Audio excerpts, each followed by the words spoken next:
Hello, these spectacular specimens of human kind, you happy-go-lucky scamps of individuals. Welcome on into the cultivating the home of hedonism here on this little corner that we call twitch.tv/Valenvane. Or if you're watching the VOD, VODs and Vanity on the YouTubes, you know, that one. Hello, friends. It's real hot. It's hot. It is sweaty. I am sticky. I've been outside to go to the post office and become even more sticky. I got home, had to wash my face to get all of the moisture off it in order to put my face on, put my makeup on. And now I'm regretting putting makeup on because Jesus Christ, I've just clogged all of my pores and I feel very heavy of the face. I am late today, chums. I am late today. I'm a little bit on the late side. Subscribed. Most kind. Artemis Blackfire coming in with the prime. You survived Comic-Con in this heat? Jesus Christ. Did you have fans within your costume just to cool you down as you were wandering around in layers of armor and other such bits and pieces? Is that what happened? Is that what occurred? I'm wearing harem pants today, friends, to get some more of that aeration to the old thighs, you know?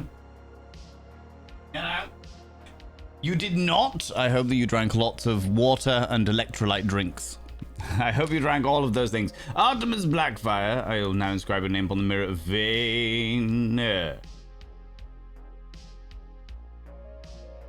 It's a raid. Oh my lordy, ladies and gentlemen, all gents outside tuned, delve deep into your bits of popcorn and throw them at the raiders, throw them at these cheeky devils. Look at these people coming in here. I mean, really, could you imagine? Who do they think they are? Evidently, the heat has overwhelmed my dear housemate Chunk.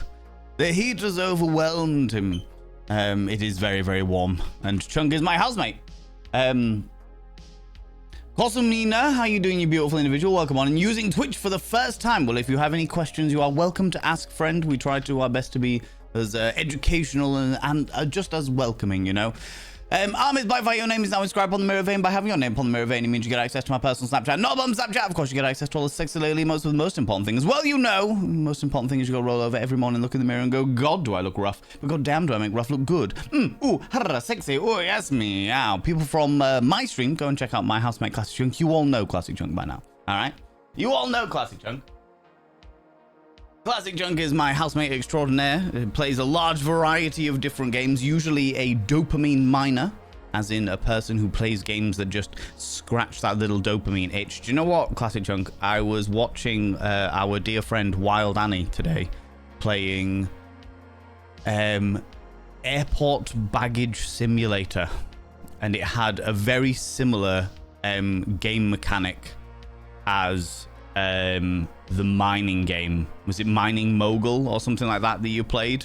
So I don't know whether it's something that you're interested in, but I feel like that might be. It's a different genre, different style of game, but very similar gameplays. I don't know whether that's... Also, you also get dogs to look after. You can look after little doggies, and I know you're a big fan of that, all right? Name of the game, Airport Baggage Simulator was the name of the game. Airport Baggage Simulator.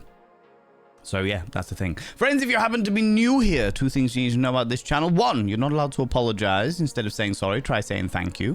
Instead of saying sorry, I'm late, say thanks for waiting. Instead of saying sorry, I'm such a burden, say thanks for being there for me. It'll make you a much more positive individual. Two, if you're under the age of 18, I have to ask you to leave. I've got to ask you to leave, for I am a colossal filth wizard. I don't want to be corrupting the ears of the young. It's not what I'm about. No, you cheeky little devils. Not a chance. Classic Chunk, I know that you've just finished streaming. I know how unbelievably hot it is upstairs. Thank you very much for the second shout out for Classic Chunk there, Jamjat. I appreciate you. So if you need to just go and hose yourself down in a cold shower, I fully understand. Fully understand. Panda to it. Valen. Yes. Do you like Imagine Dragons? Imagine Dragon D's nuts. Dragging these nuts where? Raza? All over my face. Rude. Thank you very much, the 100 little panda. God damn it. I haven't even said hello to everybody yet. Jesus Christ. I haven't even said hello to everybody yet. How's it going, Sembar? Hello, Iloana. Hello, Gilus. Hello, Zui Booty, you beautiful human beings. Dapper Cogsworth, you glorious human being. How you doing? Hello, you fabulous, wonderful, talented, amazing, kind-hearted, beautiful, handsome people. That is all true. And Uno Reverse as well. You know what I mean? You are also a fabulous, wonderful, talented, amazing, kind-hearted, beautiful, and handsome person, Dapper Cogsworth, you beautiful being. You beautiful being, you. Eris Ptolemy plops in. You're an Eris puddle. Are you finally feeling it? Are you finally feeling it? I was earlier on today. Eris Ptolemy put into the Discord that they were fine with the heat because it's something they're completely fucking used to. They're completely used to it. It's all right. It doesn't really matter. It's all fine. It's all good. Eris is fine with it. And I was like, you fucker. You fucker. How can you be fine in this ridiculous fucking heat? But now they're plopped in because they're an Eris puddle. Do you know what I mean? This makes me happy. This makes me happy. Hotter than hell's armpit. It really is. It really, really is. Apparently it's meant to drop down again tomorrow, which I'm quite thankful for, to be honest with you, especially because we've got Ken on Friday, and I would like it to be a nice temperature for Ken. If it's too cold, people get fucking freezing. If it's too hot, then people are going to sweat in their latex, and I don't really want that. Do you know what I mean? I don't really want that. Is it Kosun Mina? Is that how you pronounce your name? Could you let me know how to pronounce it properly? I would like to pronounce it properly if I could, but welcome on in, you beautiful bean. How you doing? I was Blackfire. How's it going, you beautiful bean? Paladari, hello, you cheeky devil. How you doing? And of course, Max Wattage, hello, you glorious bean. All these beautiful people coming in here today. Stereo Valen, yeah. Especially if you've got like one of them that's like a slightly out of sync. So it's just slightly out of sync. You know? Not quite, unfortunately. Now it's 32 degrees. I don't even know what it is here. Let's find out. Met Office Hull.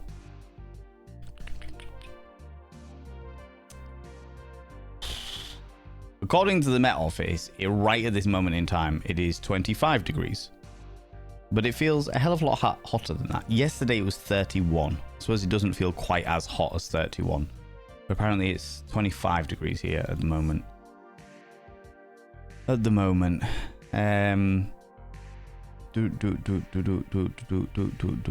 there is a less than 5% chance of any description of moisture in the air. Ah, well. And barely any breeze. Fun. No wonder it's so claggy. It's there's a phrase that we have in my hometown called mafting, which is where it is real hot, the air is really still, and it's got significant humidity in it. It's almost at mafting levels. Do you know what I mean? I was covered in velvet and had a thick wig. Hydration and sprite. Oh, hydration and spite is how you survive. Entirely fair. Entirely fair. That is the entire way that I do it when I have to dress up in interesting costumes in this heat. Do you know what I mean? Now 32 degrees. Good lord. Major Jiggle, welcome on in. How you doing, you beautiful individual? Good afternoon, you beautiful bunch of heathens and deviants. That is true. We are heathens and deviants, most certainly. Most certainly. Citrine Skies, hello, you glorious individual. Welcome on in as well. Again, friends, thank you for waiting. I was late because I had a lot of things I needed to do for... I do a big show. I'm doing a big cabaret show on Friday. And one of the things that I do is create an info pack for all of the performers, and I sent that out early this morning, and then I got a few of them message me and were just like, hey, this isn't right, it's only given us the dungeon rules, and they were like, we're happy with the dungeon rules, but it's not giving us any of the actual information. And I was like, oh shit, right, okay. So I had to fix all of that, work out where the fuck it had all gone, and get it out to them so that they can have all of the information. A lot of cabarets don't do that kind of thing. They just say, right, you need to be in the venue by this time or what have you.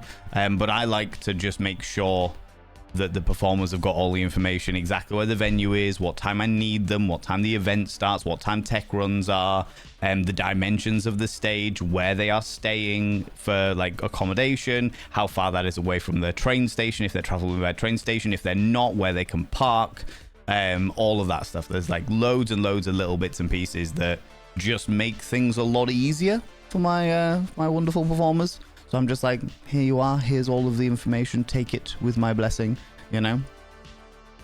Lurking while going to get food and cold drink. Don't blame you, Jamja. Don't blame you all, you beautiful bean. Don't blame you all. It is very toasty. There's a library cleanup game I think Chunk would enjoy too. I know the library cleanup game. I don't know whether Chunk would like that. I would like to think he probably would. But there's part of me that is a post person. There's part of me that thinks that he'd get bored of it really quickly. But then you never know. Sometimes the little dopamine scratches, the little itch of the brain scratches him delightfully, you know? I am once again drinking from the metal vessel, the metal bottle, because it helps. You alright? Okay. Just banged his elbow. The metal vessel reminds me that I need to consume liquids. So I'm once again drinking from it. I tend to forget when I've got like glasses like this and stuff like that and what have you, I tend to forget they exist. Yeah, whereas the giant metal vessel. Kind. Thanks to @lux_lucis_ado for my sub-gift. Here he is, the man, the myth, the legend in his own pants. Vainest of us all. The filthiest of wizards. Captain of the dildo of destiny. King of the smolder. Hater of puns and dad jokes alike. Lover of his clones. He makes rough look good. He puts the politics in don't talk about politics. He puts the spindle in spindly goblin cock, the cheekiest of buggers, the Horlock, master of the chocolate starfish. Here he is Valen Vane. That's me! Sembar, amazing. Amazing. Master of the chocolate starfish is a new one. A new one. Oh, my lordy, coming in with the 3-month gift sub, entering month 3, courtesy of the beautiful Lux Lucis Ado, you beautiful bean. Sembar, should I grab your name upon the mirror vein? By having your name upon the mirror vein, it means you get access to my personal Snapchat, not a bum Snapchat! Though you know where to find that.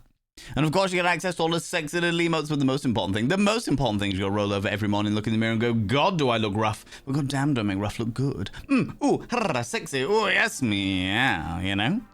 You know? You have my bum Snapchat. I think the bum Snapchat actually has a subscription to this channel as well, which is a wild one. You know? Where was I? Yeah, the library cleanup game looks like it would be a lot of fun for the first half an hour, and then I would get really bored of it really quickly. And I have a feeling that Chunk might be the same, but sometimes Chunk finds games that I find really tedious to be just the perfect level of scratching that itch, that little dopamine, you know. Paladari, hello you beautiful bean, how's it going? Razotta, of course. Hello, you cheeky devil. How you doing? How's it going? Cross-eyed Kraken, welcome on in. How you doing? Coming in with the jokes? Absolutely. Absolutely. Can't help themselves, you know. It's because, Cross-eyed Kraken, my entire community is full of brats. They're all outrageous. The scandal and the preposterousness, I tell you, you know. It's honestly fine. Yeah, sure. If you say so, Eris. If you say so, I don't blame you. I think you're just saying that in order to try and make me feel jealous, envious. But no, I do not believe it. I crash shenanigans. Grab my torch and pitchfork. Hello, Sway. Hello, you beautiful individual. I wanted to let you know that your community is so pure of heart and flocked to help me with my novice collection last night. No, really? Aw, friends. Thank you so much for helping Sway out. Sway's one of my oldest friends. And it makes me very, very happy in my little fucking soul that you all helped her out to do her little Pokemon shenanigans. That's really kind of you. Thank you so much. Oh, my little friends, I'm not meant to have this level of emotion. I have a withered husk of a heart. It is shriveled and raisin-like, you know. Windows File Explorer has dragons. You can use the mouse to do a drag and drop operation. Oh my god. Oh my god. God damn it, Max. Unmodded Sim, welcome on in. How you doing, you beautiful being? Welcome on in. Really nice up here in the Highlands too. Everyone's melting. I'm just having a lovely day. I'm definitely melting. For sure.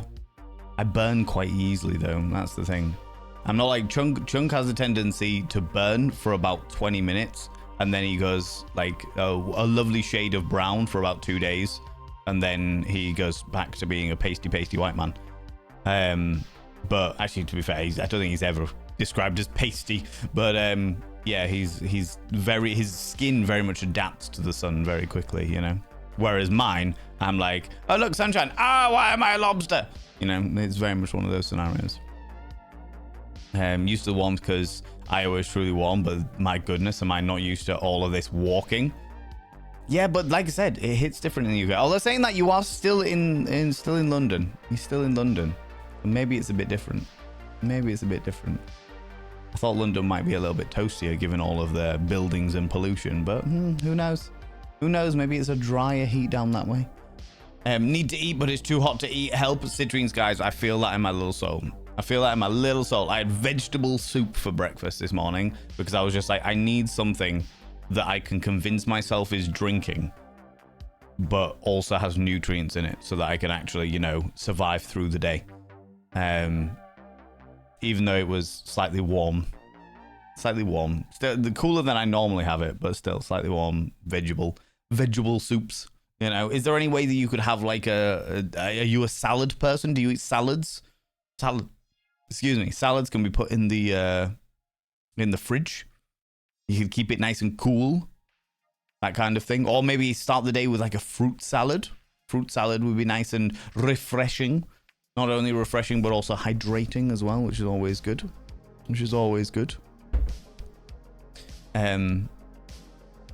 I really hope it does drop tomorrow. The all black walls look great for aesthetics. However, it makes a very hot nightclub these days. Yeah, I can imagine. The thing about black walls is they absorb the heat as much as they give it out. So they stay warm for much longer as well. It's a whole thing. Didn't know that Hull had a meth office. Yes, it's true, yes. It used to be around the back of the bus station, but then they changed the entire bus station around, so it's completely different now. So they've had to move down to one of the locales around the area. Apparently, Hull is a colossal fucking shit tip at the moment. My hometown, because the local sports team did a good thing in whatever league they were in. They did a good thing in that league, and as a result, loads of sports fans came to celebrate the sports team doing good things, and nobody found a bin. Everyone just dropped shit all over the floor. And it's like, you're meant to be celebrating your home city, and this is how you treat it. Okay, all right, cool. Yeah, that's fair enough. That is exactly what I expect from football fans, to be honest with you. Don't give a flying fuck about anyone but themselves. Anyway, just had an ice cream for lunch. Solid call, absolutely. Might be onto something there. Eat cereal. That's not a bad call. That is not a bad call by any stretch of imagination. I don't have cereal in the house, but I like the idea of it, you know. 31 degrees in Munich. Ooh, Jesus Christ, that is toasty. How you doing, May Wi-Fi? How you doing? It is indeed too bloody hot. I am perspy. Lots of perspies going on right now. You know, 19 degrees and got a lovely breeze in my garden in the mountains. Oh my God, that sounds luxurious. I'm not going to lie to you. What times does doors open? So doors to Kent opens at 7:30, and then we'll open the main doors to the main venue at 8. So what happens is, as people arrive, in order to be accessible and what have you, we say the doors open at 7:30 so that people can go in, get themselves a drink in the courtyard area, get themselves all settled, communicate, talk with each other, socialize, all that stuff. And then the main doors to the building open at 8. And then we start the cabaret shortly after that. Because we tried doing it last year where we had like the thingy as a foyer area, the outside as a foyer area, and it worked really, really well. The issue that we had was the fact that when we opened the doors, everyone went straight to their seats, and I was like, I'm not ready to start the thing. Oh, right, okay, never mind, that's okay, fair enough. But yeah, so we're using the courtyard area as like a foyer, so there's going to be music. Chunk may or may not be DJing, depending on news about stuff going on in his own life. And then we'll have a bar out there, and the tarot reader, and the photo area, and all that jazz. And then at 8, yeah, main doors open. Do the cabaret. The cabaret's longer this year, so we're starting it a bit earlier. Hand to it. Firstly, it's warm, and secondly, hydrate, and even more hydrate. And make sure you get your salts in you. Salts and electrolytes, friends. That's what you sweat out. Nauseum, how you doing, you beautiful human being? Yeah, the cabaret's even longer this year. Cabaret's even longer than usual this year because I put in an extra couple of slots. Because it's the 10-year anniversary, so why wouldn't I, you know? Why wouldn't I? You know? That one got added last month. Ah, okay. I have your bum Snapchat. So you do. Metal Dice Maiden, welcome on in. How you doing, you beautiful being? I would have waited forever today because something stupid happened to me earlier and I'm feeling down, but your stream and people are here are keeping me going. Keep going. Steadily but surely. You got this. We all have days that are particularly shit, Illawana. But the best thing about starting the day in a particularly shit fashion is the fact that it has the rest of the day to get better. And by being here, hopefully we'll be able to lend ourselves to that, you know? Power Wash Simulator was the kind of game for me. 10 minutes in, I was fed up. I would be exactly the same with Power Wash Simulator. It's one of those games that I would really, really struggle with because I don't get that. I've got to do this. I've got to finish it all perfectly. I'm just like, all right, cool, whatever. Don't give a shit. Get frustrated with it. I think that's kind of the reason why I enjoyed playing Crime Scene Cleaner, because Crime Scene Cleaner had the Power Wash Simulator elements, but there were so many other things that needed to be done in regards to cleaning everything up, and there was lots of viscera and stuff. That's the reason why I could surpass that. I'm bored now. Do you know what I mean? Because I just kept doing different things. Something chunk rate. Missed the rate out. That's alright. That's okay. That's alright.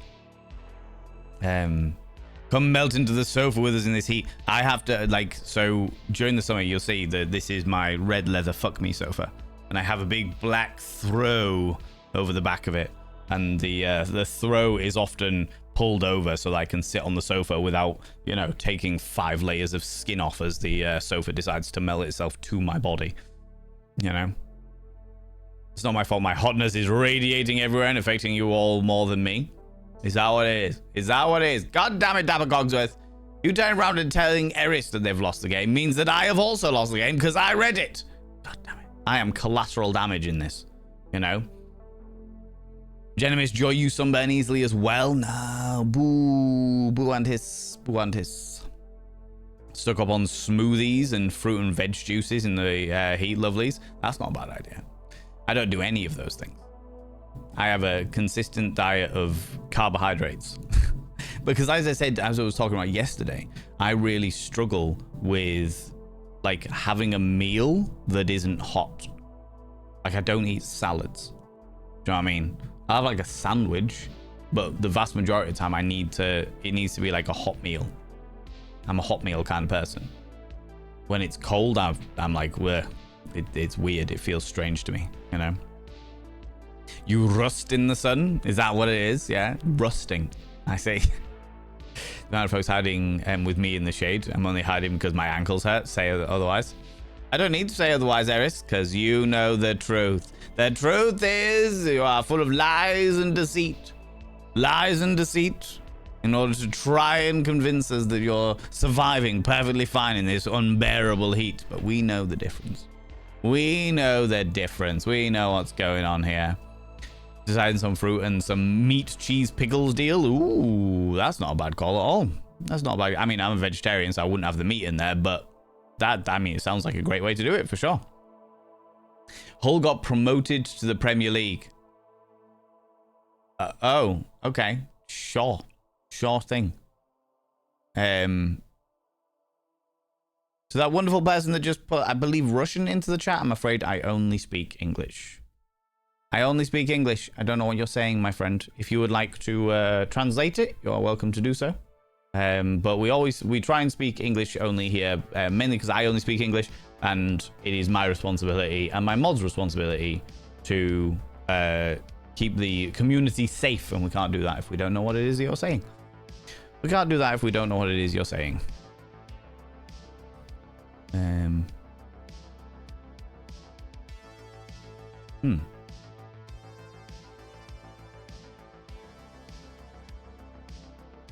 Thank you for switching. Hi, how are you? I'm very well. How are you?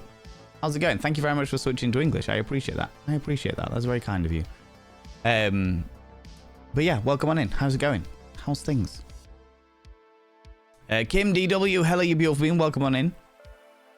Sandbach, Cheshire. What's going on in Sandbach, Cheshire? What did I miss? What's going on?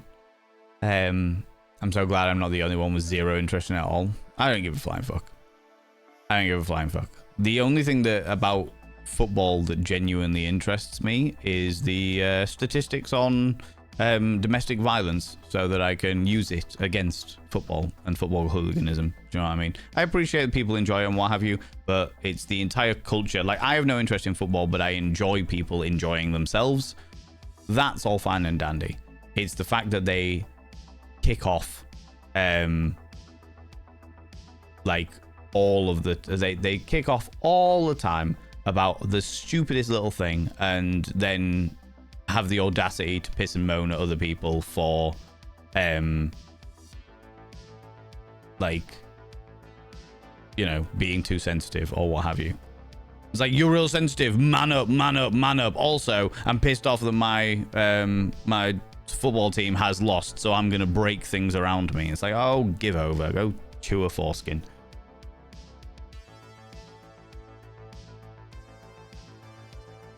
Yeah.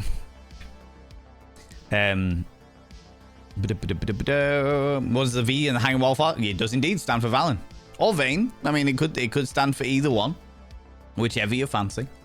But a giant V for me. You know, my friend made me that one.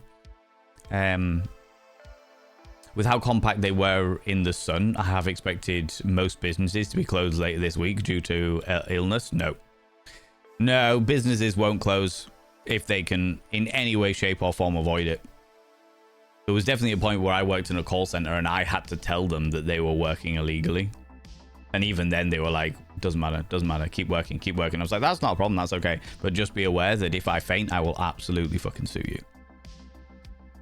Because I have got evidence, I've taken photos of the thermostat proving that we are in unsafe working conditions. Because it was like 40 degrees in the office, 41 degrees in the office. And I was just like, that's cool, that's not a problem. If anything happens to me or anybody else here, I will absolutely lead the charge to sue the fuck out of you. Because you treat us all like shit and then expect us to work for shit pay and with a shit attitude. You know? Hi, beautiful beings. How you doing, Lunicorn? How's it going? Freshly showered and done the towel thing up and down the stairs to see if it helps with having lots of fans on too. Yeah, I haven't actually moistened a towel today. I should probably do that at some stage. For sure. How you doing, Kim? How's it going? Like Aston Villa, when we won Europa League, we took over the city, but I wouldn't say the problem is football. I wouldn't say the problem is the football fans not finding a bin. It more likely isn't enough bins available for the amount of people. I mean, do you know what, Stupedia? Potentially, the whole city council, for some unknown reason, removed all of the bins from the city center area. I will say that area normally has like 30 bins in and around the vicinity. That area normally has a cosmic fuck ton of bins because they want to keep the place tidy and not covered in litter, you know? I don't see any reason why they would have removed the bins, but maybe if they were afraid of people setting the bins on fire, that's a possibility. That is a possibility. That is something that hooligans do. I don't know. Maybe. In the Challenge Cup this weekend, I don't know what that is. I am not a sports person, as well you know. It's really just too hot to handle. I've made salted caramel coffee milkshake and it's hitting the spot for sure. Ooh, getting their salts in there. Like to hear it. One against the Warriors. Oh, is this like a ice hockey thing? Maybe, potentially, possibly, maybe. It keeps the energy up a little bit. Yeah. Subscribed. Druidess of Midian. Coming in. Haro. Light skin tone waving hand sign, light skin tone waving hand sign, light skin tone waving hand sign, ooh. 11 months, say. Bloody hell. Valenv clap. Bloody hell. 11 months through Death of Midian. That's madness to me. That's madness to me. I mean, we've been friends for a lot longer, but that's wild. Thank you so much. And also, for being a paid subscriber, taking us out one step closer to the 60-40 split, you beautiful bean. I shall now inscribe your name on the mirror vein. The Druidess of Midian. I have your name on the mirror vein. It means you get access to my personal Snapchat, not a bum Snapchat. But technically, it's a metaphorical Snapchat because I don't post on there no more. You also get a discount on all the merchandise, and of course, you get access to all the sexy little emotes. But the most important thing, as well, you know, after nearly a year, you'll roll over every morning, look in the mirror, and go, God, do I look rough? But goddamn, do I make rough look good? Ooh, sexy. Oh, yes, meow. You know? You know? Yeah, cheeky devil, you.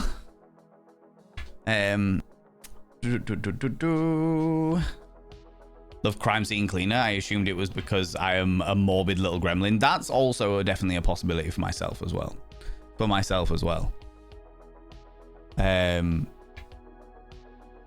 Ooh. What's going on there?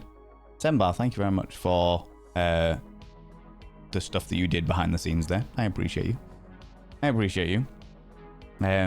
See, this is what I mean. The mods keeping us safe. Things that I don't even notice, and they're just like blocking offensive terms and stuff like that in the background. And it's just like, oh shit. Okay, thanks. Appreciate that.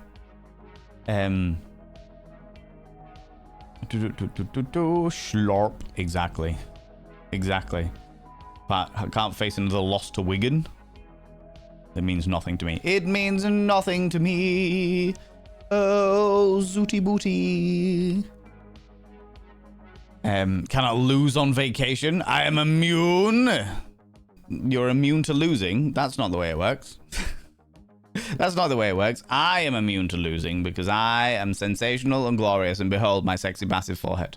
Two good reasons to hide in the shade: resting the ankle and sunbreak, so we don't want our deity getting heat stroke. This is very, very true. Very, very true for sure. 30 degrees is hot even here. Our average is 24 degrees. Yeah. This is the thing, but like I said, it hits different in the UK. I've worked in Kuwait in like 35 degree heat.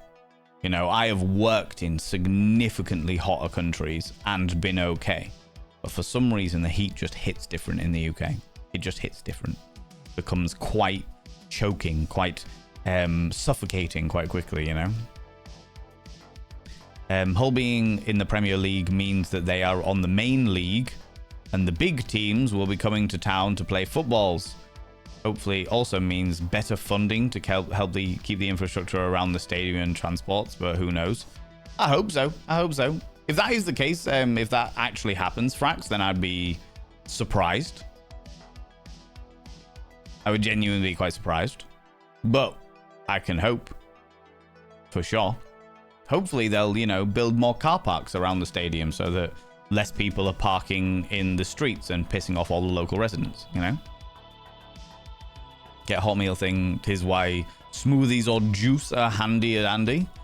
Just drink all the good stuff straight down. Yeah, I've actually realized that I've got pure orange juice in the fridge that I have completely forgotten about.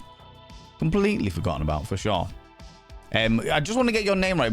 Delightfully new person. Is it Slovaka? Is that how you pronounce your name? Could you let me know how to pronounce it? I would like to pronounce it correctly. Slovadka? I'm not sure. Let me know how to pronounce it, you beautiful bean. Ignore the modding behind the curtain. I was definitely getting distracted by it. I was like, what are you doing? What are you doing, Simba? What's happening here? What's occurring? What's occurring in the background over there, I'll be honest, I'm a football fan and follow football, and those statistics anger me, and things need to change regarding that. Yep. Do you know what it all comes down to, though, Stupedia? Do you know what it all comes down to? All those statistics, all those bits and pieces. Do you know what it all comes down to? I'll happily tell you. You might already know, so I'm intrigued as to whether you already know, but... I was already starting to remember the show Between Two Ferns with Zach Galifianski. no, Galifiana Kiss. Excuse me, misreading things. There was a moment where Natalie Portman was just asked what the letter V meant. Ah, yeah, well, in which case, I completely missed that reference, you beautiful being. 41 degrees in the office, fuck that for a laugh. Yeah, it was bad. There was no air conditioning. In fact, I think the air conditioning had broken and they were expecting us to still be in suits and answer calls. And it was like, are you shitting me? We are a call center. Why the fuck are we doing this? No one needs to be in it. Oh, well, being in a suit makes you in a work atmosphere. I mean, it kind of does. I understand the psychology behind it, but this is insufferable. If you have a south-facing room, close it off until nighttime so it doesn't heat up the rest of the house. I've got no idea whether I have a south-facing room or not. Itchy nose. I've got no idea. I have outside-facing rooms. Good luck making old schoolhouse in any way cool for Ken. Old schoolhouse is normally quite a cold building. With it being an old Victorian school, it's normally quite a cold building, which I'm quite happy about. It's when you get outside, because that entire courtyard area is covered up in plastic. That's when it gets a little bit more toasty. You know? Removal of bins so they don't get set on fire or used as projectiles, because world football, definitely a possibility. Now, honestly, didn't think about it until this moment, but actually, yeah, it's definitely a possibility. I still hate the fact that the UK work temperatures are only guidelines and not law, but employees have a duty of care to their staff regardless. Agreed. Employers have a duty of care, 100%. It's one of those things where it is just a guideline, but if there were any medical condition, it's like your guidelines. And I know why it's just a guideline. The reason why it's just a guideline is because there are like forges and certain factories where you've got like high temperatures in order to make glass and in order to make steel and stuff like that. And those factories need to work at high temperatures. So they need to legally make them guidelines in order to be inclusive of those things, you know? Don't know which way is south. Were you never in the Cubs, dear Valen? Yeah, but I don't have a bloody compass ingrained in my brain pan.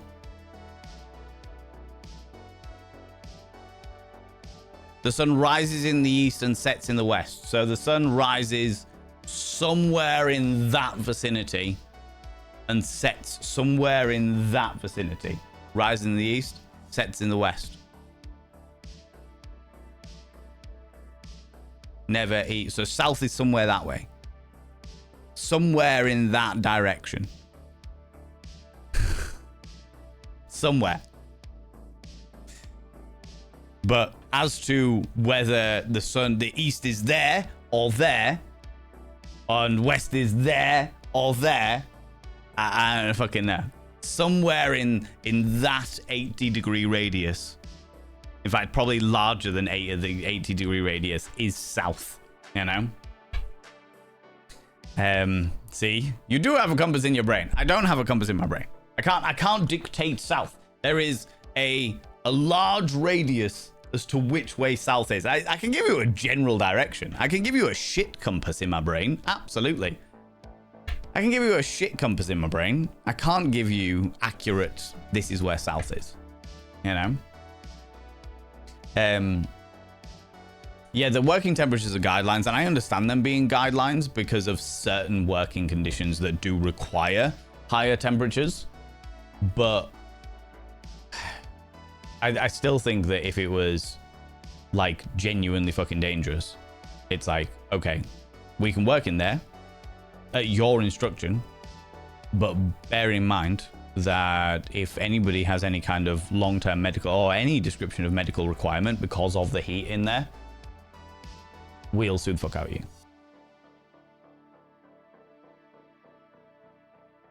For failing your duty of care, you know?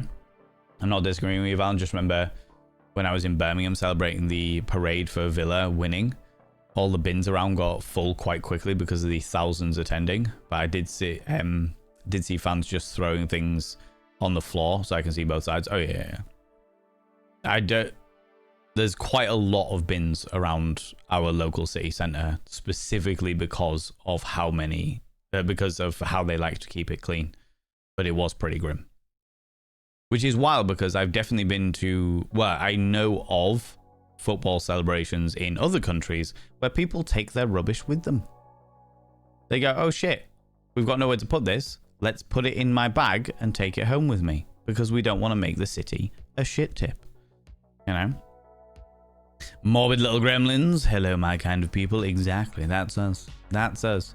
Oh, you're talking rugby, not ice hockey. Okay. Sure. Okay, that's cool.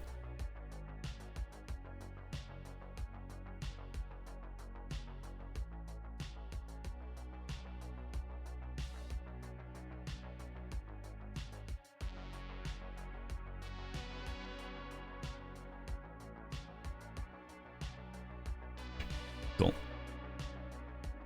I'm immune to getting the horn. Gets the horn. Fuck! Exactly. Exactly that. None of your buildings are built for it. Yes, they are not. They are not by any stretch of imagination. The thing about the UK buildings, I think the thing is the UK weather is such a massive variety of weather that it's not possible for a building to be built for all of the different types of weather. Do you know what I mean? Oh, choking what? Major jiggle. Your kinks are coming out again. It's actually illegal to do choking in this country now. Even in pornography. Good afternoon, Valen, on this most ridiculous of UK days. It certainly is great. Oh, how you doing, you beautiful bean? I'm sat 1 foot away from a fan watching the TV as if I turned my PC on. The 33 becomes more very quickly. Yeah. Yeah, I actually turned on my dehumidifier this morning.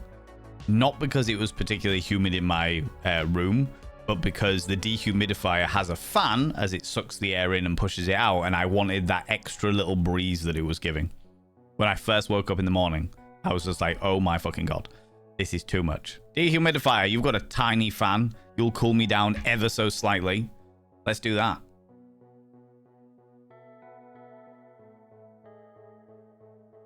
You know, something happened in a different channel, so I updated things in a channel that I'm on. I appreciate that, Semba. You beautiful, beautiful human being. You. Mel Sinev, how you doing, you beautiful being? It's a raid. Flee! Oh my lordy, ladies and gentlemen, all genders outside between, delve deep into your pits of popcorn and throw them at the raiders, throw them at these cheeky devils. Look at these people coming in here. I mean, really, could you even imagine who do they think they are? The absolute audacity, the scandal, the preposterousness, the outrage, I tell you. How very dare they?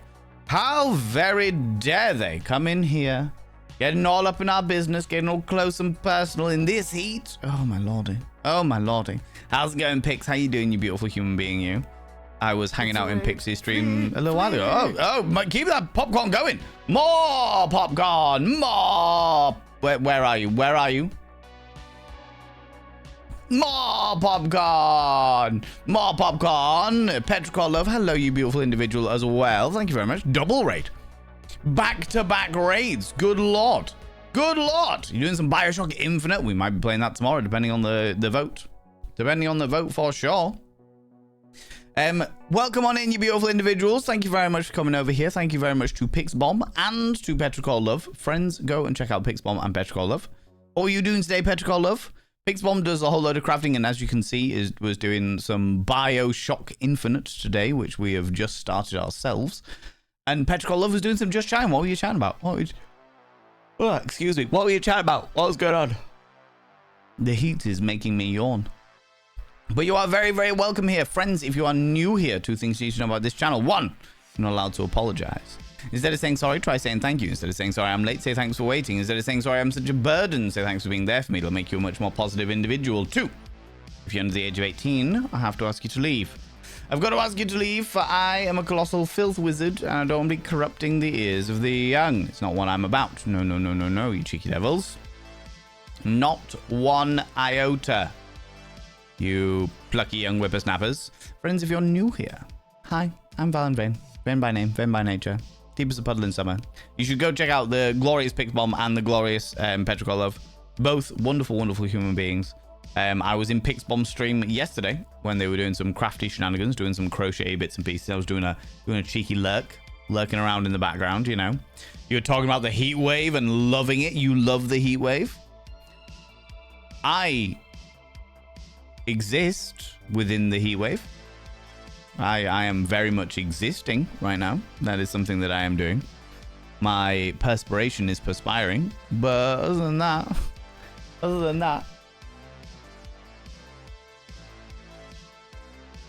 well, we were just talking about football hooligans, of all things. My hometown have just got into what do you say it was? The Premier League, and they arrived home like yesterday and made the entire city centre into a shit tip.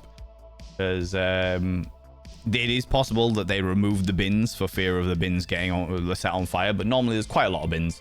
And yeah, I'm just not surprised. I'm not surprised that people are so selfish, you know.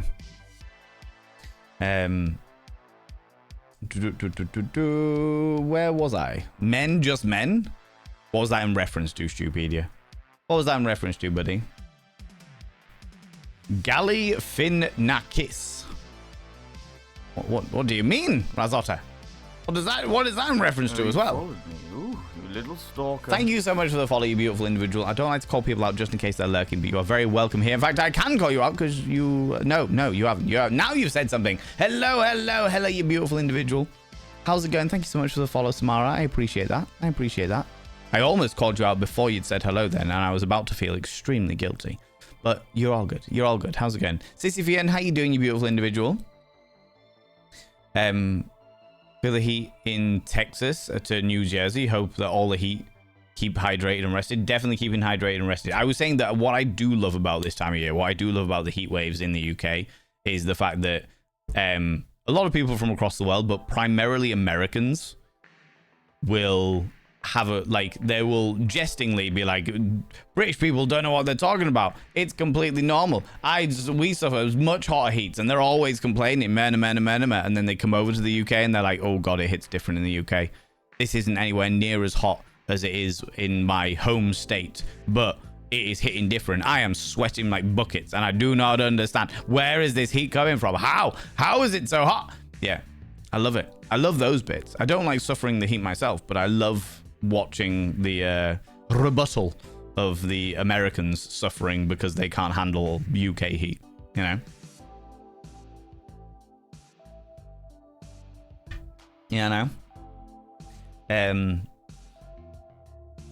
Check the position of the sun in the sky.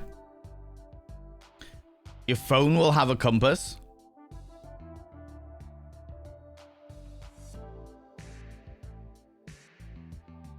Compass. There isn't one automatically on my phone. There's apps that I can download if I want to thingy.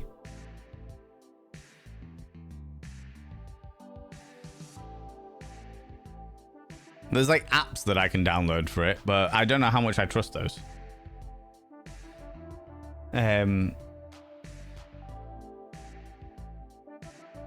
What kind of dog do you have? Mine's a floof. I hope that the floof is consuming lots of water in this heat for sure. And friends, remember, in this heat, it is best not to walk your dog unless you can get them into the car and then take them to a field, because it is very, very likely that in this heat especially, the dogs will melt their little paws on tarmac and stuff like that. It can cause them quite severe burns and very large vet bills. So please be careful if your pets are looking at going outside in any way, shape or form. Make sure that they are protected. Make sure they're looked after. If you stay in a place long enough with a window, you slowly start working out where the sun sets. Yeah, but we all know that I'm never going to do that. That takes far too much effort and sitting still. I'm literally swaying in my chair right now. Wave the white flag of despair. I was never good at orienteering, all right? Let me be clear, okay? I was never taught orienteering, and then I was put on an orienteering course. And the information that I got of how to read a compass was follow the arrow. So what did young Valen do? Young Valen at the age of like 11 or 12. They let me and my friends go off. They said, Valen, you're in charge of the compass. You tell us which way to go. This person is in charge of the map. And it was like, cool. So we were identifying different areas on the map, and I had the compass. And like I said, the only information I've been given about how to read a compass was follow the arrow. So what did I do? I held it like this, flat, as you're meant to do, because I'd seen other people doing it like that. I saw the red arrow point in one direction and the white arrow point in another direction, evidently indicating what I now know is north and south. I went, cool.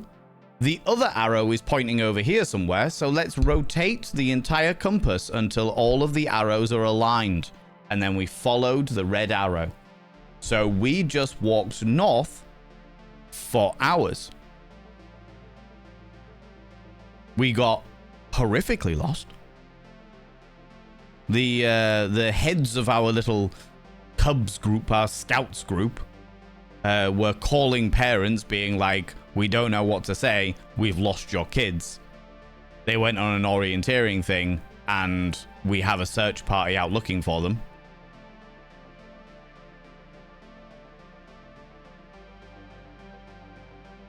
And eventually, they found us several hours later in some random person's field. Covered in mud.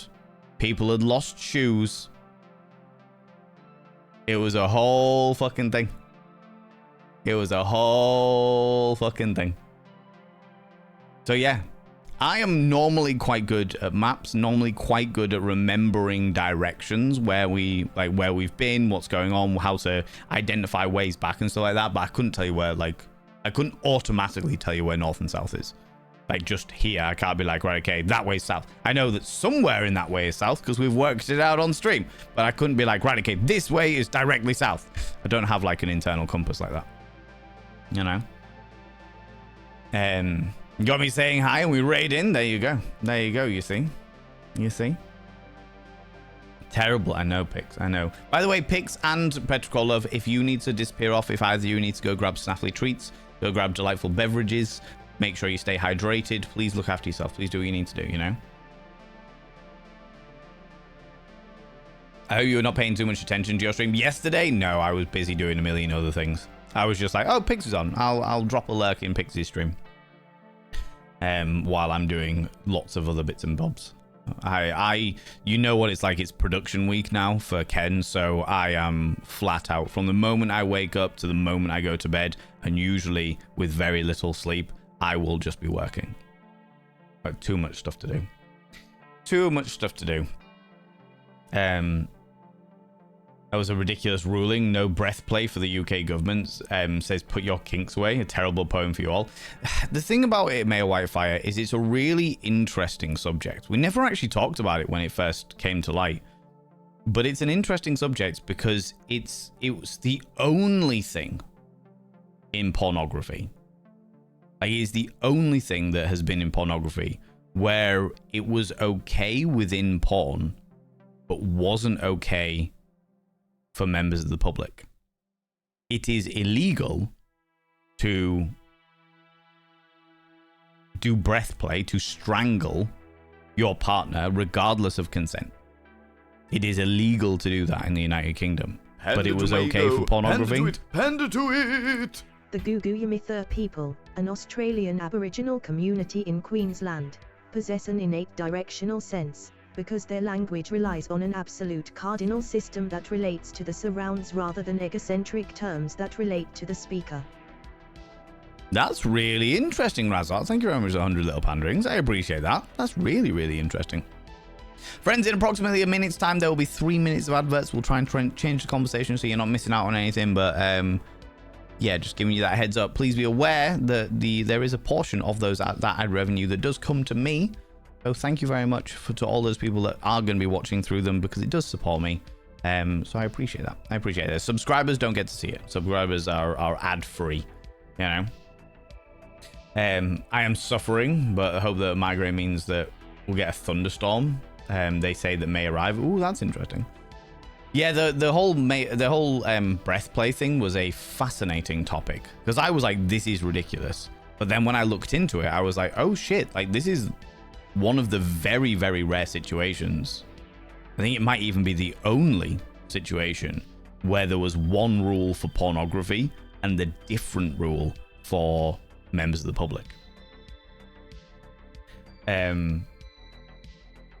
It's ridiculous that precursor to wanting to ban other things as well. I mean, that is true. I'm not turning around and saying that they should be banning strangulation by any stretch of the imagination.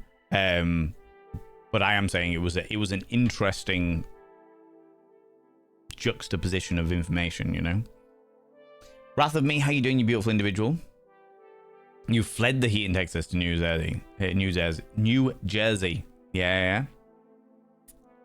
The UK is enjoying a lovely little break vacation. It's a new all-inclusive resort called the Devil's Anus. That is the one, Greeter. Yeah. It's cooling down a little bit now. Like, I'm much cooler now than I was last night, which is wild considering it's like fucking 20 past 2 or what have you. But yeah, it's a whole thing.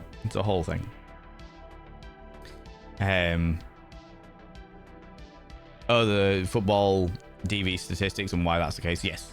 The answer to the question is actually much more than that, Shoepedia, and it all comes down to the patriarchy. It comes down to years, generations and generations and generations of men telling other men to man up and telling their kids that they shouldn't be crying because they're men.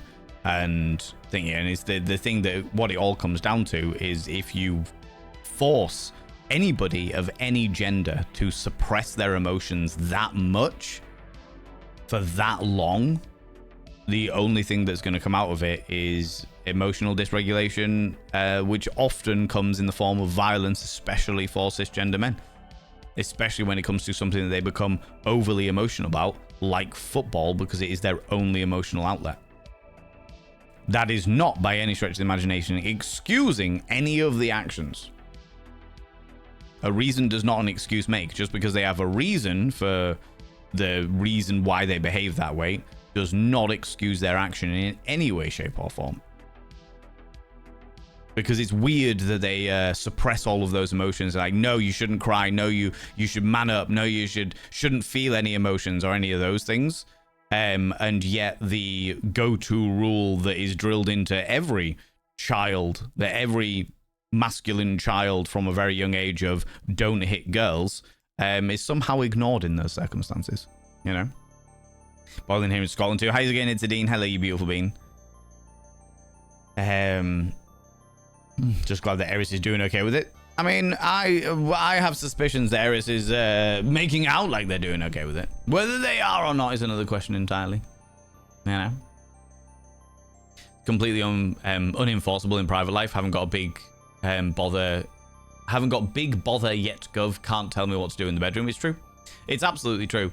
I think the issue comes when we're talking about strangulation is if this is where the risk comes in. Like, legally, not morally, not talking about consent or any of those dynamics or what have you. When we're just talking purely about the law, if two consenting people, because in this country, you cannot consent to GBH. You cannot consent to bodily harm. In this country, if two consenting adults have coital engagement and they both consent to breath play in some way, shape, or form, if the person who received the breath play then decides that that wasn't what they wanted or decides to change their mind, or like, I'm not talking mid, I'm talking after the entire events or what have you, they can turn around to the police and file charges against the person who issued the breath play, even though it was all consenting in and of that moment, even though like it was a significant time afterwards. It's like, okay, this person strangled me in the bedroom. Here are potentially, say, marks to prove it. And it's like, well, it was all consenting. And it's like, well, yes, but regardless of whether it was consenting or not, it's still illegal. And that person can then be charged for it. You know? One of those weird peeps that is thoroughly enjoying this heat wave. I'm at least in the amount of, the least amount of pain since last year's heat wave. I actually have a little brain fog at the moment and managed to have a full conversation with my carer without slurring any words. Wow. Do you know what? I'm genuinely very happy for you, Druidess Minion. Genuinely very fucking happy for your friend, for sure. How you doing, Judge Desdemona? Hello, you beautiful individual. On the maps, there is an arrow. It is a compass. Yes, absolutely.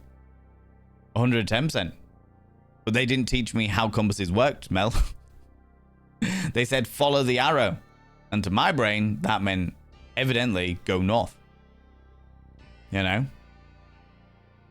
20 or 4 hours on a coach to Edinburgh tomorrow. Pray for me. Oh, lordy. I hope that you have, like, some kind of, like, little fan that you can have. There's people who've got the ones that you hang around your neck and it just blows directly up your nostrils.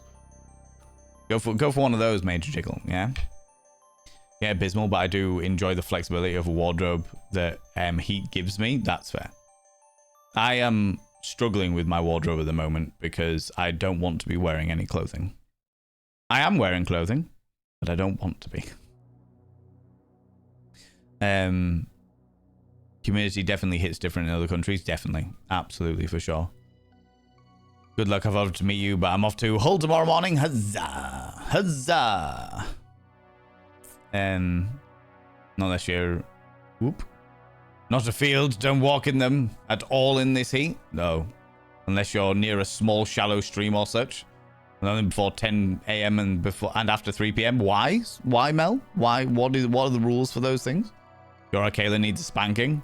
I'm not going to lie to you. My scout troop, Razotta, was shit. It was shit. Other scout troops hated us and feared us in equal measure because we were just little shits. It's the only way to really put it. The dissemination of chat to teach Val in cardinal directions is hilarious and excellent. Yeah, it's never going to work. But it's there. It's there, you know?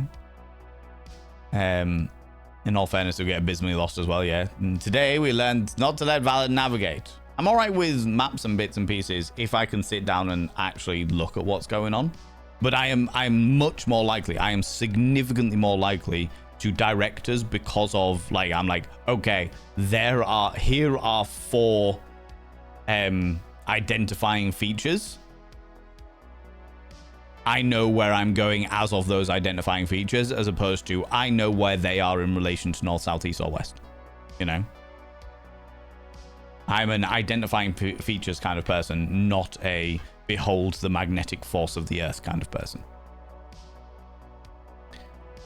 If that was a Barlow common, I had a memory of my mum ranting about an idiot Arcala doing that. To be honest, yeah, that is probably the Arcala that like looks after us for sure. Don't care about you surviving on an island shipwrecked. I just figured that you'd have worked it out from owning a house and plants. Nope. I don't know whether... in fact, I now know that my house is vaguely east-facing. Because somewhere in that entire direction, the sun rises. That's all I really know.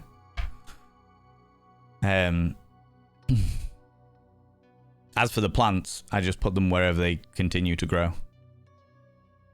Used orienteering every year and ended up taking the map and compass usually because I have a very good internal compass. That's pretty cool. That's good, Terry MB. People need you. People need people like you, especially when orienteering. I was terrible. How's it going on, you pencil? Welcome on in, you beautiful individual.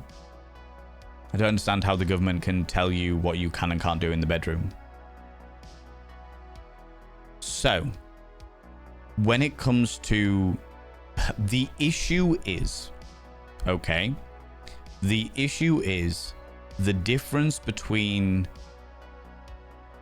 consenting strangulation in the bedroom, consenting breath play in the bedroom, and domestic violence to us who are kinksters and thingies is a massive, massive difference. Because one is consenting. You know, consenting play that everyone shares in and what have you. The other is domestic violence. Massive, massive difference. When it comes to proving that difference in a court of law,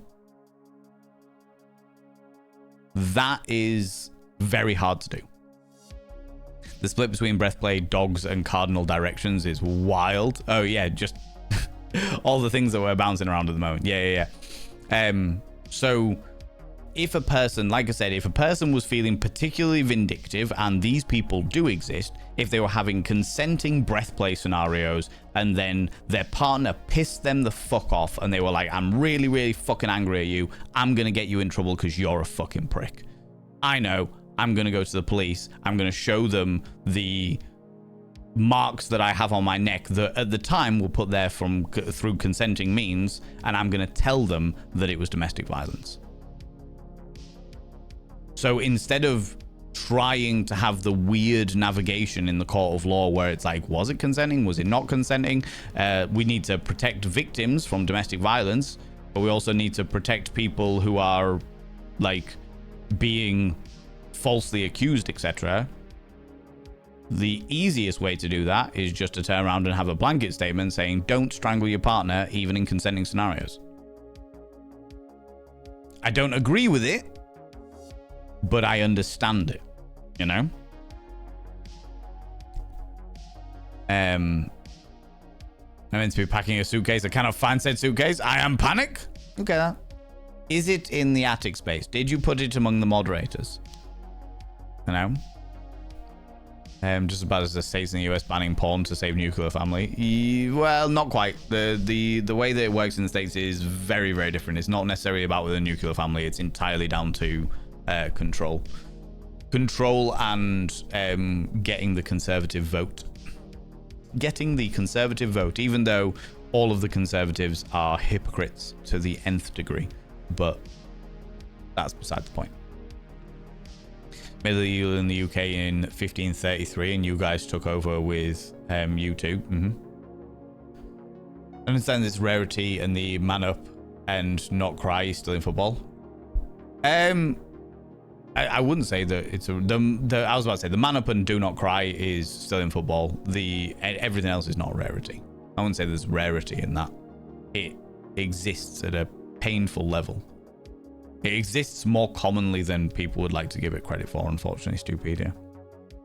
Jargath, hello, you beautiful individual. Feelings, important, whether you're a man, woman, or any variation in between or otherwise. Absolutely. Abso-fucking-lutely. And burying those feelings only means that eventually your bottle will pop. Is it perhaps a case of concern around imitatable acts? Yes, I think so, yeah. It's also concern about the fact that, and this isn't down to the adult industry and pornography, it's down to the fact that sex education is so unbelievably bad that the vast majority of young people are learning about sex, getting their sex education from watching pornography. The whole reason why it kicked off, genuinely the thing that started the campaign against breathplay pornography was the fact that a teenage boy, a young cis teenage boy, asked his teacher during a sex education class how to safely strangle somebody. That's how it started. Because a child learned from pornography that strangulation was a part of sex and asked their teacher, how do you strangle somebody safely in sex? In exactly the same way that 2/3, about fucking 10 years ago now, 2/3 of young people in the UK thought that a heterosexual coital engagement session always finished with the guy jizzing on the woman's face. That's how it should always finish, because sex education is so bad that they are learning about sex through pornography. They're not seeing the fact that pornography is an entertainment. They are seeing this is how sex works. And do you know what? Credit where credit is due to Pornhub, because as much as Pornhub have done a cosmic fuck ton of bad things in their existence, credit where credit is due, they had an entire section on their website that was dedicated to sex education, to teaching people about sex. If you check the attic, nah, it's alright. Cooked moderators are fine.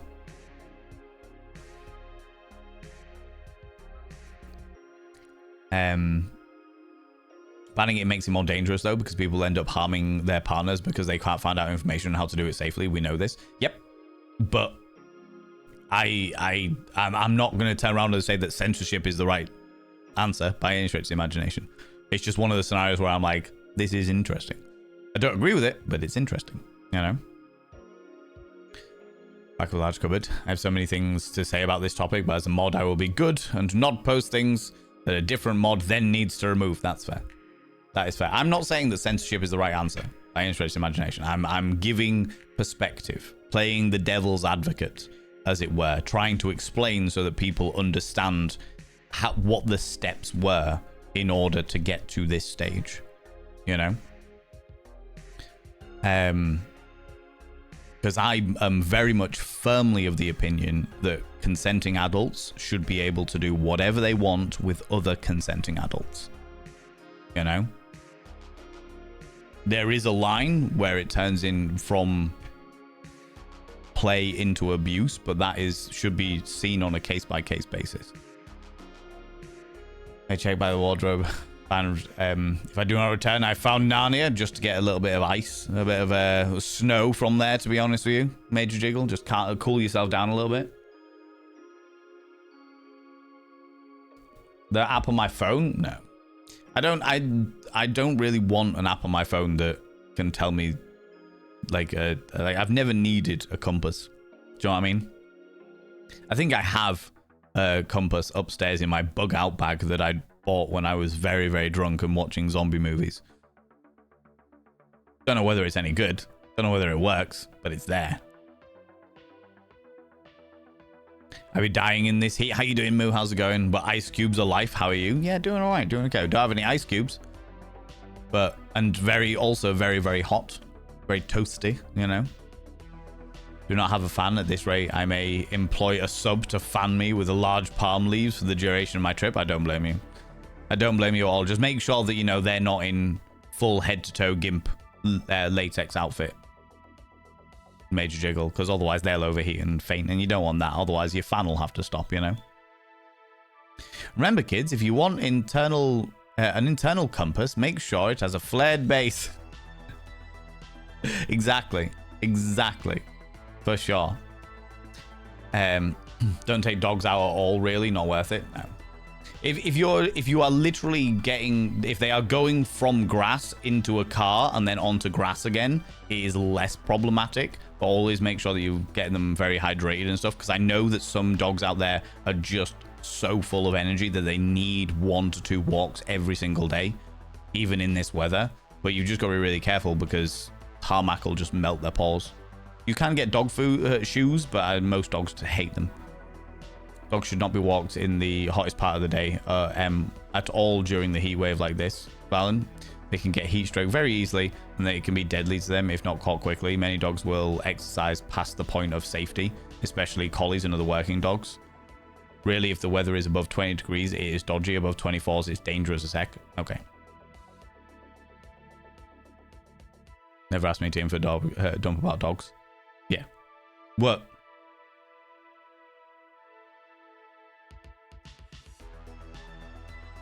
I'm going to move on. The split between breath play dogs and cardinal corrections is wild. Yeah. Don't let them drink too much or use ice cubes in large amounts. It can cause stomach problems and even shock.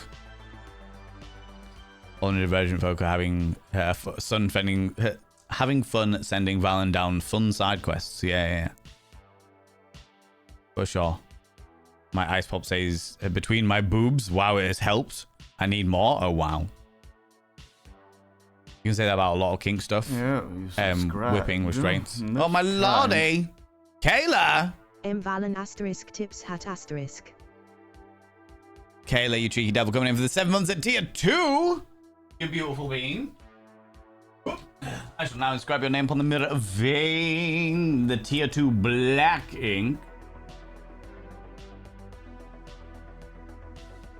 Taking us 2 steps closer to the 60-40 split for May, you beautiful bean. By having your name upon the mirror vein, means you get access to my personal Snapchat, not a bum Snapchat, you cheeky devils. And of course, you get access to all the sexy little emotes, including the tier 2 Pokemon emotes with my face on them. But the most important thing is you'll roll over every morning, look in the mirror, and go, God, I wish I was someone else.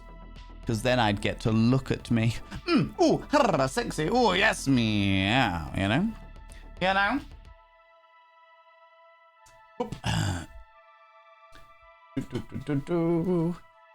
My compass never points north. Insert Pirates of the Caribbean reference. Oh my god. I cried at Villa winning because of the emotion around it, as I stated in my Gratitude Friday. Yeah. Like I said, I fully understand hedonism. I understand the dynamics of people wanting to do fun things and indulge in sports that they enjoy, and I've got no issue with that. It's everything around the sport that I have an issue with. My compass never points north. Yeah. What cooling. However, I feel you in the sense my new fan can hurry up. You saw an American in his 30s who said he didn't know if any of his female partners had an O because they had never squirted. I had to educate them. Yeah, sounds about right. Sex education generally is just pretty fucking appalling. It's the reason why I end up talking about the things I talk about, you know. How's it going, Frankie D? How you doing, you beautiful bean? This is why it's important to have the awkward discussion with your children about these things. Agreed. It's also important, and it's not the fucking case at the moment, Major Jiggle, but it's also important for parents not to have a say in what they are taught in sex education. Every single subject in the entire curriculum, the parents have no say over. They do not get a choice over what is taught in any of the sciences. They don't get a choice over what is taught in math, in English, in geography. None of that information has parental input. But when it comes to sex, for some reason, that needs parental input. There should be a standardized lesson that teaches consent, bodily autonomy, and how sex works, intimacy, closeness, etc. The risks of STIs, the risks of pregnancy. All of these things need to be included in a standardized lesson that is taught to every single child. If parents then want to discuss other things around that, that is up to them. Ooh, you little stalker. That is up to them. Thank you so much for the follow. But they should not, parents should not have any dictation on what their kids do or do not learn in the school. Especially when it comes to sex. You know?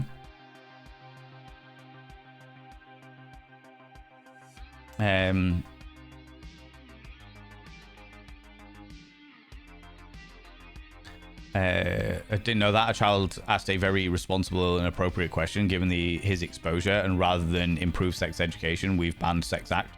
That tracks, I guess. Yep. Basically, yeah. But also, let's also be very, very clear, even if that teacher was, say, theoretically speaking, in this hypothetical world we've just made up, if that teacher was in the kink industry or the kink scene, had their own kinks, had experience of breath play, they would never ever be able to explain that to a child, or they would lose their job and never be able to work as a teacher ever again. Because the world is so unbelievably afraid of sex that answering a question like that would ruin their entire lives. Even if they were doing it for the purest and most innocent and educational forms. This is the reason, this is exactly the reason why I do not teach under 18s. Why I refuse to have these conversations. Like, I will have these conversations with, like, my friends' kids if they ask me, and I'm like, yeah, that's not a problem. So long as you trust me to have that conversation with your child, so long as you trust me, would you like to be in the room with us so you know what I'm saying? Would you like to to know about the bits and pieces that we're talking about? Would you like to give them their freedom? If you have any concerns, come to me immediately. I'm happy to talk them through with you, but I will never do that on like a generic basis. I'll never go into schools and teach kids. I will never run sex education workshops for people under the age of 18 because it is not worth the fucking drama. It is not worth the fucking drama. One overzealous fucking parent kicks off and then there's no coming back from it, you know?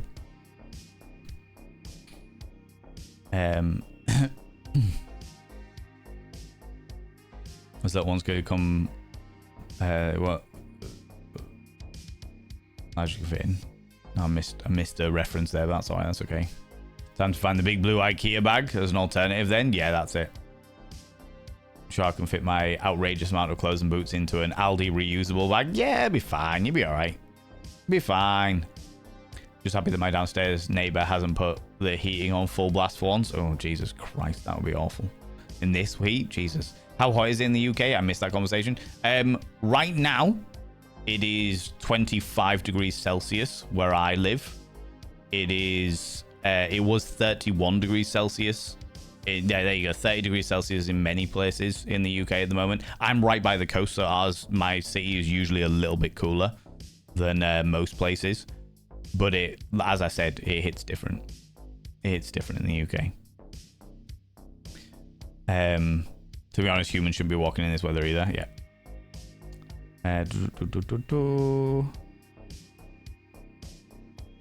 Drank will be in an uproar if anyone sets anything ablaze. Yeah. In Scotland, then we try that again. Got 9 degrees C and hard rain in Norway at the moment. Jesus Christ. We could do with that. That'll probably like hit us the beginning of next week or something, you know? Did you ever get the talk? This was the poll that was in chat. 40% of you said, I learned by myself. 40% of you said yes in school. 15% of you said yes from my parents. 5% of you said yes from someone else. And I'm glad to say that nobody said the talk? Well, what do you mean? What do you mean the talk?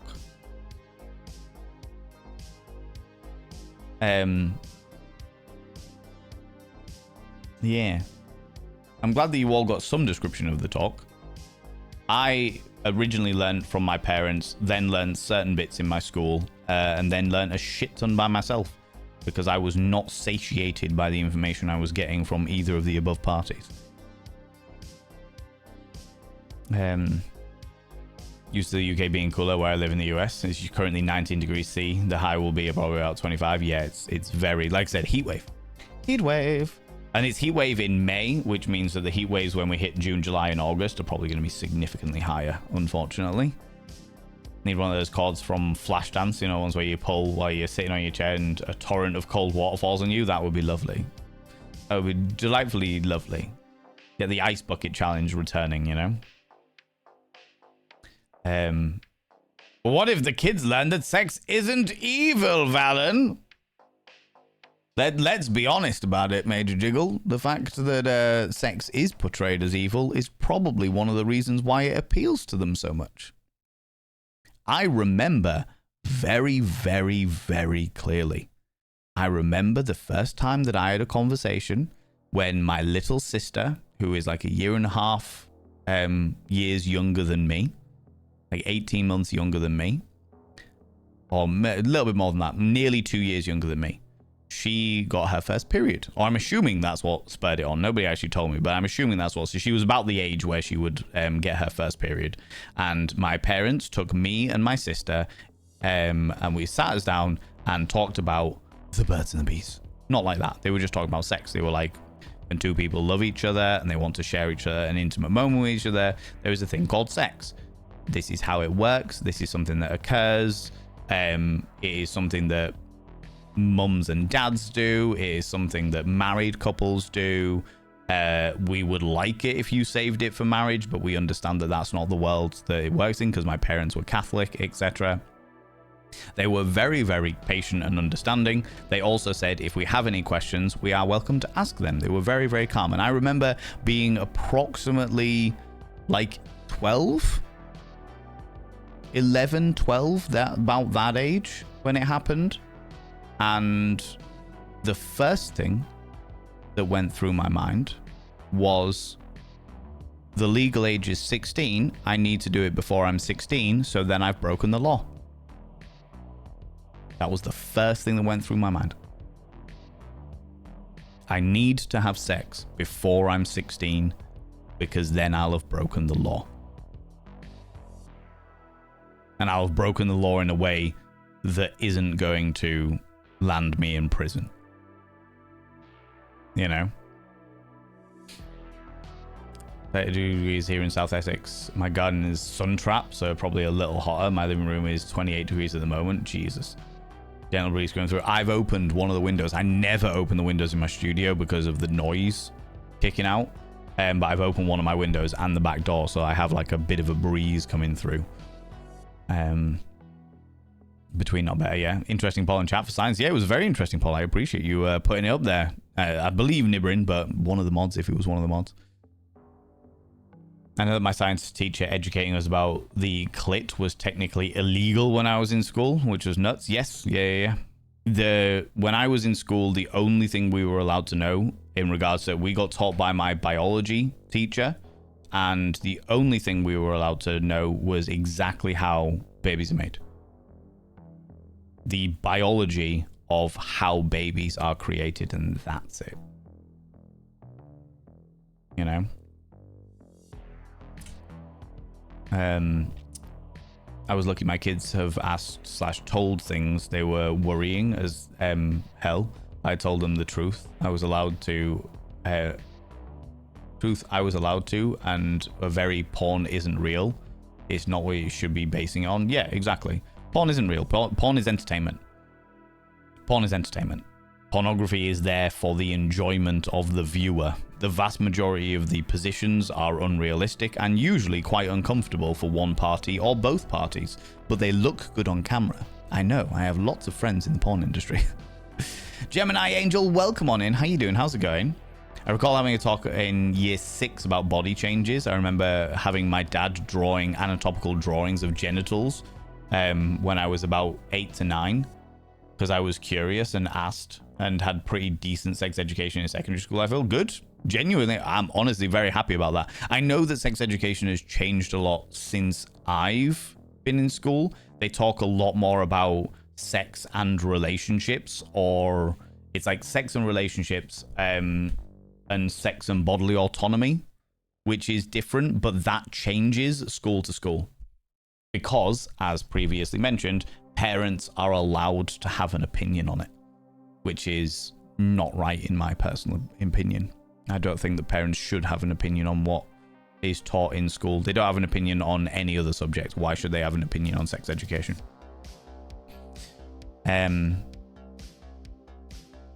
guess that's the one positive about going to senior school in the 90s. We had pretty decent sex ed, as well as weekly sexual and relationship health classes in year 11. The teacher, his name was Mr. Bates, let us all call him Master Bates during that class. For an ancient white dude, he was cool. That's fair. That's surprising, Druidess Medium, because I also went to school in the 90s and we didn't get any of that. That was not a fucking thing. My teacher, my science teacher, was fucking amazing. My science teacher was absolutely great. Because she understood the fucking assignment. The assignment was, you need to teach these children about how babies are made, because we are a Catholic school and you are not allowed to teach them about contraception or what have you. But she said at the very beginning of the lesson, she was like, right, we are going to learn about sex. We are going to learn how it all works and what have you. If you have any questions, so long as you use the scientific terminology, I will answer them. Because I had questions, because I'm a inquisitive individual. I was like, what happens if you are, like, the one question that I remember was, what happens if you are having sex and you really need to wee? Do you just like wee inside the other person, or how does it work? And that's when I learned the first time that I learned about the fact that the system sort of can disconnect that part of your, like, squeezes the tubes, so it disconnects the bladder to the thingy. Obviously, you can train yourself to not do that if you're into piss play, but that's a different conversation. That wasn't going to be taught to me in school, you know? Just every summer, she's the first where she hasn't. Forever grateful right now. Good. Good. We got in for a check as surely she would be cooking. We have a southwesterly wind. Ah, okay. Alchemaeus Art, how you doing? My parents tried, but I'm a knowledge research junkie. And I knew there were huge gaps in what they had told me, so they went to the libraries. Yes, the big building with lots of books, and spent hours reading about it and getting actual information. I stole my parents' books. My parents had a big old book on Kama Sutra underneath their bed. They thought they hid it very, very well. They had a couple of other books, which I have since bought, the copies of those books, about like sex games and pleasure for him and pleasure for her. These were like 90s books and stuff like that. And I have bought copies of them all since then. Because they were all very interesting and knowledgeable to me in my teenage years growing up, you know.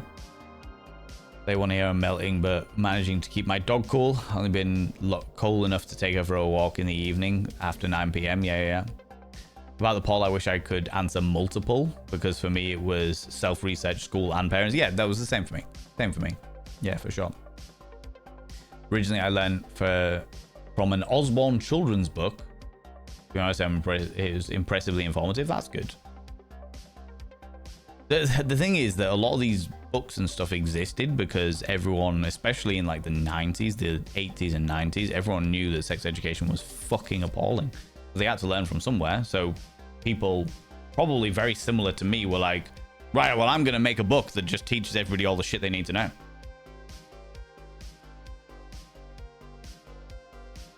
You know? The talk from my parents was hilarious. My dad gave me the talk to sum it up. Temptation is a bitch. High school is full of it. And I don't want you to ruin your life. Tomorrow you're going on birth control. My dad is a straightforward guy. Wow, I like it. Technically, he had the talk at school, but it was all about heterosex, so tuned most of it out, where the naive 13-year-old thought, most of this doesn't apply to me. Yeah. Because heaven forfend, they teach people about anything other than heterosexuality, you know. My mother attempted to give me the talk when I was 17.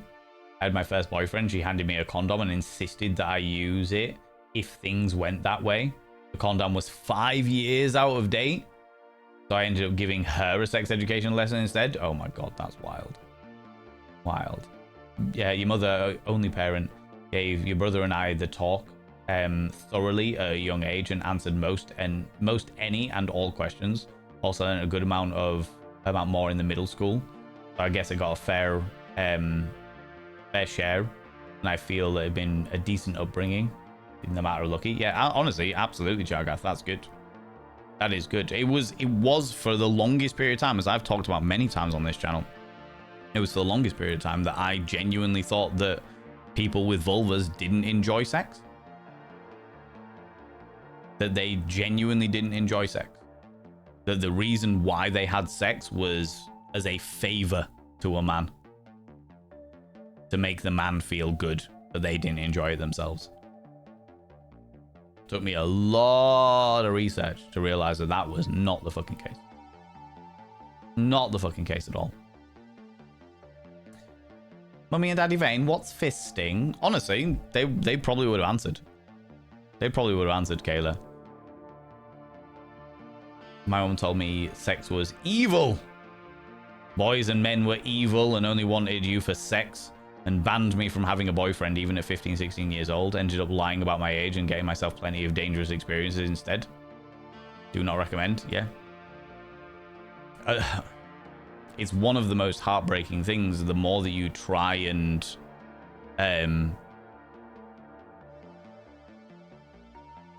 censorship doesn't work.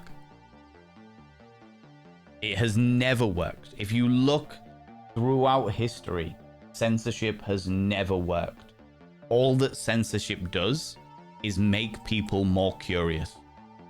It just makes people want to access that material more because of the taboo. You turn around and say sex is evil, which is what brought this entire conversation on in the first place. You turn around and say sex is evil, the vast majority of young people will be like, cool, that sounds exciting. Girl, having a talk at year 6 about body changes. Remember having my... Yeah, there we go. Section 28. Don't even start me on that. How good was your sex education? Or how was your sex education? 43% of you said good. 19% of you said not great. 19% of you said poor. 10% of you said excellent. And 10% of you said other. I will explain in chat. I see. Okay. I would say that mine was relatively good. So the amount of information that I know now and the way that I teach sex education now, it was decidedly poor. But for the time and the information that was available and what was expected of parents and schools and what have you, it was pretty good. My parents never hid anything from me. The reason they let me guide the conversation, but I didn't want to ask questions of my parents. You know? Currently, I found myself teaching my stepsons about it because their mother was dodging the topic at age 16. Some parents find it especially awkward to talk to their kids. Like I said before, some people have got me. They've asked me specifically to do sex education with their kids. Because they're like, you know what you're talking about, Val. I know that you'll do it in a respectful way, and you won't teach them about anything that they don't need to know. You can teach this information in an age-appropriate fashion. I'm like, yes, I can. And if they're happy for me to do that, and they consent, and the kids are happy for me to talk through it with them, absolutely, I will talk through it with them, for sure. But I would never do it on a larger scale. I would never do it in a school. Fuck that noise. That with agency and consent. Yeah, bodily autonomy and consent for sure. That's how I start it. We went to the Macallan bits, wrapped up with the healthy relationship dynamics. It was an ongoing discussion over time. Exactly. So it should be. I mean, fucking hell, there's still things that I'm learning. And I'm a sex educator. Now when I got your period in family vacation, I thought I was dying. Definitely traumatized to a child that young. Yeah. Happens to, unfortunately, a lot of people that have periods. Left school at 20 years old, and I imagine it changed a lot since then, since my sex education. Yeah. Oh, nearly 20 years ago. Yeah. Oh, I'm over 20 years now, and it's massively changed since I have been there. But again, it differs school to school. So some people in schools these days get fucking phenomenal sex education. A lot of people don't. Again, because parents have a say. So a school can be like, okay, we're going to do a sex education class on bodily autonomy and consent and like relationships and all of that. And parents go, I think my child's too young to learn about that at the moment. Why can't they keep their childhood innocence a little bit longer? And it's like, I appreciate you wanting to protect your children from the big bad world. But your children are already learning about the big bad world. And at the moment, they are doing it unguided and usually in a very unsafe way. It is better for them to go to the, I'm not sure. No, I don't think so. I don't think this is suitable for my child. Or even worse, I have religious objections to my children learning about sex. Fuck off.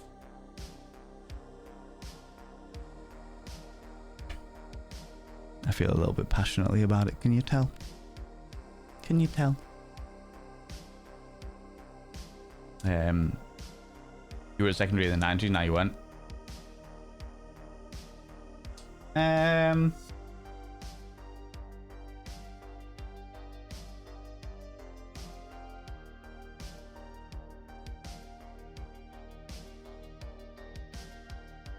I'll have started primary school.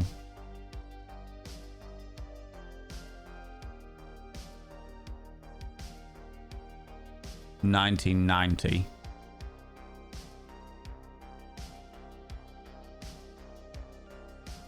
So 1996, 1997, I'll have started secondary school. Yeah, 96 or 97, and I'll have started secondary school.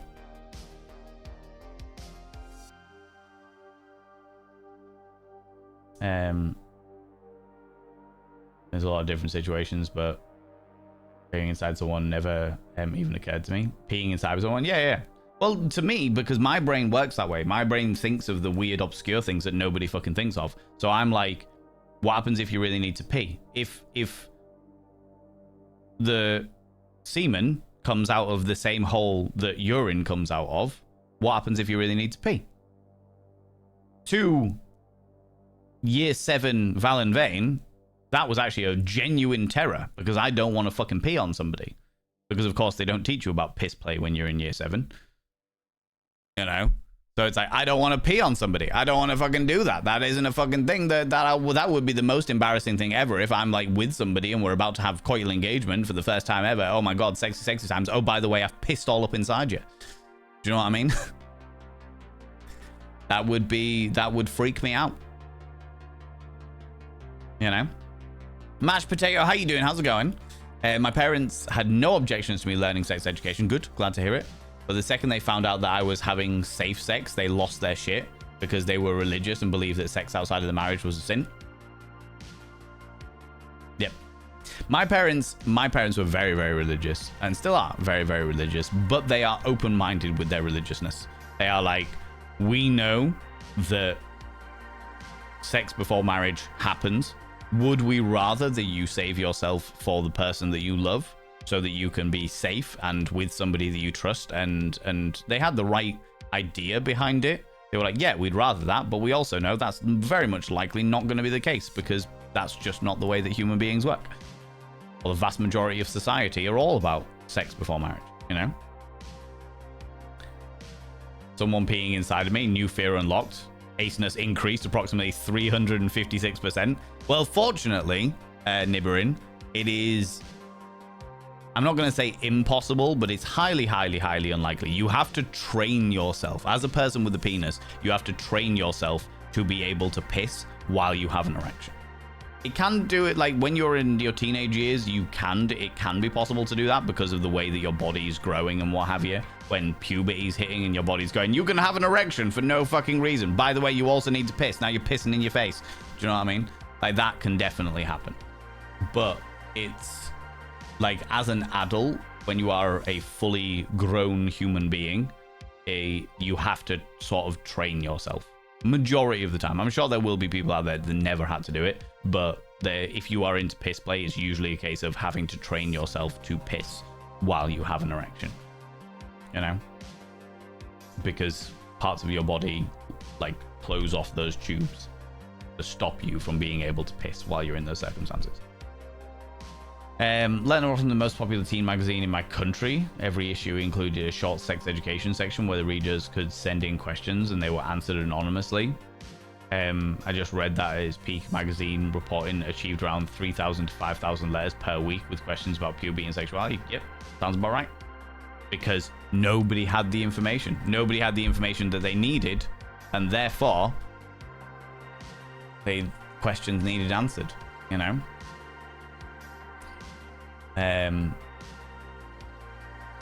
All other bad things happened before anyone thought to offer any kind of sex education. Later I learned quite a lot though. Technically the sex education was reasonably good, but yeah. That is the other thing that sex education is very, very good at. Teaching people what to look out for when it comes to predators.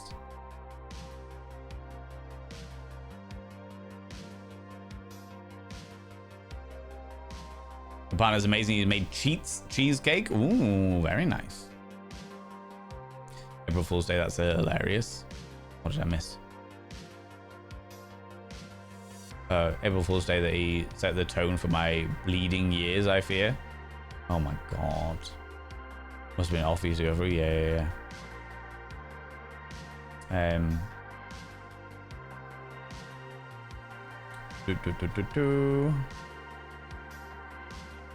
catching up a wee bit, friends. It's other on the poll. So when I got to years 9 to 11 in school, we had to do the condom workshop each year. Found it hilarious. It was funny, to be honest. And the school had silicon appendages. Year 10 was that with beer goggles on. And then year 11, beer goggles and a cardboard box over my hands. Were timed myself.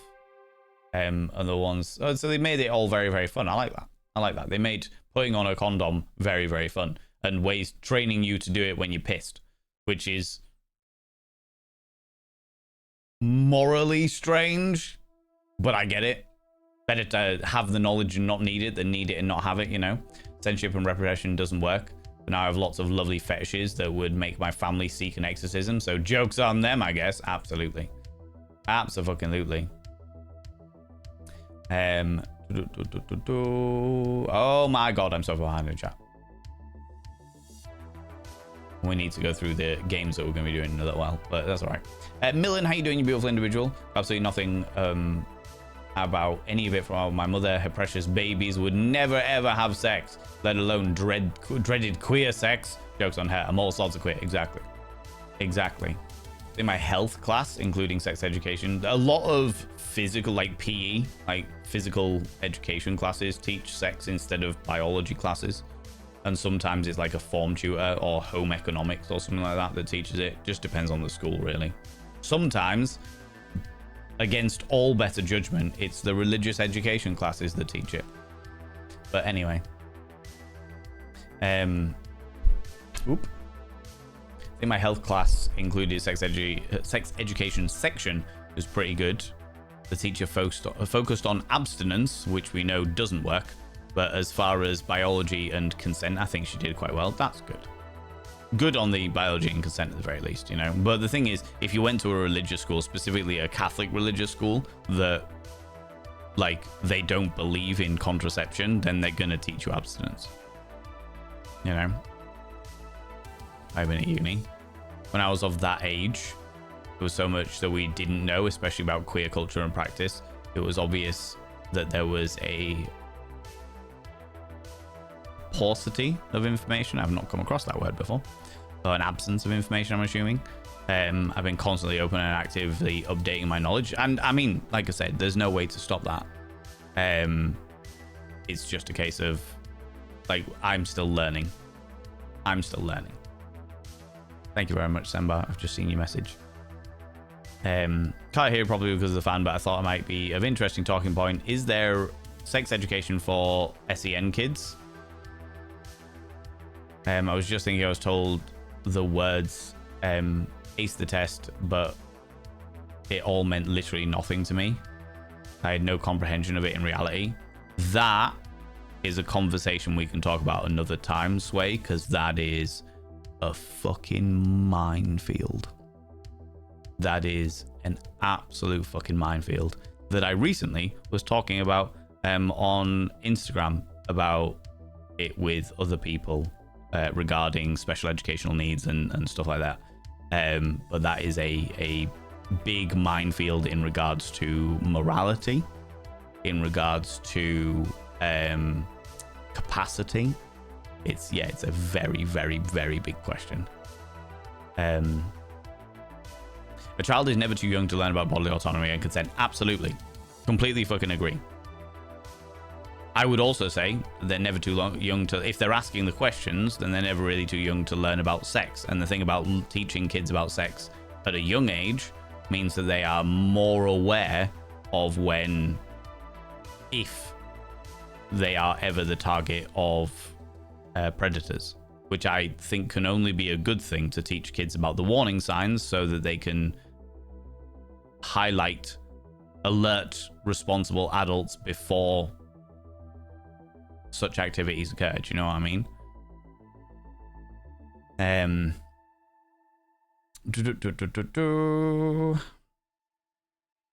We did our best, yeah. 14, 15 getting bullied for being gay. In my mind, I'm getting laid while you guys are popping your spots and wanking. Yep. Yep, it's a whole thing. Right. Let me just scroll down and just catch anything that's major, because I do want to go through the thingies soon. Going to need your skincare routine? Maker. I'm happy to go through my skincare routine at some stage, for sure. For sure. I do have a skincare routine. It alters every other day, usually. Usually. I do like one thing one day, and a different thing the other day, another thing. Paucity is nerd word for scientific journaling lingo. Significant lack of something, usually in reference to research, practical studies, and experiments. Interesting. I'm glad your parents were realistic and more accepting of it. Yes. Well, I think my parents just knew me. Because one of my first questions, let me snooze the ads for 5 minutes. One of my first questions when it came to my parents telling me to save sex before marriage was, did you save yourself for marriage? And my parents were not liars. So they just went very, very quiet. And I was like, okay. So you can't expect me to save myself for marriage. And they're like, we don't expect anything. You are you. We support you. We just want you to be aware of the risks. And there are certain things that are beneficial in regards to saving yourself for marriage, because you are then with somebody that you trust entirely because you want to spend the rest of your life with them. However, if you choose to do that outside, have sex before that, then that is entirely up to you. Just look after yourself. No way you were that calm. You absolutely pointed the finger and yelled, aha. No, I think that was probably one of the early days of my I told you so face, where I was like, you know. Cross-eyed Kraken, how you doing? Avoiding healthcare and the elderly population lack sex education. There's a huge issue with STDs in long-term care. There is a huge issue with STDs in long-term care homes for multiple reasons, one of which is lack of sex education.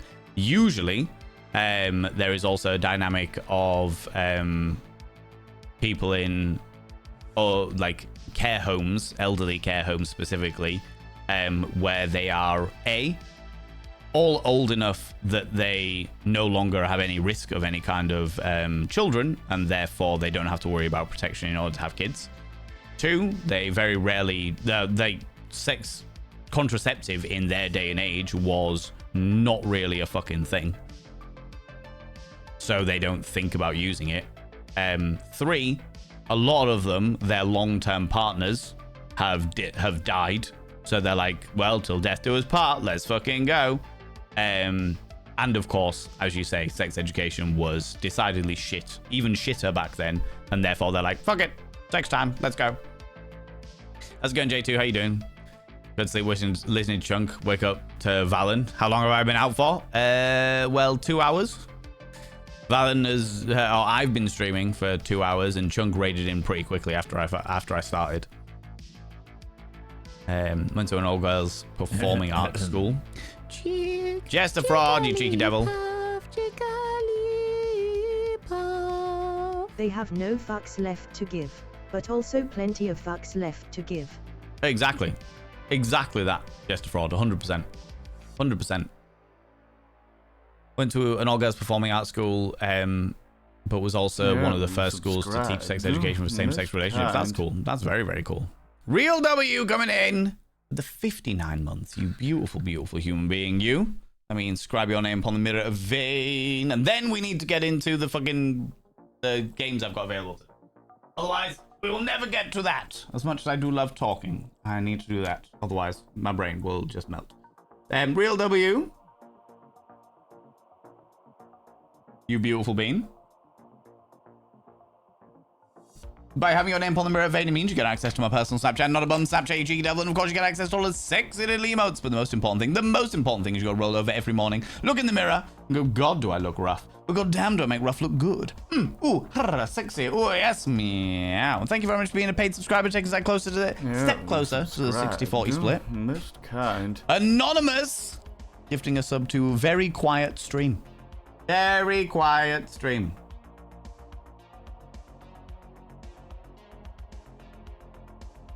Just real quiet. Shh. Now, shh. I've also inscribed their name upon the mirror vein. By having their name upon the mirror vein, it means you get access to my personal Snapchat and album. Snapchat, of course, you get access to all the sexy little emotes. But the most important thing, as I've just said, the most important thing is to go roll over every morning, look in the mirror and go, God, do I look rough? But goddamn, do I make rough look good? Ooh, sexy. Ooh, yes, me. Yeah, you know. There we go. Right. This conversation is really fucking interesting, and I am more than happy to carry it on when we are gaming as well, because I love talking about sex education stuff. It's just the way that I be. It's the way that I be. Right, let me get the them already. Most kind. I've literally just put it down. Right, let me get this poll up first, and then I'll deal with that. Jester Fraud, thank you very much for giving that sub to Ranticipation. My God. Gamus. The first one.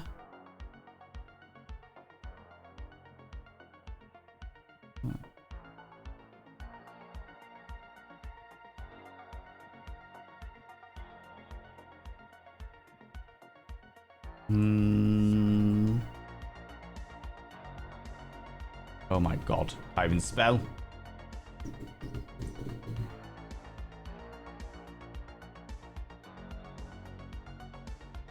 And then finally,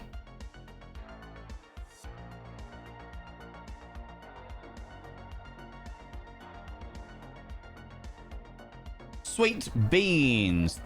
Make that 5 minutes. I'll do the break bit as well while I'm at it. Okay. Let us have a look at the games we have available today for your voting. The first is Gibbous, a point-and-click Cthulhu adventure. We have just done a creepy adventure in finishing the excavation of Hobbs Barrow. And while we were playing that, this was recommended. It is a point-and-click adventure, but to do with Cthulhu, terrifying creatures. So Gibbous, the Cthulhu adventure, is the first option. Second, SteamWorld Heist, which is a steampunk like pirate-esque game where you play as steam-powered robots. Also, the soundtrack is done by steam-powered giraffe, and it's an interesting one. I think we steal stuff and chips and bits and pieces. Third is Metamorphosis, where it's Honey, I Shrunk the Kids, or more specifically, Kafka, I Shrunk the Kids, where as a fully grown person, we were shrunk down to become an insect, and we've got to find our way back to being a human. Harold Halibut, which is a stop motion game that have been recommended to me by a lot of people in regards to its very interesting storyline. It gets quite surreal apparently, but not too spooky. And then Ori and the Blind Forest. Now, I rage quit this several years ago. However, it is a very, very beautiful game, and now that I have completed Hollow Knight back in the day, I wondered whether maybe we should return to this. So I'm not entirely sure. But those are your options. Ori and the Blind Forest, Harold Halibut, Metamorphosis, SteamWorld Heist, or Gibbous, a Cthulhu adventure. Right. There will be adverts running momentarily. They will take 3 minutes. I'm going to get up, have a pee, and go get myself a drink of orange juice. I encourage you to do the same. Get up, have a stretch your eyes, look somewhere in the distance, and look back again. Grab some kind of beverage, hot, cold, or if the time is permitting, flamboyant as fuck. Don't forget to take your meds. If you haven't done it already, take them now, you cheeky little devils. If you're wearing a binder, have a couple of deep breaths, stretch those lungs out, stretch those rib cages out. Never wear a binder longer than is medically recommended. And if you've left something in the washing machine, now's a good time to take it out and get it hung out and enjoy the heat as it quickly cooks all of your outfits. As well, if you are in the process of checking things, or don't forget to check the sell-by dates on your condoms and lubricants, because no one wants out-of-date coital aids, as in aids to your coitus. Okay, the poll is there. It is now in the top of your thingy, or should be in the top of your bits and pieces. We'll run 3 minutes of adverts while that is running, and we'll do the bits and pieces. All right. See you in a second, you cheeky devils. See you in a moment. We have got a little while left on the poll. I was faster than I was expecting to be, but what can I say? I evidently just piss real quick when I am when I am busy doing bits and pieces. But that's all right. I can leave that going while we do bits and pieces. Barnacle Bum, how you doing? Welcome on in. I'm gonna be here for that one. I worked with sane kids and adults, and oof, some of it was non-existent. Also, some who were old enough had boyfriends. Mostly worked with female adults who couldn't even talk about their periods, never mind sex. And I put my foot down with them, having to have the door shut. Yeah,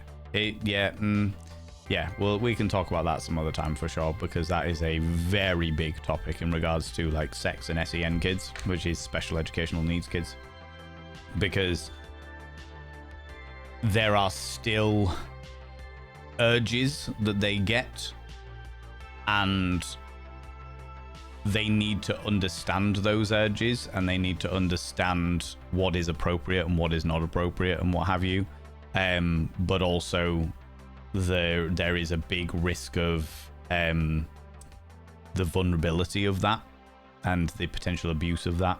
But again, we can talk about that some other time for sure. For sure.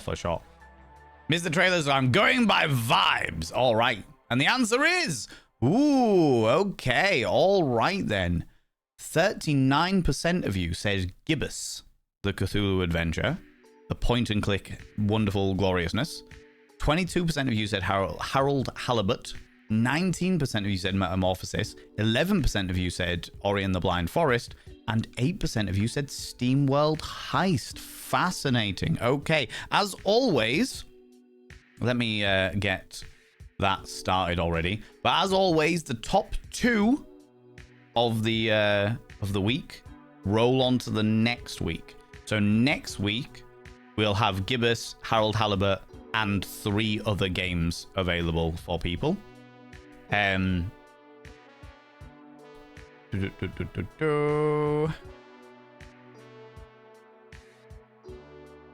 Okay, so that will be presumably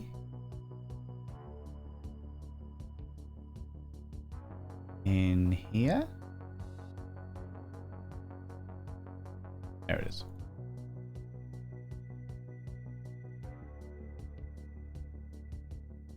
Okay, people are really feeling the point and click vibes at the moment.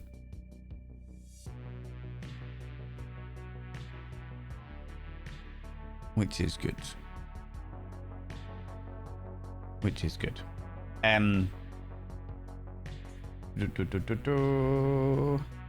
trouble with Ori and the Blind is the boss fights are incredibly frustrating and unskippable. I boredom quit. I didn't have an issue with the boss fights, to be honest with you.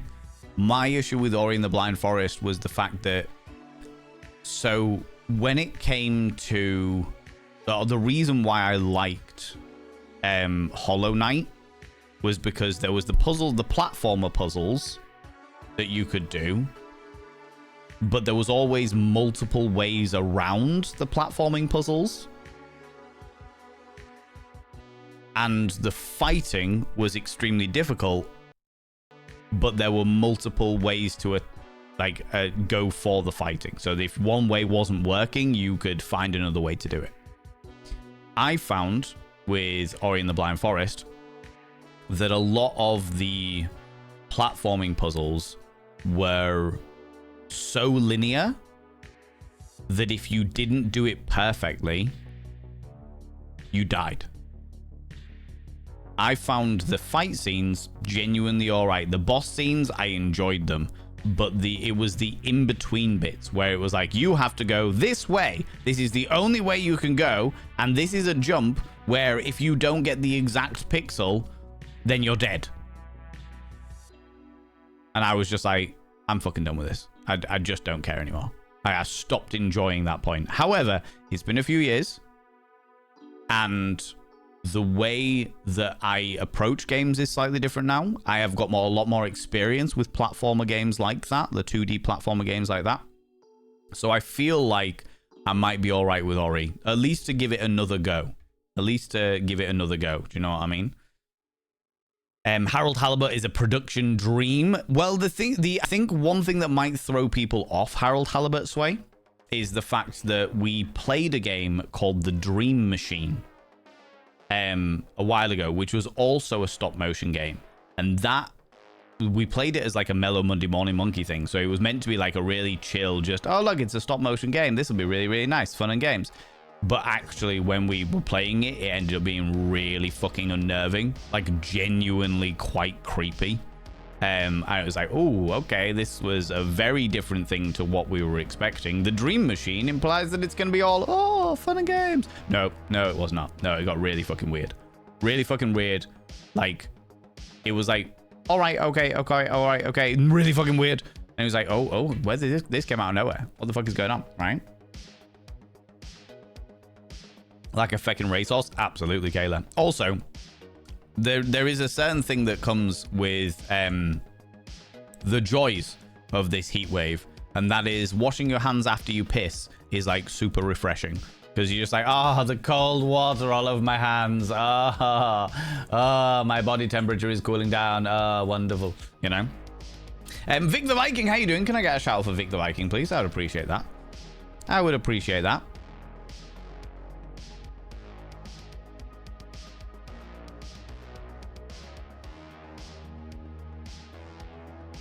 Oh my god. Bear with me 2 seconds, friends. Yeah, that's cool.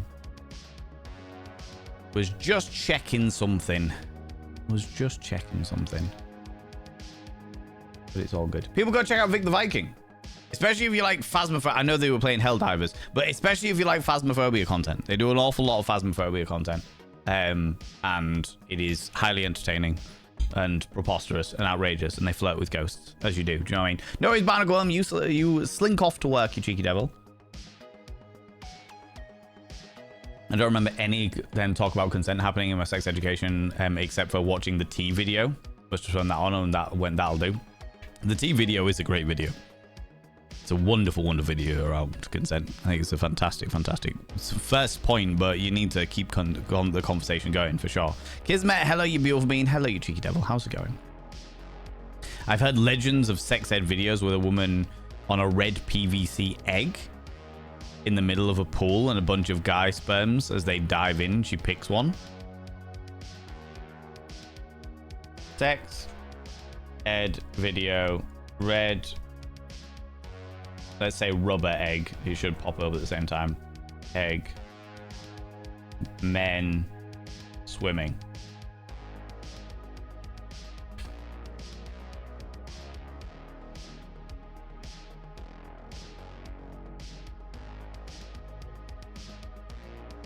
Nothing's showing up, but if you ever find it, I would love to see it. I would love to see it. How's it going, Alpaca Lunch? Hello, you beautiful bean. Do you feel that you will love the story behind Ori? I've been told that the story behind Ori is genuinely deep and beautiful, and that makes me want to play it. That, honestly, to be honest with you, Sembar, the reason why I'm even considering, because I remember how angry I got with Ori, but the only reason I'm even considering the possibility of it is because of how good the story's meant to be and how beautiful the game is. Okay, let's just change the stream title. First playthrough.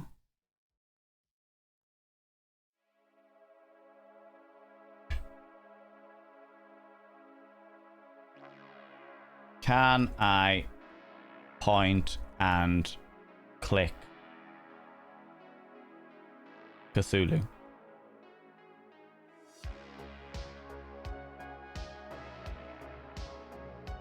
That is the question. Gibbous, as was voted for by the community. Gibbous, a Cthulhu adventure. So be it. So be it. And thank you very much, everyone, for shouting out Vic the Viking there. And Bloody Melting, how you doing? Feeling very much similar. Very much similar in that regard. You found the suitcase. Huzzah! Congratulations, Major Jiggle, you beautiful bean. Hey, thunder coming. You've got thunder coming, yeah? Use well, Looncorn. Thunder. Oh, wow, wow, wow, wow, wow. Thunder. Oh, wow, wow, wow, wow. The back of the wardrobe behind my guitar case. The guitar case and the suitcase are having an illicit affair. And we're hiding at the back of the wardrobe. Scandalous, I tell you. Bloody scandalous, all right? Just had a birthday coffee chocolate cupcake for breakfast, and here I'm hanging out as I am fantastic. Kismet, is it your birthday today? DLP, how you doing? How's it going? Head off. Funny time. No worries. See you later, Dean. Thank you so much for being here. Big love. See you on Friday. See you on Friday, you beautiful bean. See you at the glorious event that is. You know, it is indeed. Well, indeedy. Happy birthday to you. Happy birthday to you. Happy birthday, dear Kismet. How very dare you? Melty bits. What? 2 seconds. 2 seconds. 2 seconds. Vic the Viking gifting 1,000 1,000 biddies? 1,000 biddies? I do have melty bits. 1,000 biddies! Thank you so much, you beautiful being. That's really fucking good. God, good lord. Just mid song as well. Happy birthday to you.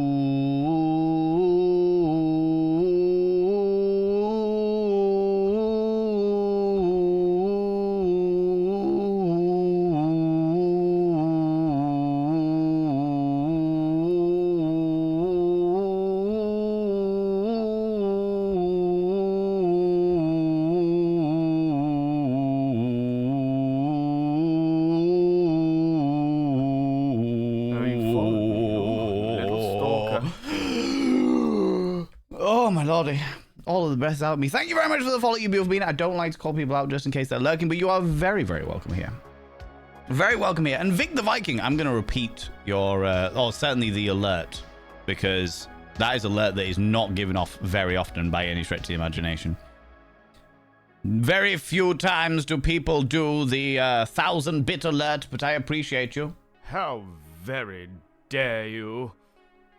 Test message.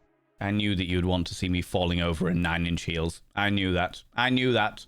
Vic, thank you so much. That's really fucking kind of you, friend. That's so fucking kind of you. God damn it. 1,000 biddies? What's wrong with you? Worth every bit. Scandalous. Scandalous, I tell you. Yeah, the higher biddies amounts are obviously the ones that people don't get selected very often. That's okay. That's all right. When they do, you know? Kayla, come here, cheeky devil. What do you like claiming cheeky kisses, you beautiful individual, you? Good lordy, lordy. My lung capacity could never. What can I say? I'm very good at going down on people. I mean, diving. Diving. Very good at diving. Yes. That's the one. Very good at diving. It's fine. Muff diving. I mean, what can I say? I have talents, okay? I have my talents. And lung capacity is one of them. You're welcome, Gizmo. I hope you have a wonderful, wonderful birthday, you beautiful individual. Great video that is. Things that live on the internet. Oh, absolutely. Absolutely, for sure. Coffee chocolate cupcakes. They sound so yummy. Happy birthday. Absolutely. Brave Emily Tentacle. How you doing, you beautiful individual? I am Muff certified. I don't know about that. That implies that I've gone through like a test and somebody has like Muff stamped my certificate. You know, music stop. Okay, let's get the game on the go.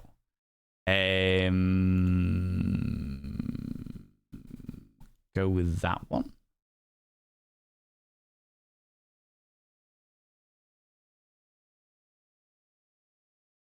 Let's try that. Okay, it's working. It's working. Published many, many papers. Peer reviews. Exactly. Many peer reviews. Many people who have been like, yeah, he's all right. He's okay. Is he worth a certificate? Yeah, I mean, he's got a good lung capacity. He can stay down there for hours, you know? Stay down there for hours. It'll be fine. Be all right. Can do that. Be all right.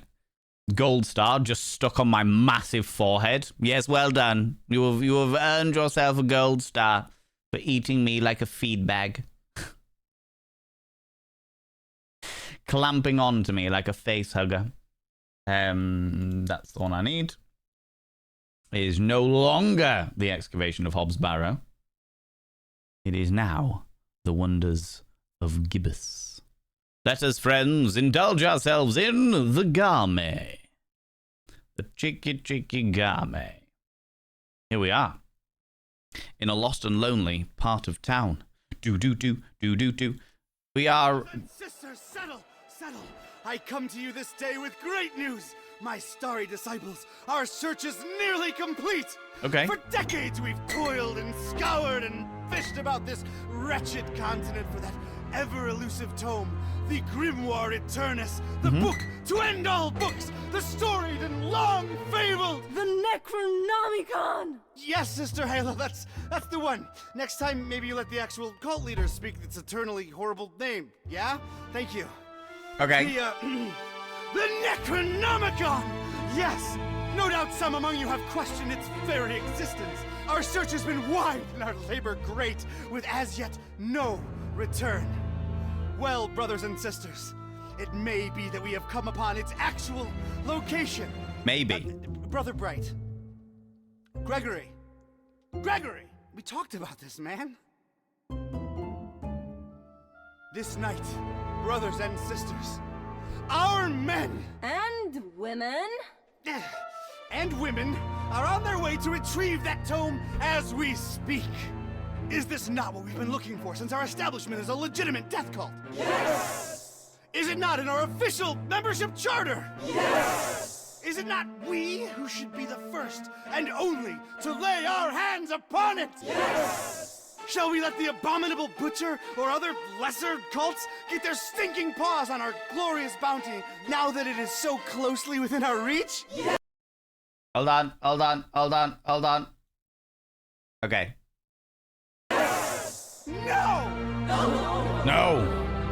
And with the Necronomicon finally in our hands, nothing will stop the Haunter from regaining his true form. No end to the work! So, where is it? We have found him, brothers and sisters. The man who will lead us to it. We have found him, and we watch. We watch. Perverts.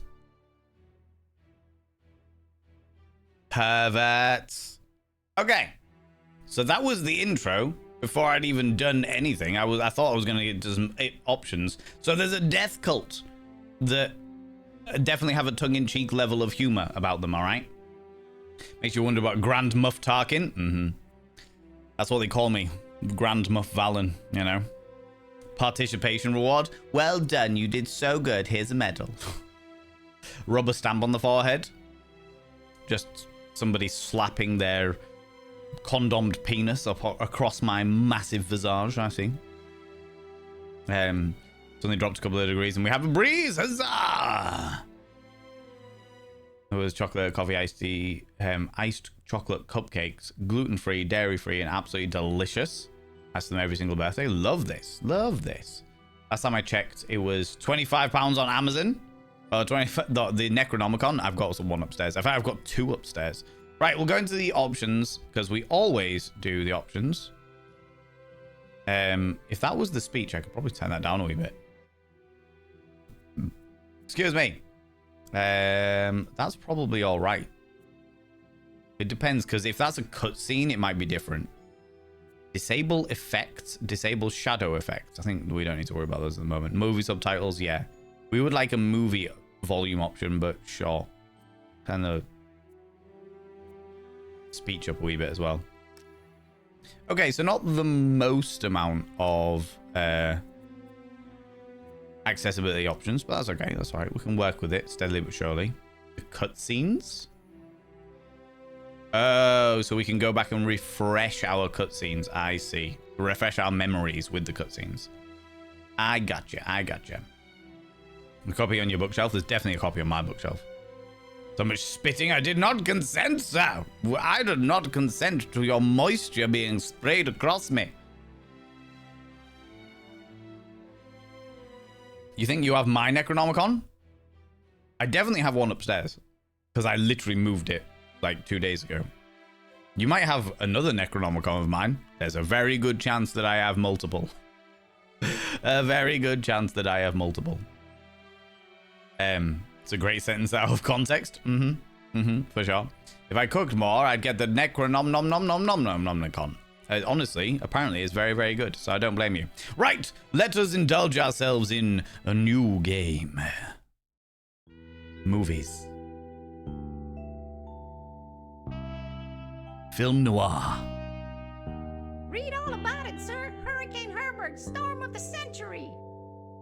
Look at our butt chin. That's the least of my worries. Change. Everything's changing. Always changing. What's a Joe supposed to do? You take a new case and it's all you can do to be prepared for whatever it throws your way. The only thing you can know is whatever it's tossed at you won't make any kind of sense butt up against the last thing. It's the change, you see. I've been hired to locate some kind of ancient book. Supposed to have inside of it the kind of stuff makes a Joe's guts turn salt and sallow. Real type mystical mumbo jumbo, which I guess explains the weirdo cults popping up all over Darkham. Darkham? You know something's left of center when the folks hiring you want to keep themselves all secret-like. Cash is cash, though, and I could really use the milk. That's something doesn't change. Put some weight on my man in rare and forbiddens. The kind of pressure makes a Joe's stomach jackflip, and he points me at this dark and ancient library. Dark and ancient? Huh. What's not dark and ancient in Darkham? Damn. Most times, the new is just as bad as the old. Sometimes worse.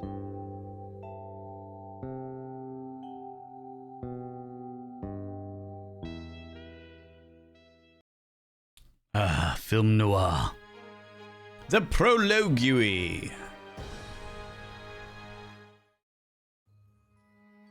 Well, here it is. Miskatonic Library. Not the, friendliest place in town. And this town and Friendly ain't even in the same zip code. Okay. Here we are. In a lost and lonely part of Darkham. What was that? Hold space bar for what? Oh. Let's zoom in. Look. Darkham. Horrible hellhole. Never thought I'd stick around when I came here 23 years ago. She was local, young and unstable, and I was probably too much to handle. Then she left me with an empty bottle of 81 proof and a broken heart. My gut instinct was telling me I could look at everything a second time, glean extra information that might be useful. Or not. My gut instinct. The brooding, festering horror of the ancient town. Weird, that just popped into my head from nowhere. From nowhere? A sea of rotting roof tiles, decaying masonry, and who knows what dormant evils. Who knows? Definitely not me. Definitely not me. You probably have a void space where the Necronomicon must always fill. That is possibly it, to be honest with you, this way, for sure. For sure. Alexandra Griffin, hello, how you doing? How's it going? Could I get a shout out for Hey Alexandra Griffin, please? I would really appreciate that. If we had one Necronomicon, but yes, but what about a second? Exactly. Second breakfast through the medium of tentacles. Tentacles. You got a copy, it's great. Yeah. Good morning to you, you beautiful being. I hope that you slept all right. More Darkham. People go check out the glorious Not Alexandra nearly Griffin. as badly lit as the name would suggest, but more than compensating on the creepy scale. Alexander Griffin is a wonderful, wonderful human being who deserves all your love and attention. They play lots of story games that make them cry in the most emotive and glorious way possible. Not your prettiest tourist-friendly town. Oh, that's interesting. The eyeball gets... Darkham. Horrible hell. Never thought I'd... And then she... Okay. So, the eye is closed when there's nothing more to say about it. What does that do? No. Gotta investigate the library first. Oh, Not nearly as bad. that's not anything, but I can do something here. Even more Darkham. Surprisingly colorful here and there, but I didn't let that fool me. No. The town had been bubbling with occult activity for a while, and I was about to look deep into it. I do loving deep into things. There's nothing else down this side, was there? No. Okay, even more Darkham. Like a sea of ugly, decrepit, tile-covered whales. That's certainly one way of looking at it. Okay, nothing more to say. Into the Miskatonic Library. F5 to save.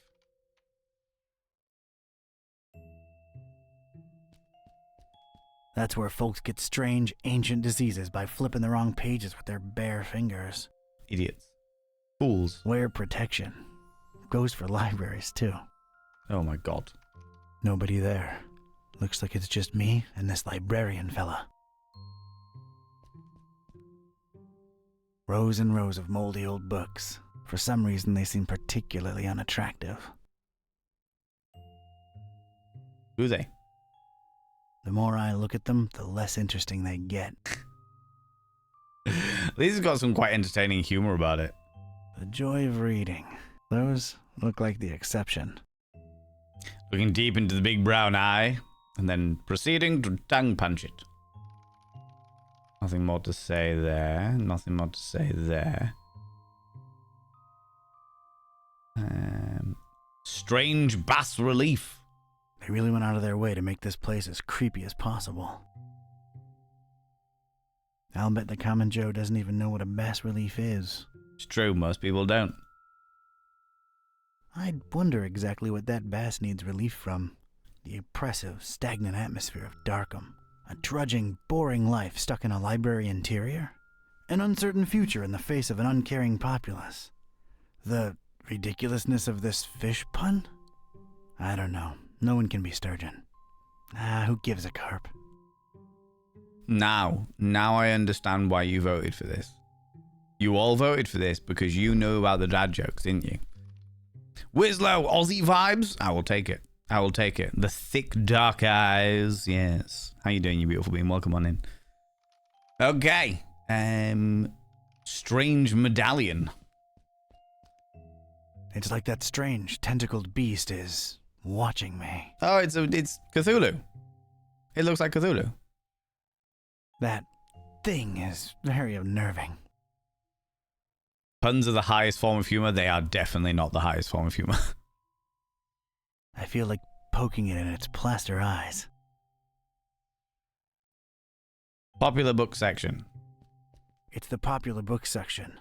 Apparently, all Daniel Maroon novels. You know, Vatican mysteries and all that. Bear with me 30 seconds, friends. I just need to quickly send an email.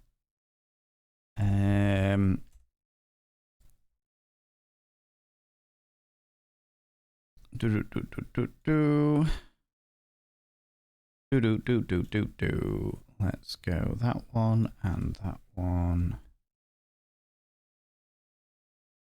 It's more Ken stuff than anything else.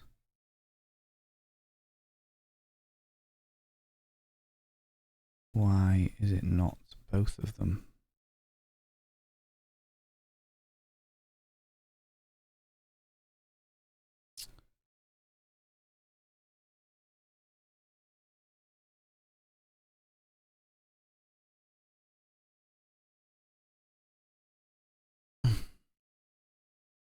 Cool.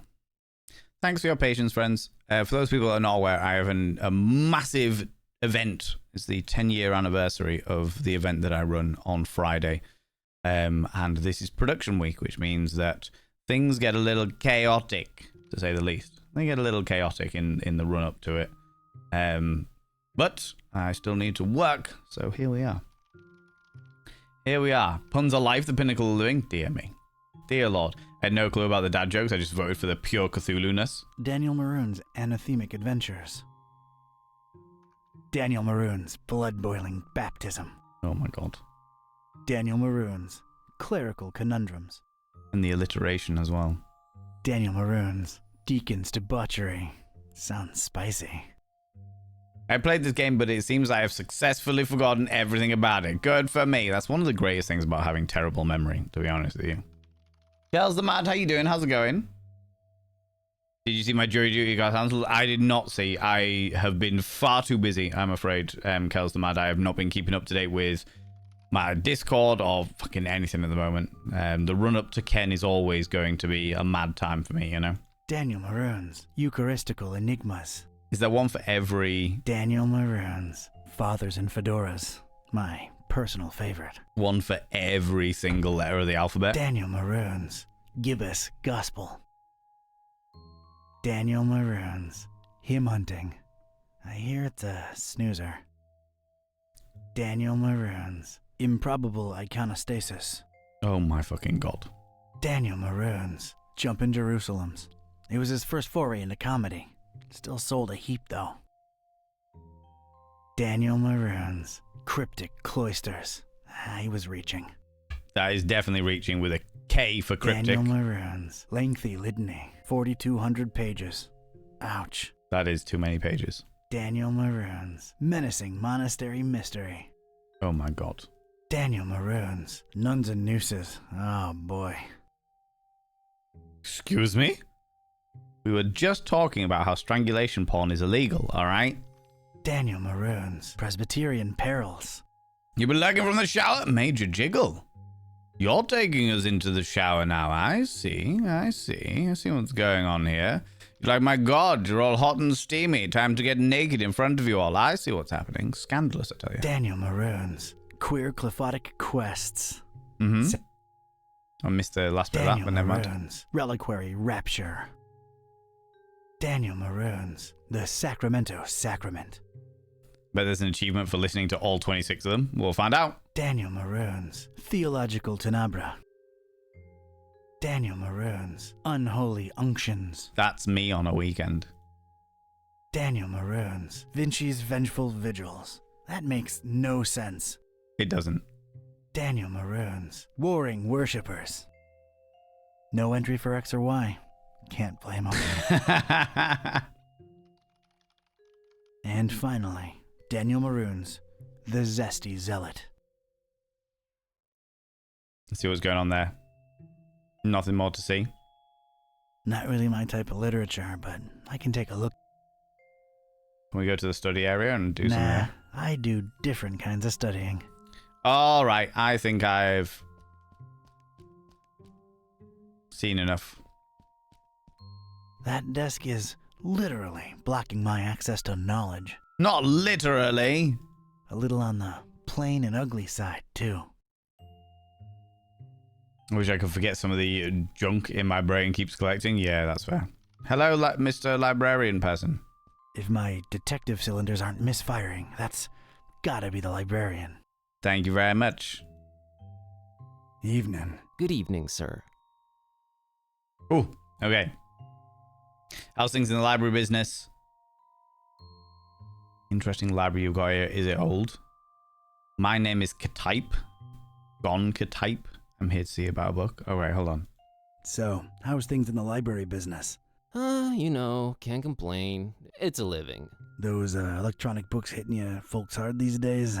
Nah, not really. People don't tend to read much at all anymore, so it's all the same to us. It's fair. It's fair. Interesting library you got here. Is it old? Yeah, pretty old. It's old, huh?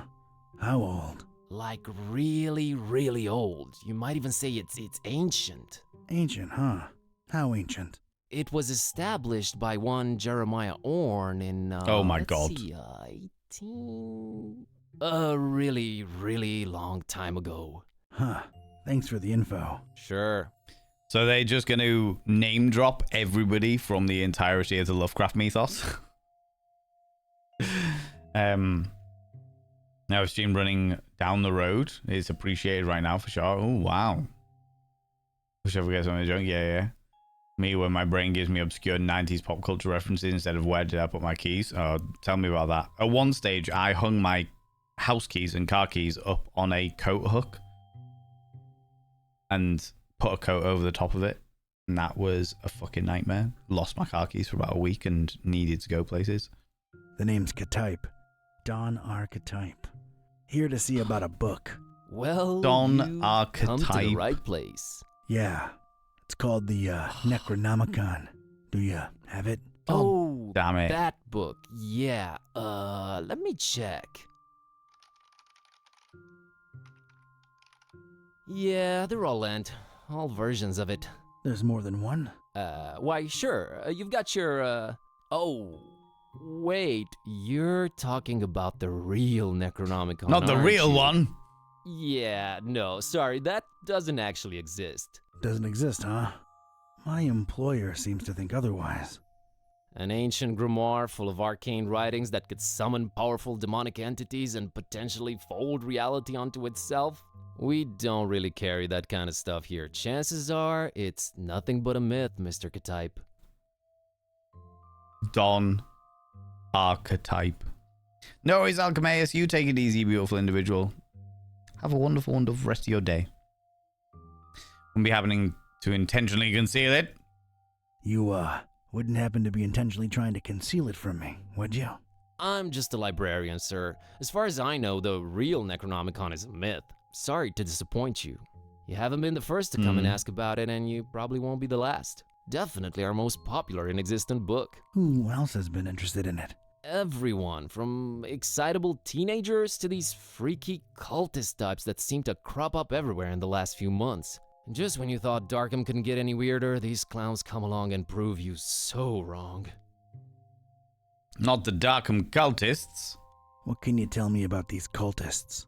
They come in all shapes and sizes, can't really tell them apart. I mean, it's not like they waltz in here dressed up in ceremonial robes or anything, but you can tell from the way they speak, they're not all there. I genuinely thought there was going to be robe people coming in at that point, you know? No such thing as the Necronomicon, you say? Mind if I, snoop around your collections a little while? I don't mind personally. You'd have to talk to Mr. Orne about the rare books department, though. At the moment, he's really busy with some new arrivals upstairs, so you'd have to wait a while. But, sir, waste of time, really. That book is just a legend. An ugly, ugly legend. Potentially, possibly, maybe. But at the same time, you could be hiding it because you're a cultist yourself.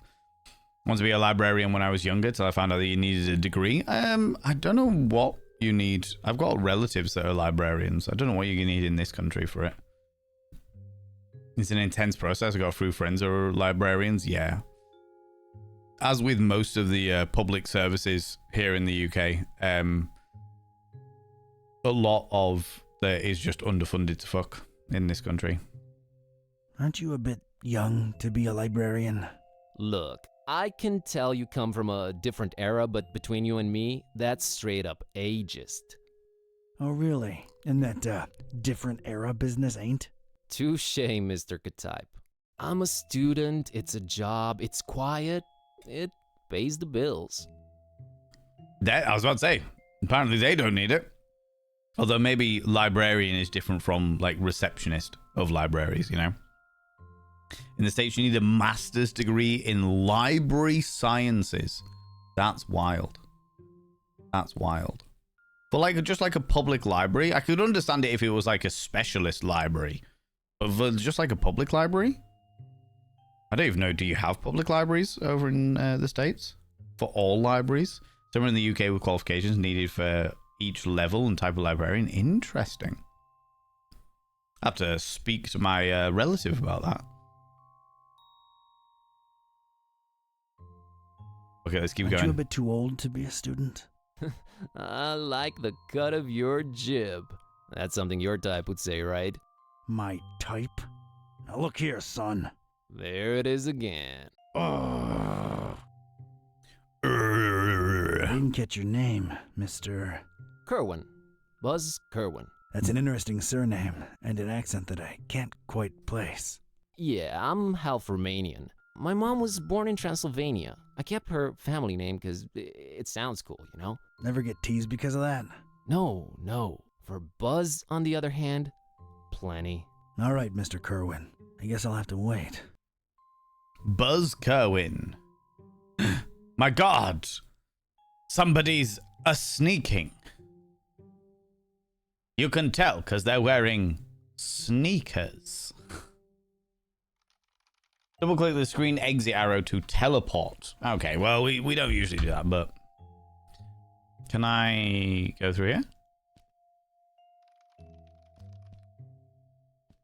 Nice kid, I guess. Okay. Let's leave. Worked in a converged library. His department, a frequent but odd merging. Ah, is it interesting? My God! What does that do? Don's diary. Sources hint at the Necronomicon hiding in plain sight inside the Miskatonic library. How plain that sight is remains to be seen. Gotta look into it ASAP. But the thing on the doorstep, what could it be? There's a thing on the doorstep there. Looks like a package. It ain't for my nose, but I could pass it on to the librarian. After all, I am a postman as a part-time thing. Let's head back in. Hey, librarian. Buzz. I found this thing on the doorstep. Were you expecting a package? No, not really. Let's see it. There's a note here. Oh, it's for you. For me? What does it say? Too long have you meddled in our business, Ktype. Here's your chance at a bright future for a change. Muhahahaha. Is it me or is this thing ticking? A bomber? No! Mr. Ktype! They left my shoe! Oh. He's gone. Oh, I'm no longer Mr. Ktype. Was that you making all that racket, Kerwin? No, Mr. Orange, sir. Someone set up a bomb in here. I was about to call the police. Nonsense! You call this a bomb? You should have seen Dresden, son! Now that was some firepower right there! Clean up a little, will ya? Okay, sir. That was some firepower, but look! The bas-relief has changed. The strange medallion glows above the area, and now we are... Mr. Ktype's shoe. Well, I feel like I should call him Don now that we've been through this together. It's Don's shoe. Oh my God, really? Right, let's take Don's shoe. Because who knows what we'll need, or when we'll need it. Thank you very much for taking the shoe. Can I not look at anything from his perspective then? Okay, we'll look at the strange medallion. Well, at least that thing took some damage. I think it's a little loose now. There's a weird glow emanating from behind it. What the? What could it be? Seeing somebody at the door. Friendly, how you doing? How's it going, you beautiful being? Then there's a university world, so that maybe explain it. Exactly, this is Miskatonic. It's sure to fall off and kill someone whenever the next earthquake hits. The next earthquake as if it's a casual That thing. monstrous cracked medallion is literally an accident waiting to happen. I'd knock it off for sure, but I can't reach that high. Can I throw a shoe at it? I just realized how long I've actually wanted to do this. Don sends his regards, ugly. Lob the shoe. My God! It's the Necronomicon. What is that? Buggy with a stick, what could go wrong? Well, I've lost the shoe. The shoe has now gone. But I got the book. radiation, get your Geiger counter out. Honestly, fair. I'm good. Busy as heck this week. Got Big Slick Saturday. It's a big celebrity thing for the Children's Hospital. Oh, wow, that sounds amazing, Brentley. That sounds absolutely fantastic. I hope it goes really, really well. We've got our 10-year anniversary of the cabaret that I run on Friday. So it's also a very busy week for me as well. Raven Lunatic, you beautiful individual. Welcome on in. How you doing? I live 2 minutes and you'll light up the library on fire. Look. We were reading some smut, Alexandra. All right, as soon as you left, because we know how thirsty you are for a good smuttening, okay? And some of it was too hot to handle. Set some of the local books on fire, especially the conservative Bible, who just couldn't handle the level of too hot to handle. All right, couldn't survive that shit. Bible spontaneously combusted. There was an explosion. The library's on fire. All right, and now this book has got one giant green eye. So we're going to go to get it checked to make sure that its green eye isn't contagious. And maybe it's some antibiotics. Okay? That do be happening, right? Is this what Dawn was after? This looks nothing like the other editions. Creep factor just went up 200%. Not the creep Who'd hide it factor. up there and why? You're coming with me, weird book. Oh. Come on, weird book with the eyeball. The Necronomicon. Never thought I'd actually say this, but the Necronomicon feels weird in my pants. Oh boy, what an evening. Think, Buzz, think. Dawn's been kidnapped. The police are a bunch of corrupt and incompetent tools. What do I do? Well, Orn can close up for the night. Things are way too messed up to stick around. The best thing to do is retreat to the bus cave, clear my head, and see what this strange book is all about. The Buzz Cave. The Buzz Cave. The Buzz Cave. Okay, safely home. What the hell was all that about? Is this really happening? Am I really talking out loud to myself? What is this book? God, I need to stop talking to myself. I sound crazy. Kitty, should I open this thing and see what's written in it? What do you say? You're a lot of help. Okay, might as well take a peek. Ya, kashaptu zi dinger kampa, per Adonai Methatron.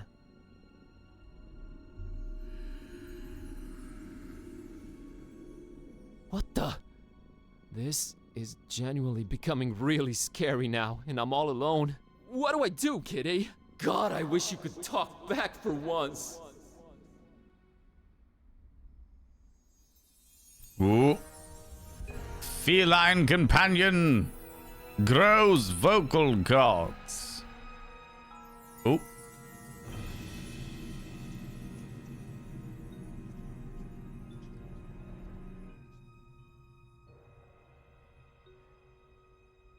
Okay.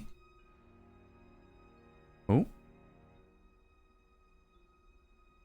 Okay, I know I've been saying everything felt weird before, but that was really, really weird. Something feels very different now. As much as I hate agreeing with you, something does feel very different now. I know, right? Maybe reading that out loud wasn't such a good idea, huh? It sure seems so. Right? That's my cat's voice. Whoa, wait. Are you actually talking back to me? My gosh! Took you a while, huh? I feel like we were in a much more productive place a few moments ago. You know, analyzing the situation. Maybe working toward a solution? You talk. I stand corrected. You seem to have a firm grip on the situation. But how? You just read an incantation and then wished out loud that I could talk back. So... This is wrong. This can't be happening. This is wrong. Wait, I know. I'll just find the spell or whatever it is and reread it and reverse this. That should work, right? You're not really expecting any kind of relevant answer from me, are you? Right? I mean... Oh, what the... It's gone. I can't find it anywhere. This was definitely the page I read it from, but there's different text on it now. What the... Should I read it out loud? Wait, sorry. I wasn't considering your point of view here. Do you want to be a... Talking cat? Please don't take this the wrong way, but that's a resounding and definitive no. I just don't want your kind of problems, man. My deal is sleeping, eating, and generally being decorative. I can get behind that. Okay, here goes. None of these were the one that we read out, but okay. But all right. That's this weekend. Apparently so. Several strange books, but no eyes on them. I've got several strange books, but the only eyes are the perverts inside. It's run by Paul Rudd, Jason Sudeikis, Rob Riggle, Eric Stonestreet, Heidi Gardner, and David Koshner. Interesting. Back from my epic travels to the kitchen, lying down on the floor and cool down. Absolutely, fully understand that. I need some sugar in my life right at this moment in time. But I don't have anything in, so we're just going to power through for a bit. Weird in your pants? I'm sure there's a king for that. Absolutely, for sure. The Buzz Cave, where the vibrators are stored. That is the reason why they called me Buzz.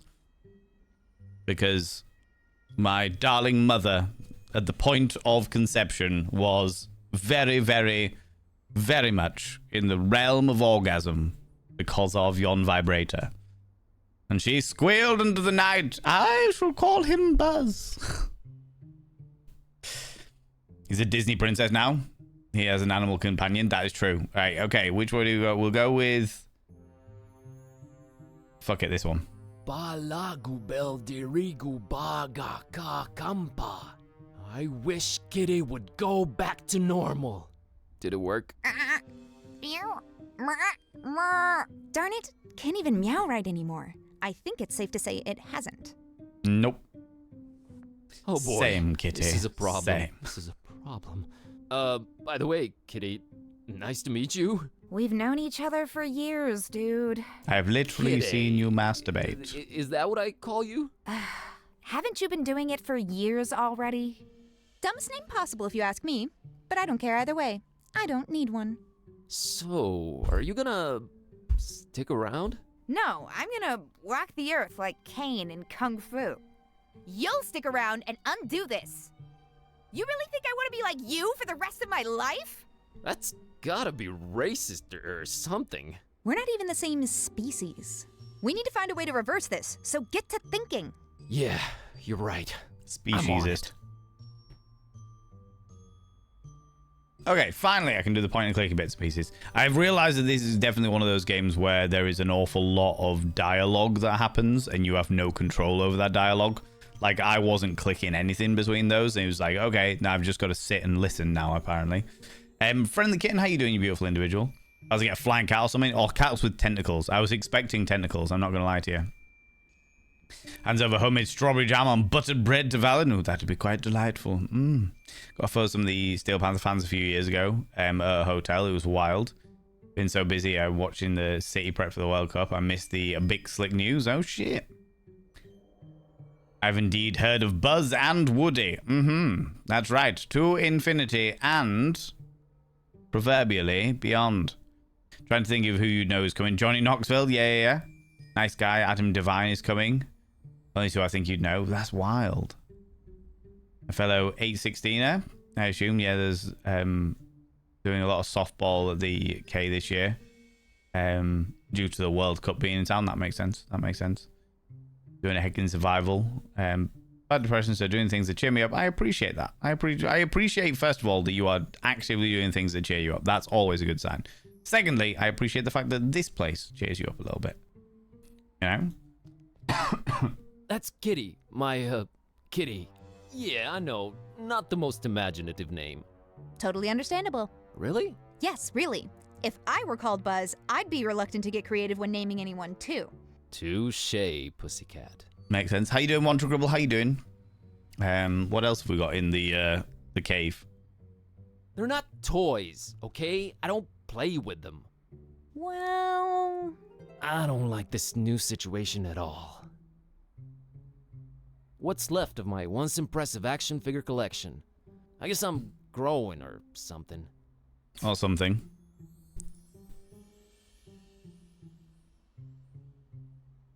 It was just north of town. But I've been in the production. Yeah, Brentley is a works. I work on go too deeply into your job, but you work on the stage for all these big events, don't you? What does that do? Please don't drag me into your immaturity.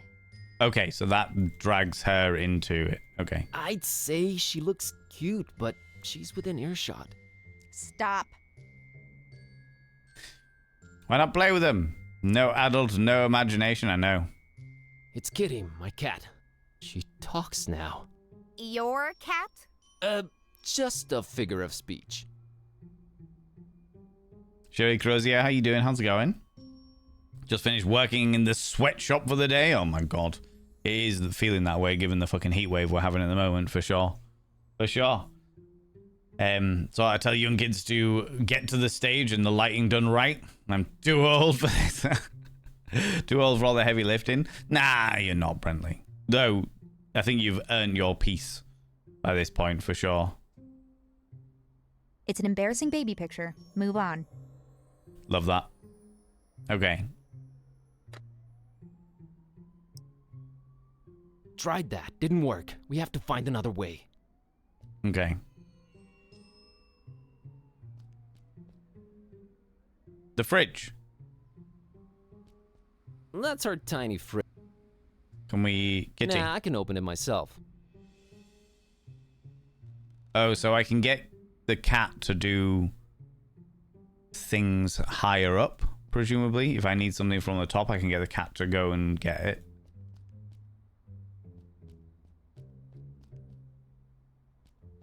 Can I take the My tablet? tablet. It's been charging for 2 days now. Still at 2%? Dead as... well, dead. No use. It's dead. Okay. Who's this? That's Ron Dilbert. She's doing shows since Clinton was in office. First show I ever did was the fall of '95.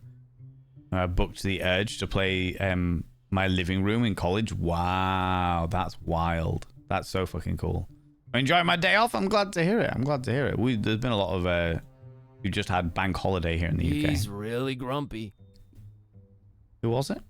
All right. Scenic Transylvania.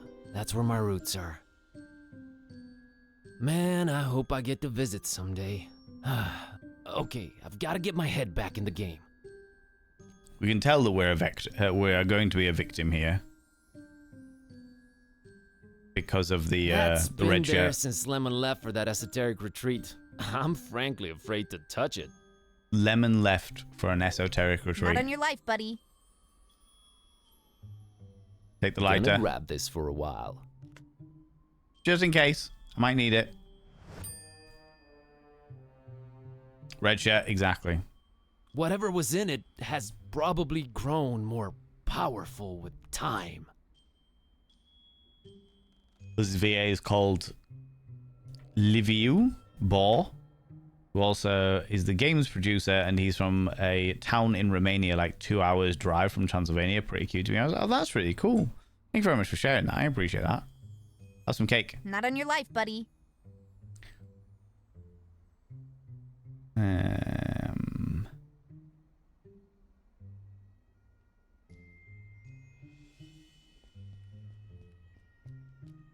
can't really do anything else. All right. It's our oven. Can we open the fridge? Oh, we can. Hey, it's not completely empty. Gonna grab this. Take the can of Dr. Fisher. Dr. Fisher, it will make you a pisher. What's in the oven? I'm not sure I can bring myself to open the oven. I'm a weak man. I'm not sure. Rude.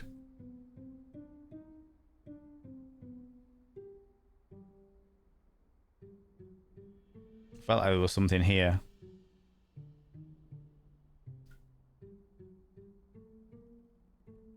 But it is gone. One thing I don't know yet is who from the Chiefs is coming. My guess is Travis, and Patrick will show because they always do. Ah, cool. Dr. Lemon's room. Beyond this impenetrable portal adorned with god-awful decorations lies Lemon's Shangri-La. He's such a hippie it hurts, me mostly. Lemon's locked the door when he left for that esoteric retreat, and of course he has no phone signal or internet. Great. Kitty, I'm a little stumped here. I have no idea what to do next. We're clearly in over our heads. Maybe we should reach out to someone who knows more about this black magic thing. You've got a point. Wait, how about my roommate, Lemon? He's my roommate too, remember? Yeah, he does know a lot of people. A lot of suspicious people. They're really into his homemade cookies, for some reason. Suspicious people is definitely who we're after. I've seen him write down names in this little notebook. Maybe we should look for it. He's away on that esoteric retreat thing, though. No way to reach him. Cookies. We're gonna have to find a way to get inside his room. Okay. It's our one and only trusty lighter.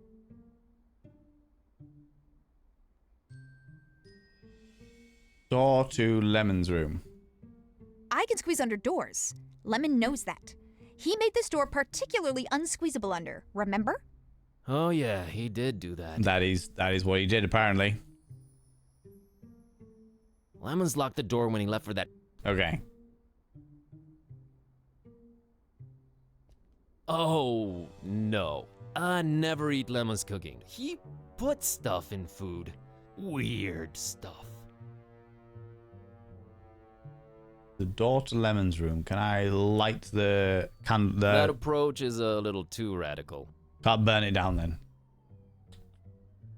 What does Dr. Fisher tell me? For some reason, I picked up this can of the foulest soda widely available. Doesn't say it's like corrosive or anything. Completely useless right now. Nah, I don't need it.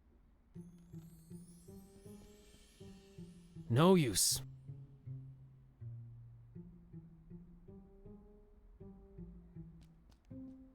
Someday soon, I hope. Ron can't help us now. Never pay more than $20 for a computer game. There's nothing over here.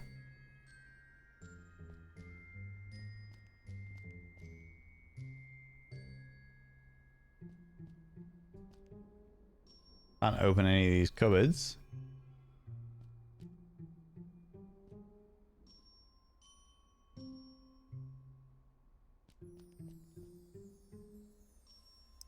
Dr. Fisher? Soda can't get me. Not ingesting any of them combined. The remains of cake. It's usually either full of Lemon's dubious cooking or completely empty.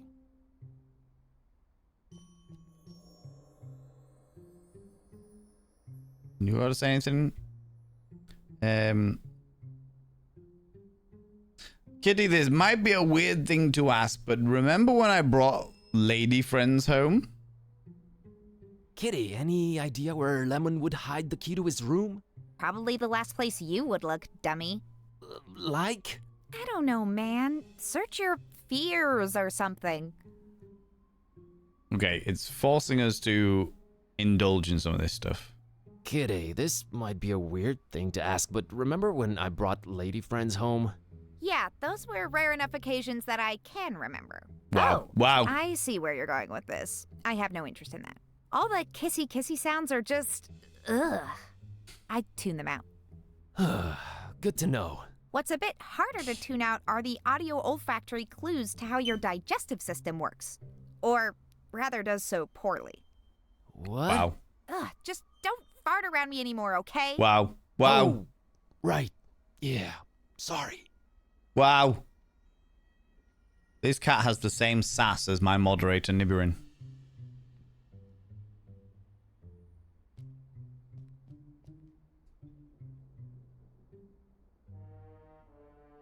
So it's presuming that it's hidden somewhere.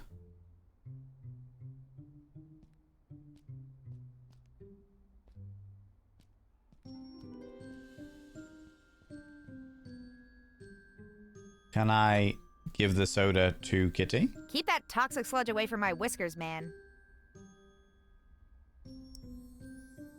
Yeah, see, that's one of my biggest fears. Not doing that. The same sass? Thanks, you are very welcome, Nibirin. Very, very welcome. It was said that all of that statement was said with the same energy of new fear unlocked. My phobia of sex has gone up 358%. It was like, no, not interested in that. No, not having it. And each shove off got a meeting downstairs. No worries, you take it easy, Brentley. Thank you so much for popping in and saying hi. I really appreciate it. I really appreciate it. I hope that the gig goes really, really well this weekend, buddy. Can I use it? No use.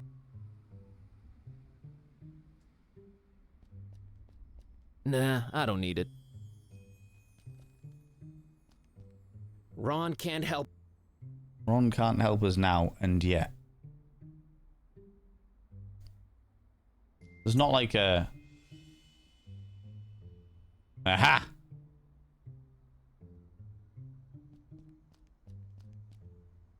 Remains of cake. I can squeeze a... Oh yeah, Let's go all the way over here. There's nothing else. I get the poster off the wall? Someday soon. Can't interact with the figures. Completely.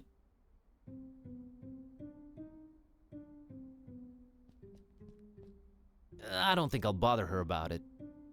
Yeah, the knife. No, we can't interact with the knife. Look, I'm afraid to touch the thing. I have this long-running fear of leaving the gas on, and then the dorm explodes, and I'm not even slowly walking away from it. I just stand there in tears. No. Oh, wow. Hope you're having a wonderful day. Yeah, doing all right. Thank you very much, Sherry. Like, it's very, very warm. It's cooled down quite drastically over the past, like, half an hour or so. So I'm very happy for that. But as it has cooled down, my body's been like, ooh, you are sleepy now. You haven't slept well. Sleep time. I'm not sure.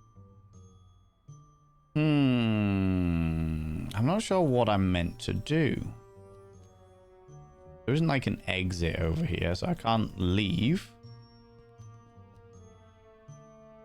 I have to get in there. What have you got for me, Kitty? Kitty, I'm a little stumped here. I have no idea what to do next. We're clearly in over our heads. Maybe we should reach out to someone. They're really Suspicious people. I've seen him write down. He's away on that esoteric We're gonna You have to, it just tells me I've got to get inside the room. Okay. Kitty, any idea where Lemon would hide the key to his room? Probably the last place you would look, dummy. Like? I don't know, man. Search your fears. He is afraid of the oven. I'm not sure. I'm not. Put the cat in the oven. Kitty, think you can open that oven for me real quick and take a peek inside? Sure thing, boss. No worries, as soon as I grow friendly opposable thumbs, you're gonna have to man up and do it yourself. Come on, Buzz. You can do it, dude. I can? Okay. Yeah, it's just fear. Stupid fear. Yes, and fear is the path to the dark side. Fear leads to anger. Anger... Open the damn oven, Kerwin! Yeah, yes, yep. I did it! Hey, and there's Lemon's key. Oh, and there's a cookie in here. A suspicious one. I see. Okay. Except the cookie. Yeah, definitely. I think I'll take it, you know, for sustenance. Ugh, I would not recommend you eat that. I'll take it either way. Take it, we may need it later. The weird, creepy cookie. Perfect. Okay. Palaver averted. So it does look like there is... Oh, I like the transition there. It does look like there is a limitation on what can and can't... Like, it seems to be quite linear at this point, but that might just be because of the fact that we are in a... the beginning of the game, as it were, you know? Boop! I have a feeling somewhere inside this horribly over-decorated piece of furniture lies what we're looking for. Okay. It's one of those tiny cute guitars. Ukulele. It's cute. Conspicuously open book. It's a book Lemon left open. Well, let's see here. Page on the left Pavlova? says, No, compass palaver. is a magnetized pin floating in a solution. It's not the 1700s anymore, Lemon. Jeez, what a Luddite. What a Luddite. Page on the right says, invisible ink. Use lemon juice to write secret messages on paper. Only you will be able to then read them by bringing the paper close to a source of heat. Note, make that a source of mild heat, not open flame. It's a book Lemon left. Compass is a magnetized pin floating in a solution. Okay. Take the incense sticks. Of all things whose purpose is to be lit up, this one scares me the least. Can we light the incense?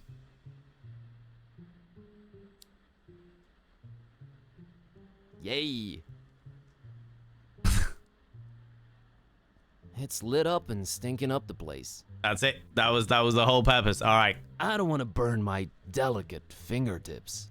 However, can we interact? Take Page the on book. the right says, invisible note. Gaudy hippie clothes. Oh, that's gaudy. Hey, looks like there's something under this. Is it a piece of paper? What do you know? Oh, A pair of scissors. never mind then. We'll take the scissors. Have a look at the I tribal think it's mask. supposed to be a fertility idol. Kinda scary if you ask me. Nah, it's a giant old one. I would not sleep with that thing above my They head. really, I'll they tell you really that. did Star Wars, but just enough Star Wars to not get sued to fuck by Disney from it. It reminds me of my late cat Maya. She knew whenever I had a large stinky fart brewing. Usually she'd be on my lap and she'd give me a disgruntled look and hop off within a few seconds. The trumpet of hell would sound. Amazing. Hopefully you can catch another sleep tonight. No worries, you take it easy, Sherry. Thank you very much for popping by. I appreciate you. I will... Well, if it's cooler, then I might be able to sleep tonight. And we thankfully... Can we just interact with the decorative? It's locked. I know. Always locked, of course it is.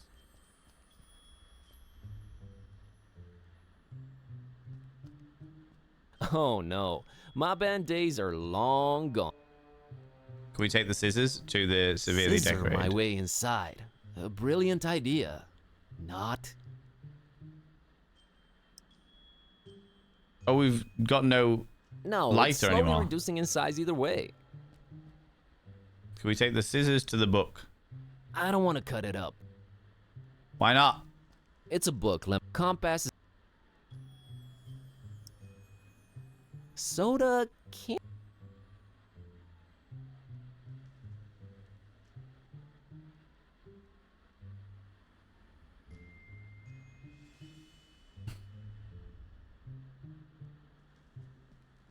All right, Kitty. I have a feeling the notebook we're looking for is somewhere inside this locked closet. I can't really think of a way to open it. Couldn't you just randomly combine some household items into a makeshift key or something? I'm sure I could, but I was thinking maybe you could shoulder this particular burden. Let's not make a habit of this. Ugh, this patchouli stink is giving me dizzy spells. Oh, here it is. Okay, so you I have haven't to be... done that since I was a kitten. Still got it. So you have to be very specific about what you do. It's not just a case of clicking on that thing or what have you. It's like you have to do this thing with the cat in order to get further. Right, okay. Take the diary to the incense stick. Let's moderately heat this baby. Yes, it worked. Lemon, one too many cheesy detective novels. All right, Kitty. Now let's see Severely this list decorated, here. yeah. Woo! I think I got it. Interesting. That's How's VG for all your supernatural needs sound? And there's the address. We're practically neighbors. It's the best option we've got so far. There's something I'm not sure I mentioned before. This detective that was looking for the Necronomicon, Dawn, got kidnapped right in front of me. Oh, right, you've mentioned it. Let's go. But we've gotta try and rescue him. All right. Do you know who kidnapped him? I guess we have no lead yet. Lead. Sam Spade over here. You know how you humans always stereotype us as being selfish? Sorry about that. Don't be, because in my case, that's exactly how it is. I'm sorry, but I could give a kitten's fluffy tale about your detective friend. My main worry right now is my own predicament. Why didn't you call the police or something? Oh, Darkham PD, only the most corrupt and despicable organization in town, makes these cultists look like fuzzy bunnies nibbling on baby carrots by comparison. No, we're on our own. Interesting imagery. Anyway, your friend Don's on his own too. It's a catty-cat world out there. How about we keep him as objective B, alright? Whatever makes me A works for me. Let's roll, Marlowe. Whatever works for me makes me A.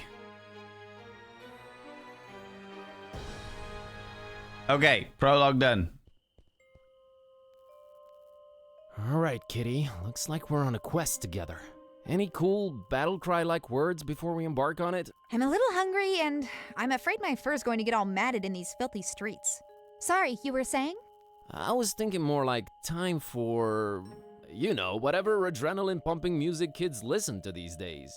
Time for Bossa Nova. Let's get on with it. Meow. Meow. Meow. Ah, so I don't have to just click that, I can... The Looming Tower. That ominous tower belongs to the local waterworks. A dog is currently laying on the couch, tooting the back-end horn every 3 minutes. Living room has an odor. Oh, God. After missing all my stops and exits, I am now back at the hotel, and even more of a popsicle. And in this case, it is the heat, because I walked way too much. And sat for way too long waiting for a bus that never came. How is chat? Jesus, that sounds like a right palaver. Do you not use the tube system, Eris? You don't fancy using the underground? Squeaking clean and smooth as a dolphin. What did I miss? Oh. Not only did you take us into the shower where your naked form was presented to us, but you also cleansed yourself of bodily hair, smooth as a dolphin. My God. My God. Hope you're not taking care of yourself and getting back to good temperature and hydration. Most certainly. Most certainly. Imagine the odor of the tube today. Oh, God, that's true. Yeah. That is true. Also, the heat of the tube today. Oh, fair enough. Fair enough. I rescind my, my initial dynamic. Okay. So that takes me back to my room. Okay.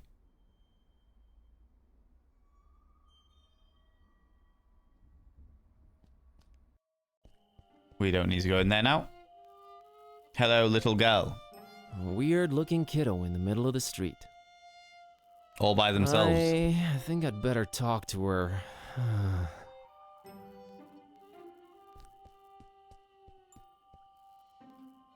Hey, little girl, what are you doing in the street by yourself this late at night? Hey, big guy. What are you doing disturbing peaceful citizens for no good reason this late at night? Well, let me try that again. What's your name, kiddo? If you must know, it's Priscilla. Are you sure you don't mean Priscilla? Do I look like the kind of person who can't correctly pronounce their own name? It's Priscilla! What's your name, smarty pants? Buzz. Buzz? My dad really loved his electric shaver. Yeah. Made a new friend, +5 charisma, -10 intimidation. Interesting. So there are benefits to us speaking to people, but also potentially flaws as well. Riding the bus was supposed to be faster than the tube, but I missed my bus exit and then my phone died, so I couldn't figure out what exit I needed. Oh, God. Nightmare. 5 a.m. with only 2.5 hours sleep to my name. Been to MRI appointment today. Jesus Christ. Told myself I wouldn't need a power bank because it wouldn't be that long. Nope, I was wrong. Now I know better. You learned something today. You know, you won't get ahead in life with that kind of attitude, kiddo. Oh yeah? What are you doing with your life? I'm a student and a librarian, if you must know. Oh, so you must be like 22, right? Give or take a few.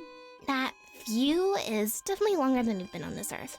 Okay, I won't say anything out loud, but I'm thinking it. You misheard that as a power wank? I love that. Hey, I was just genuinely concerned. Well, don't be. Drop my fishy and that sign up there, and Grandma let me come out on the street and try to get it. But I can't reach it! All right, settle down. Can't Grandma help you out? Grandma's been taking her bath for quite a while now. Grandma says we'll go to Fishmouth soon.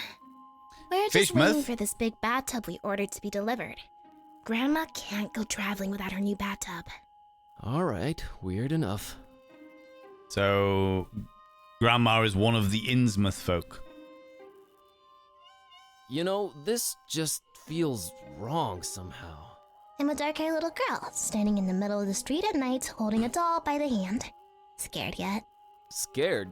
Nope. A little bit creeped out by how irresponsible your grandma is, I'll give you that. Somebody offering power wanks? Mind coming over? It's too hot for me to do it myself. Aren't your mom or dad around? Mom and Dad moved to Fishmouth last month. And we'll move there too, soon. Yeah, so you are one of the Innsmouth folk. Get my fishy! Oh, all right.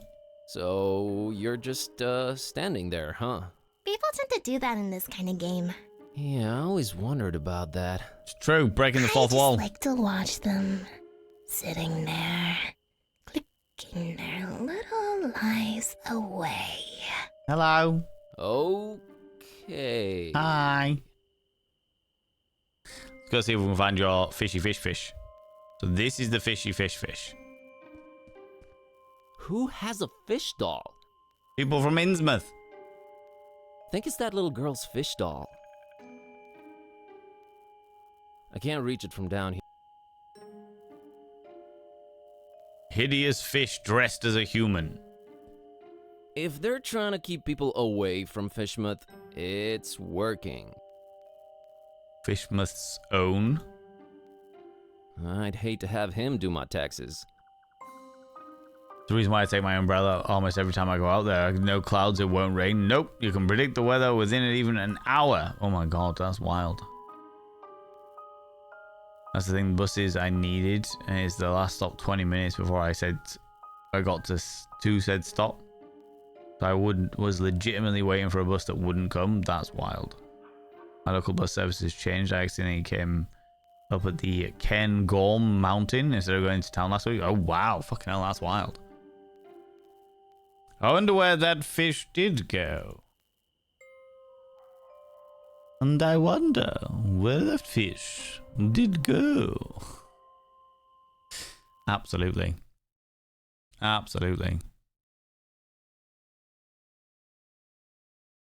Okay, cool.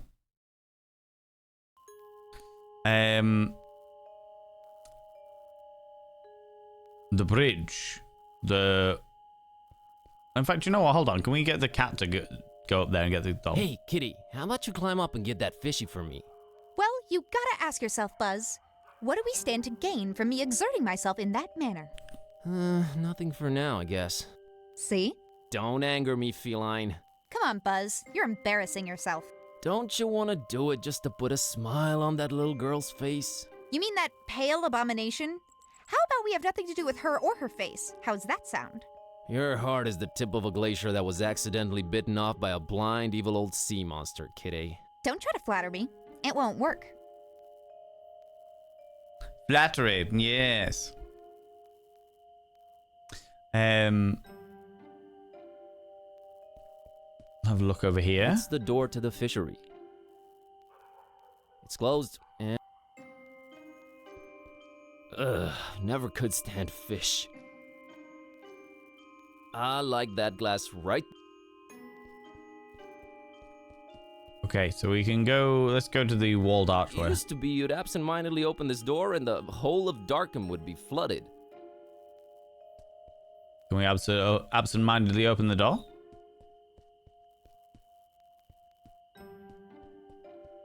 Back then, door. Now, wall. Oh, so it's not even a door. Okay. Well, we will... What is this? A graffiti? That sign keeps popping up all over the place lately. It somehow looks old. Wouldn't know what to do with it.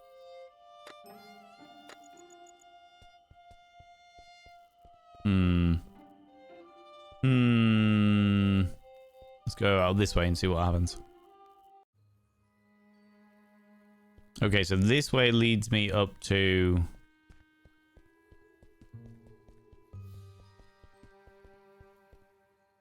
the Miskatonic Library, which is still on fire.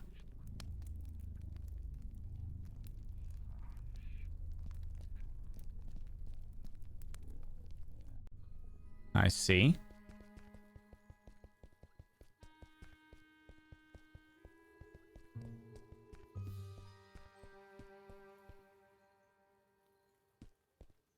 Where am I going?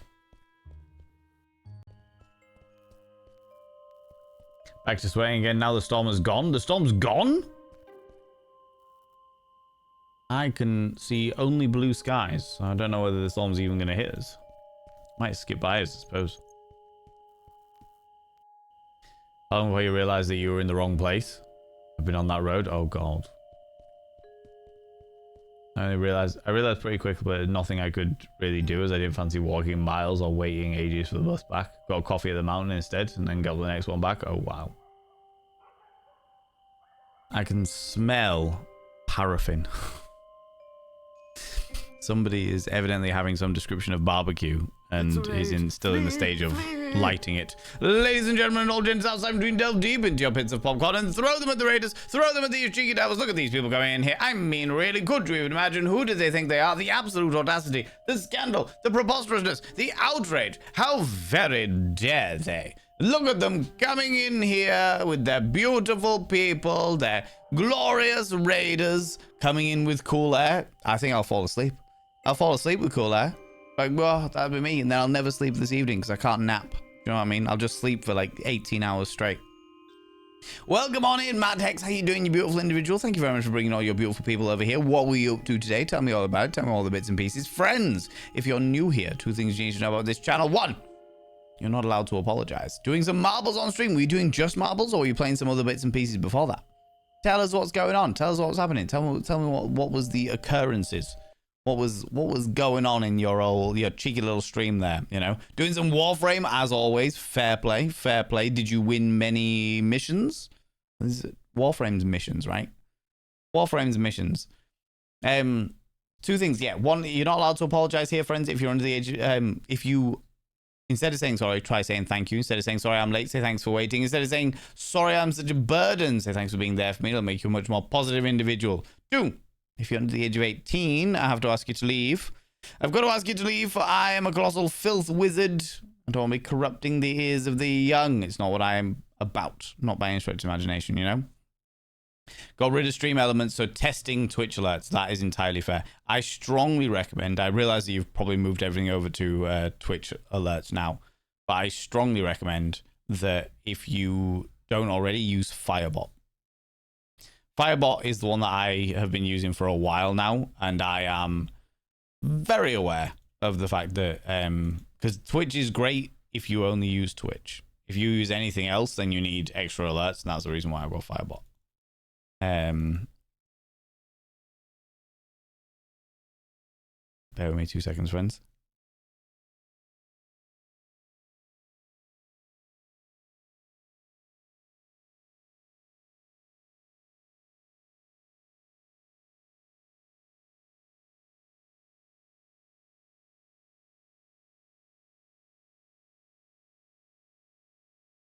Okay, cool. Cool.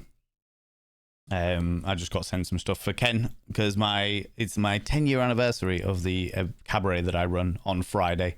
So there's lots of things that are coming in and going out all the time. So I'm just trying to keep on top of those while I'm also streaming, you know.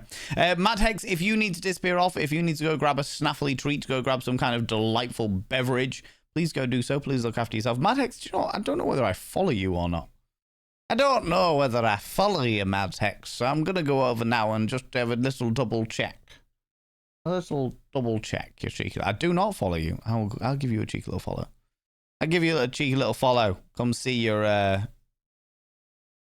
come see all of your Warframe shenanigans. Friends, if you are interested in Warframe shenanigans, go check out Mad Hex. Mad Hex is a wonderful human being. Has been a member of the community for a good while now. And has always been quite delightful. A good laugh. A cheeky little plucky young whippersnapper, if I do say so myself, but they are good fun. They are good fun, so please go check them out. Please go click that cheeky little follow button, alright? Today, friends, we are playing a game called Gibbous, a Cthulhu adventure. It is a point-and-click adventure after we had a point-and-click last couple of weeks. People evidently seem to be wanting the point-and-click adventures, which is all perfectly grand and dandy. And as a result, we have moved our way onto, because I do game votes so that the community can actually vote on which game they would like to see. As a result, you have selected that we play some more Gibbous. Or play some Gibbous, should I say. Play some Gibbous. Josh TV, you know full well that no apologies. It says saying sorry I'm late. Say thanks I'm here. Well, thank you for waiting, should I say. You know. Can't say the S word. No, Shura. No. Not a chance. Because people apologize for just existing, and I'm not having it. I'm not having it. What is this symbol? A small window. This small window somehow communicates with the interior. How cool is that? Oh, wow. Everyone's got their own opinions on bots. I don't know if after the Stream Elements scandal, I'm not sure I will trust another chat bot ever again. Well, okay. I fully understand where you're coming from. Don't get me wrong. Absolutely. I have always had an issue with Stream Elements.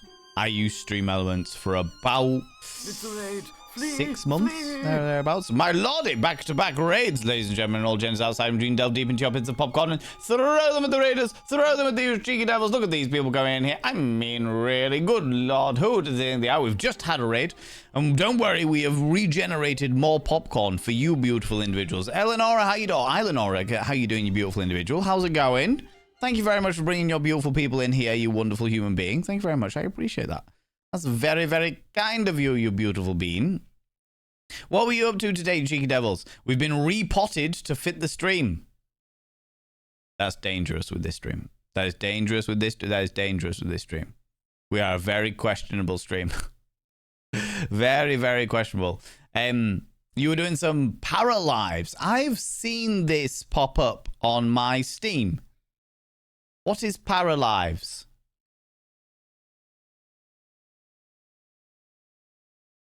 Where are you, Paralives? It's not showing up now. I could just search it, to be fair, but I'm not going to. I'm going to let you describe it.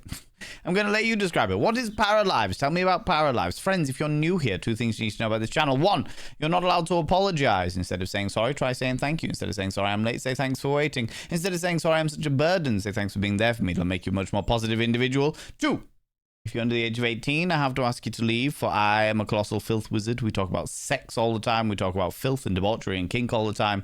And I don't want to be corrupting the ears of the young. So if you are under the age of 18, disappear off. Come back when you're 18. We'll have a good laugh. Do you know what I mean? Yeah, people do have their own opinions with bots and bits and pieces. I have had a major issue with Stream Elements for years and years and years and years and years. And it didn't even vaguely surprise me that that Stream Elements have done what they have done. It doesn't surprise me in any way, shape, or form. However, I will say that I did a cosmic fuck ton of research on various different stream bots, various different companies, the background behind those companies, whether it was free or not, and what have you. And I recommend Atom because I know the company, I know the people that run Atom, and they are decent human beings. However, that costs money. If you are looking for a free one, though, if you're looking for a free bot, I would recommend Firebot. The reason why I would not recommend that you use Twitch alerts is because Twitch is twitchy as fuck. And it's all good for things that happen directly on Twitch, but for anything outside of that, it's extremely limiting. I know because I tried Twitch for a while after Stream Elements. I tried moving everything onto Twitch because I got so fucking annoyed with Stream Elements as a company. And then I moved everything onto Firebot because it was infinitely better. It's completely free and it gives you so much versatility that is, in my personal opinion, better than Twitch offers, you know? Better than Twitch offers for sure. That's cool. Repotted, yes. Iki stream are also questionable, so that fits perfectly. Yes, I know, but I'm just letting everybody be aware that it gets very questionable in here. We talk about pretty much any subject. We will absolutely deep dive into all levels of indulgence on things. Do you know what I mean? Don't you threaten me with a good time. I can't help myself. All right. Been a lot of people playing Paralyzed, but I have no idea what it's about. Neither do I. I've seen it pop up on my Steam being like, this is now available. I'm like, okay, that's fair enough. That's the second double penetration raid that you've had today. I know, right? Back-to-back raids, double penetrating me, taking me, making me airtight like nobody's business, you know? Doing well, surviving the heat. How are you? Paralyzed is a new life simulator in line with The Sims. Absolutely loving the new take. Okay, interesting. Color me intrigued. I need to be in the mood for The Sims, but I know that many people enjoy that kind of like life simulator style game. But I'm glad that you're enjoying it. Sex where? Everywhere.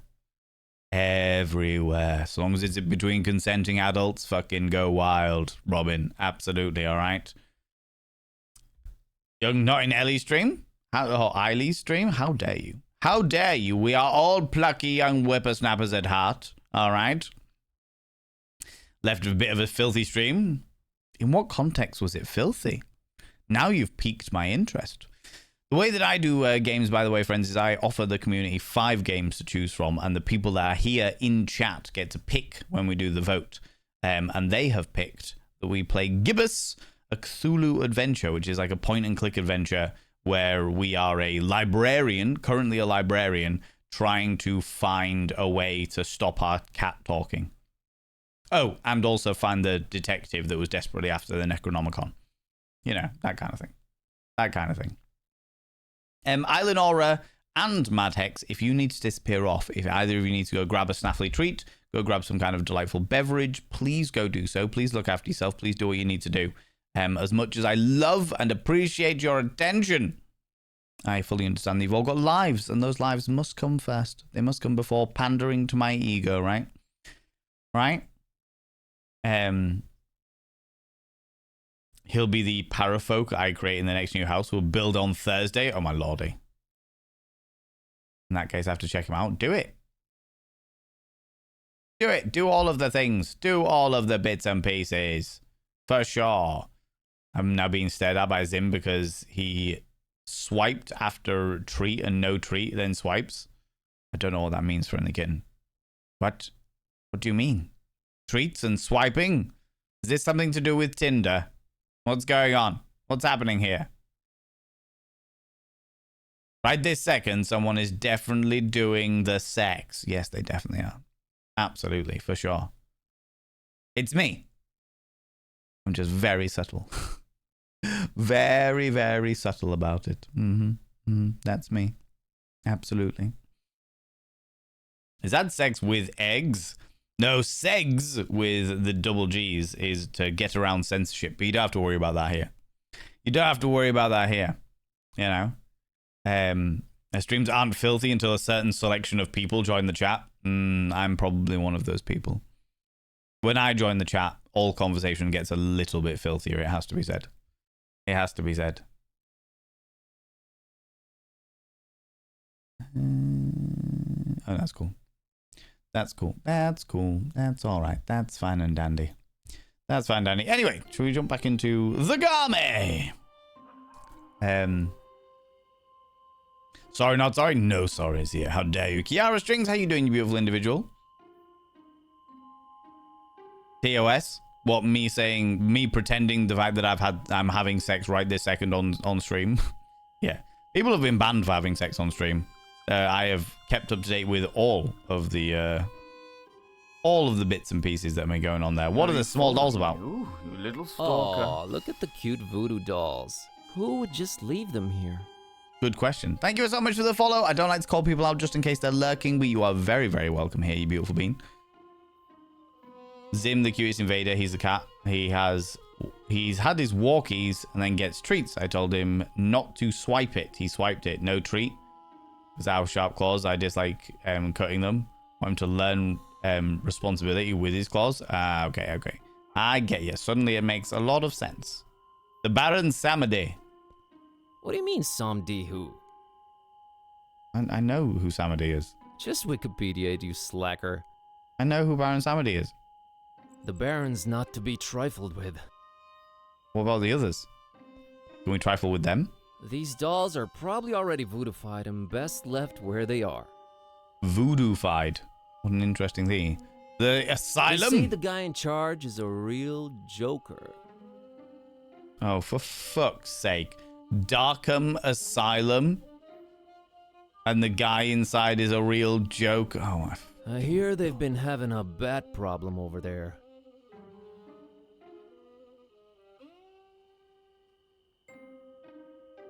I hate this game. Well, it's the moon. It's bloody massive is what it is. That's pretty much it. Hello, person. Hey like there. my face. Do you think? Thank you so much for being Approaching people. lonely women on benches at night, are we? Not interested. I'm sorry, miss, but I feel this strange urge to bother everyone I meet and ask a lot of questions. I have no idea what you're talking about. Sorry, let me start again. My name's Buzz. Oh, that's just preposterous. I have a B-shaped birthmark. Yeah, let's leave the delightful lady by herself on the bench. So run. It's one of those point and click games, so you want to speak to everybody. But actually, that was a really good point where she was like, so you just approach lonely people on, like, women on benches at night? That's the thing that you do? Huh? You love this game? Yeah. Evening. It sure is. Do you know anything about this mysterious building you're parked next to? There we go. Look, kid, it's a taxi, not a guided tour bus. Rude. Get a lot of customers tonight? Not if you don't move out of the way, I don't. Rude. There's that blonde lady over there. Oh yeah, brought her here a while ago. What can you tell me about her? Man, that sounds creepy as hell. You an investigator or something? Yes. Be going. P.I. Yep, B. Kerwin, P.I. Yeah, sorry. Not gonna say anything, son. Her business is her business. I mean, that is entirely accurate. Gotta scoot. Leave the thing alone. The big D sign? Big D Street. No idea who this guy's either. Alright, let's look at the tiny print. Absent-minded professor and big proponent of video games in general. Will forever be remembered for always choosing keyboards over controllers. Man, they'll just name streets after anyone these days.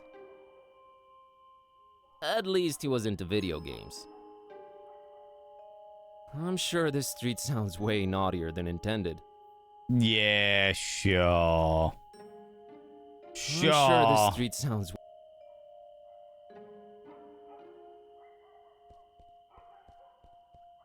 No idea who this guy is, but his beard looks real tentacly. Tentacly? Is that a nose or a beak? Man, Darkham City Council is all weird when it comes to statue choices. No, they just all come from Innsmouth.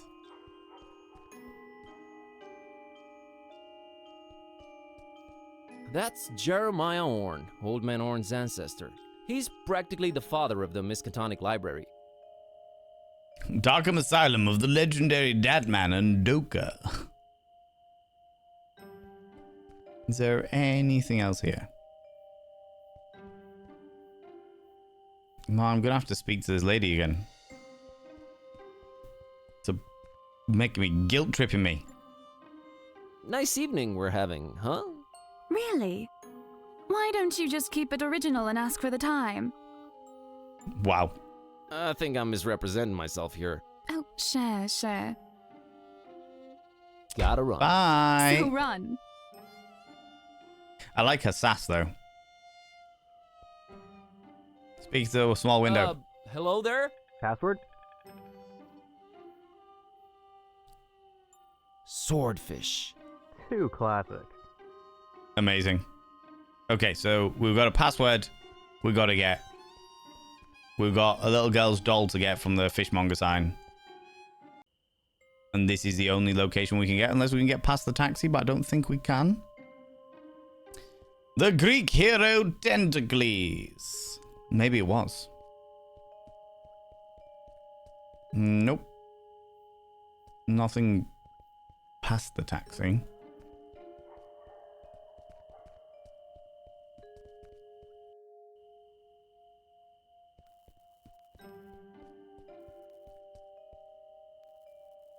How people can eat that is beyond me. Rude. It's the door to the fishery. What we haven't been doing is, to be fair, I haven't been getting the cat to do stuff yet. Hey, kitty, how about you climb up? Well, you gotta ask. See? Don't ang. Come on, bud. Don't you? You mean that? You're. Don't try. Okay. Can we talk to her again? No.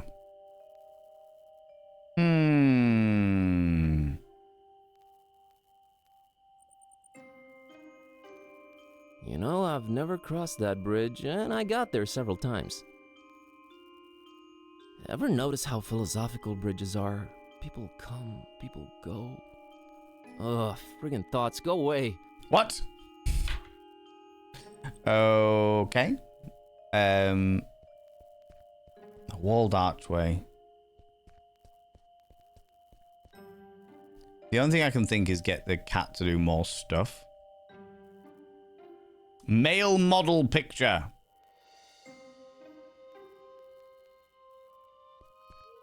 Man, that's one attractive dude. Maybe if we take the male model picture. Just to be clear, I'm not picking this up for personal use. Sure you're not. What's the street sign called? Christopher Valiant Street. Never heard of him. Okay, let's see if with the male model picture we can go for giving to this lady. Nah, she doesn't need to see good-looking dude. She doesn't need to see good-looking dude. Why not? It's a picture of a male model I picked up from the street. The picture, that is.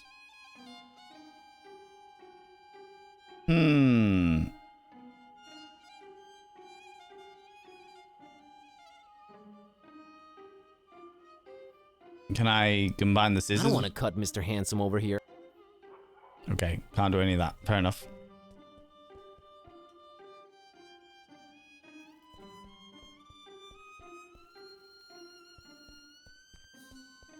Fishmut's Own. There, now I'm that one guy in the theater reading the title out loud.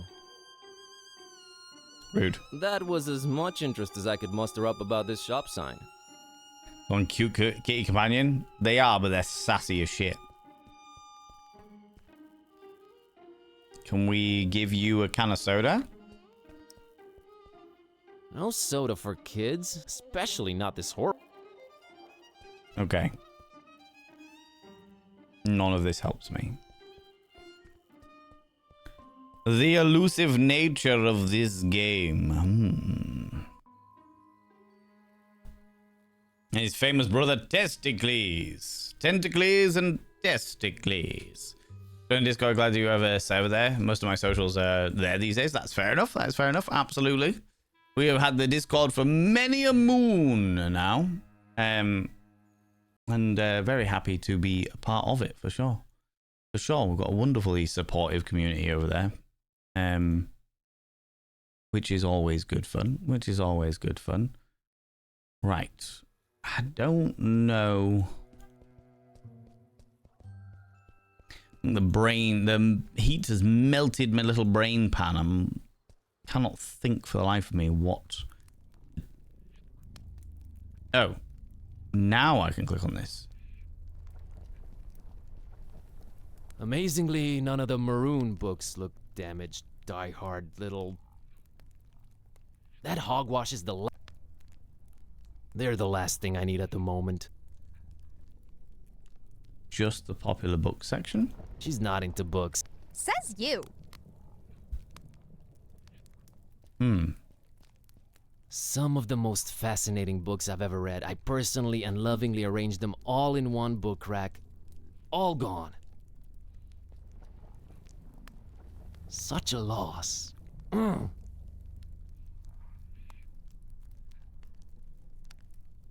Can't go this way? Alright. So it's just back out. Is Cleese, in your opinion, is John Cleese? I used to love John Cleese, and then he said some really fucking shit things. And now I'm like, ha. It very much seems like he is one of those people that has turned into everything his younger self hated. But such are the ways of life. Such are the ways of life. Can the cat deal with this? I'm not scared or anything. I just don't... You talk to her, okay? Okay. Well, the lady through here. Will you like the cat? Does that mean all the spicy books again? All the spicy books are gone. It's your chance to talk to a girl. It's not my chance to talk to a girl. She doesn't want to speak to me. It's a nice-looking blonde lady. Oh, wow.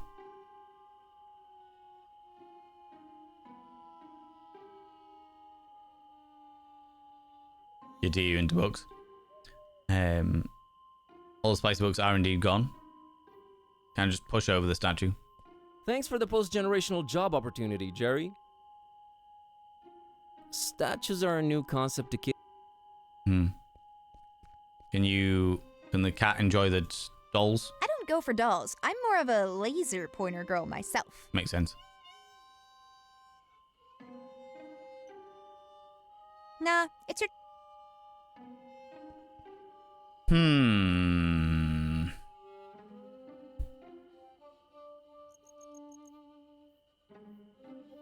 Did you get the same password I got, or is he cycling them?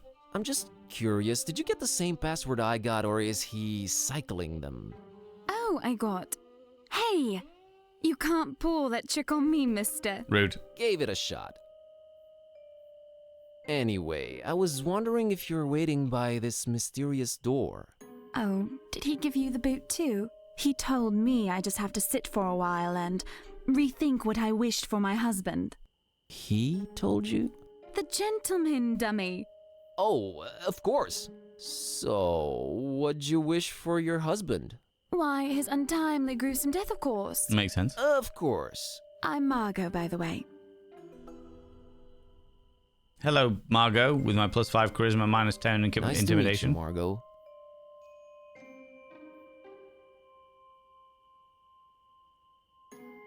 Can I ask what your husband did to make you homicidal? Oh, I'm perfectly convinced he's trying to murder me to get my money. Ouch. Wouldn't it be easier to just divorce or write him out of the will? Yes, I guess it would be. Nowhere near as fun, What though. better way of responding to murder than with, well, murder? Exactly, eye for an I'm never eye. getting married. Say, you wouldn't happen to be a gun for hire, would you? I happen to be an anything for hire. I'm a librarian. Oh, all right. Yeah. Ahem. I happen to be an anything for hire. Want to make an easy buck? Sheesh, I really can't this week. I have this cursed ancient tome and a talking cat to take care of, so, I get the feeling you're pulling my leg, Buzz. No, cat's right you'd there. know if I did that. Rude! Never mind. So the gentleman wouldn't help you off your hubby, huh? Something about not doing any literal harm and using the forces for good to balance out recent events. Blah, blah, blah. Did you try marriage counseling? That's where I got this address. Wow. Okay. Amazing. Gotta run. So run.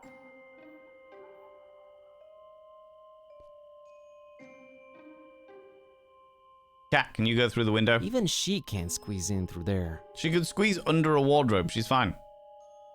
A warm reddish-orange glow emanates from its tiny opening. I love it when a warm reddish-orange glow emanates from a tiny opening. Hello there? Password? Password. Nice try, buddy. Damn it. Hello there? Ken sent me. Wrong game, my friend. Rude. Can we get information from the taxi? About this, perhaps? So about the blonde girl. Yeah? What's she to you? I'm her priest. I'm her legal advisor.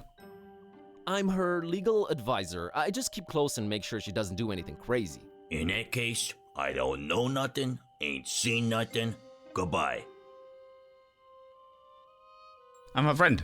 I'm a friend. I'm a little worried about her, so I watch her from afar. Oh, friend. Right. I am so creepy. My character is so creepy. Overheard what her name is. You know, taxi stuff, nothing creepy. Surely you know it too, since you're friends.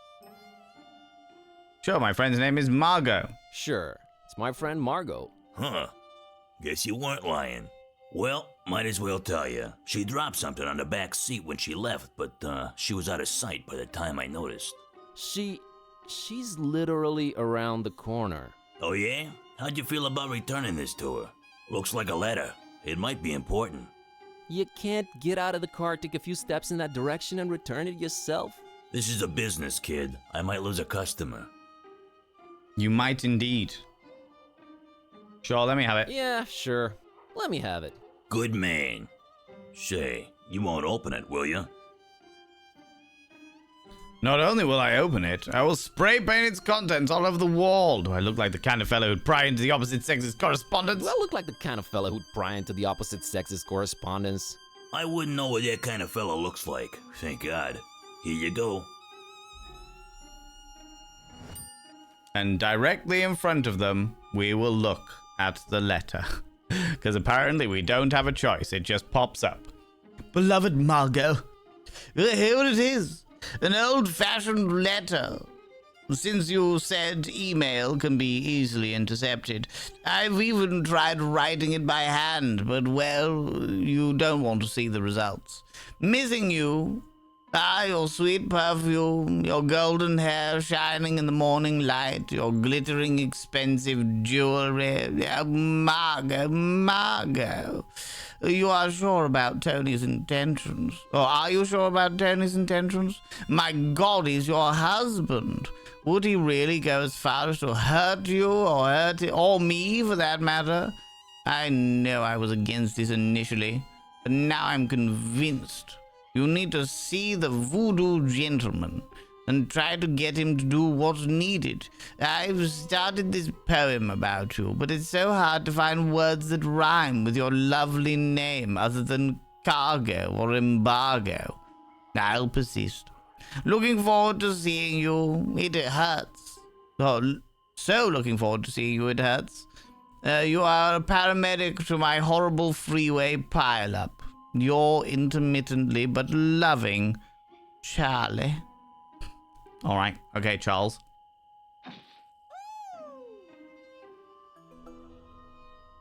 +10 Cunning -25, rascal. Nice guy aura removed. I mean, I was just going to give her the letter. I didn't realize that I could... I had to read it. Yeah. All right, Margot, I'm gonna drop the act here. Charlie sent me. Charlie who? Charlie, your lover, that's who. Things are getting complicated and he said I should take it from here. I need that password. Well, all right. If Charlie said so. The password is Fidelio. Fidelio. Okay, don't do anything stupid, just stay put. I'm on it. Understood, Buzz. Oh, I do hope everything works out fine. Don't worry, I got this. Well, good luck in your endeavors. Goodbye, Buzz, and thank you. Yeah, sure. No problem. It is a weird style of, like, it's a very interesting dynamic to add characteristic traits of like minuses and pluses and stuff like that. But it would be nice if we had some kind of clue beforehand. Like, I was just going to take the letter and then give her the letter to gain her favor. Like, hey, you left this on the back seat of the cab. I thought I'd return it to you. But apparently we didn't get a choice. It was just like, no, you read the letter immediately in front of the taxi driver. And it's like, oh, okay. See how it is. Another day, another missing notification. Password? How's it going, Tinge Ginge? Fidelio. And here we go. How you doing, Tinge Ginge? It's all right. We are on. We are indeed on. Oh, good lord. It's an ancient voodoo chest. I can feel waves of eerie energy emanating from it. Sinister and appropriately illuminated. Well, they look more African than Caribbean to me, but hey. You can tell this is like heavily inspired by to be Escape honest, from Monkey it's freaking Island. me out a little bit. That skull on top of it looks like nothing I've ever seen before. Well, that's strange. It looks both human and ichthyoid at the same time. Ichty what now? Fish-like. My god. It's given me the creeps. He either died in the 1700s or the 80s. One of the two. The skull's stuck to a piece of driftwood. Must have been a sailor or a mighty pirate. Who knows? Who knows? Looks like a beat-up microwave oven. I guess voodoo's somewhat keeping up with the technology.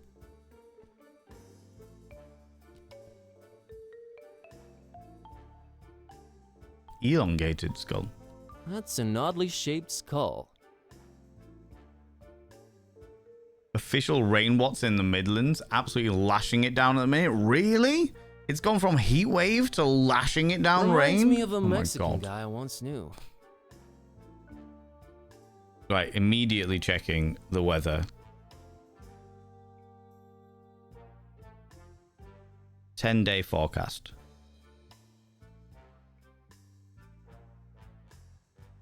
Friday.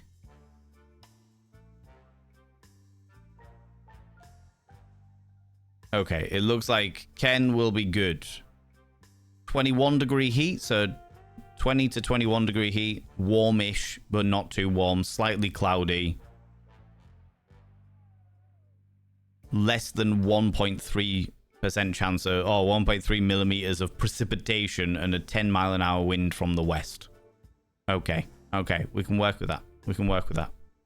We can definitely work with that.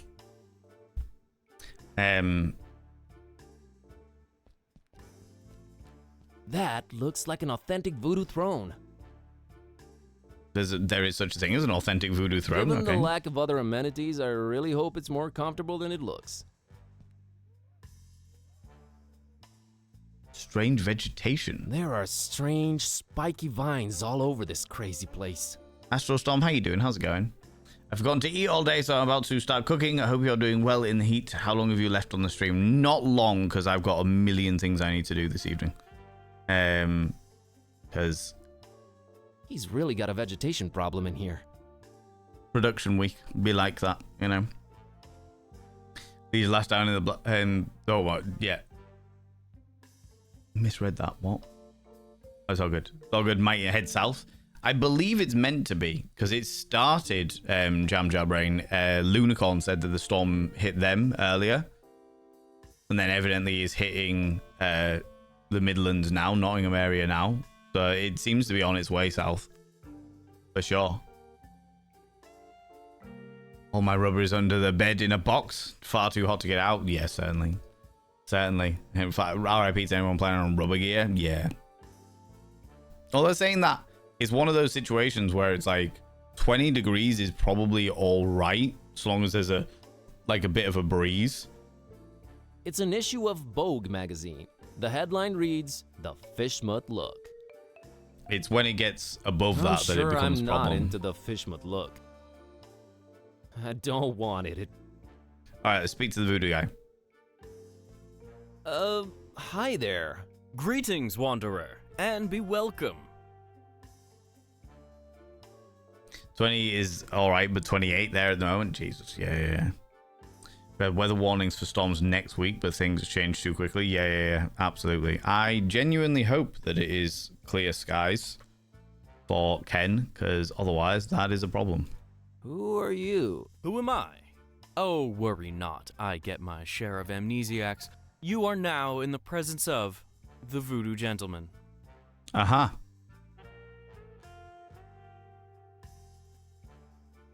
So, what do I call you? VG? No, that sounds a little bit too gangsta. Voodoo gentleman will do. Thanks. Fair. Was that password part really necessary?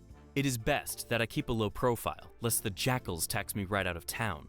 Thus, the recommendation-only access. By the way, who referred you to me? I deciphered that ad in the classifieds.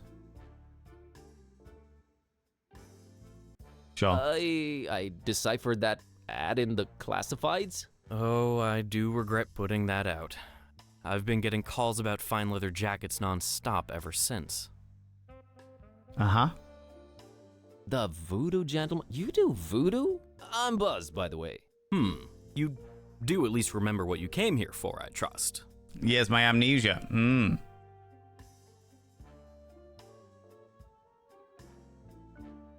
Are you supposed to have an exotic accent? That's a bit racist, but sure.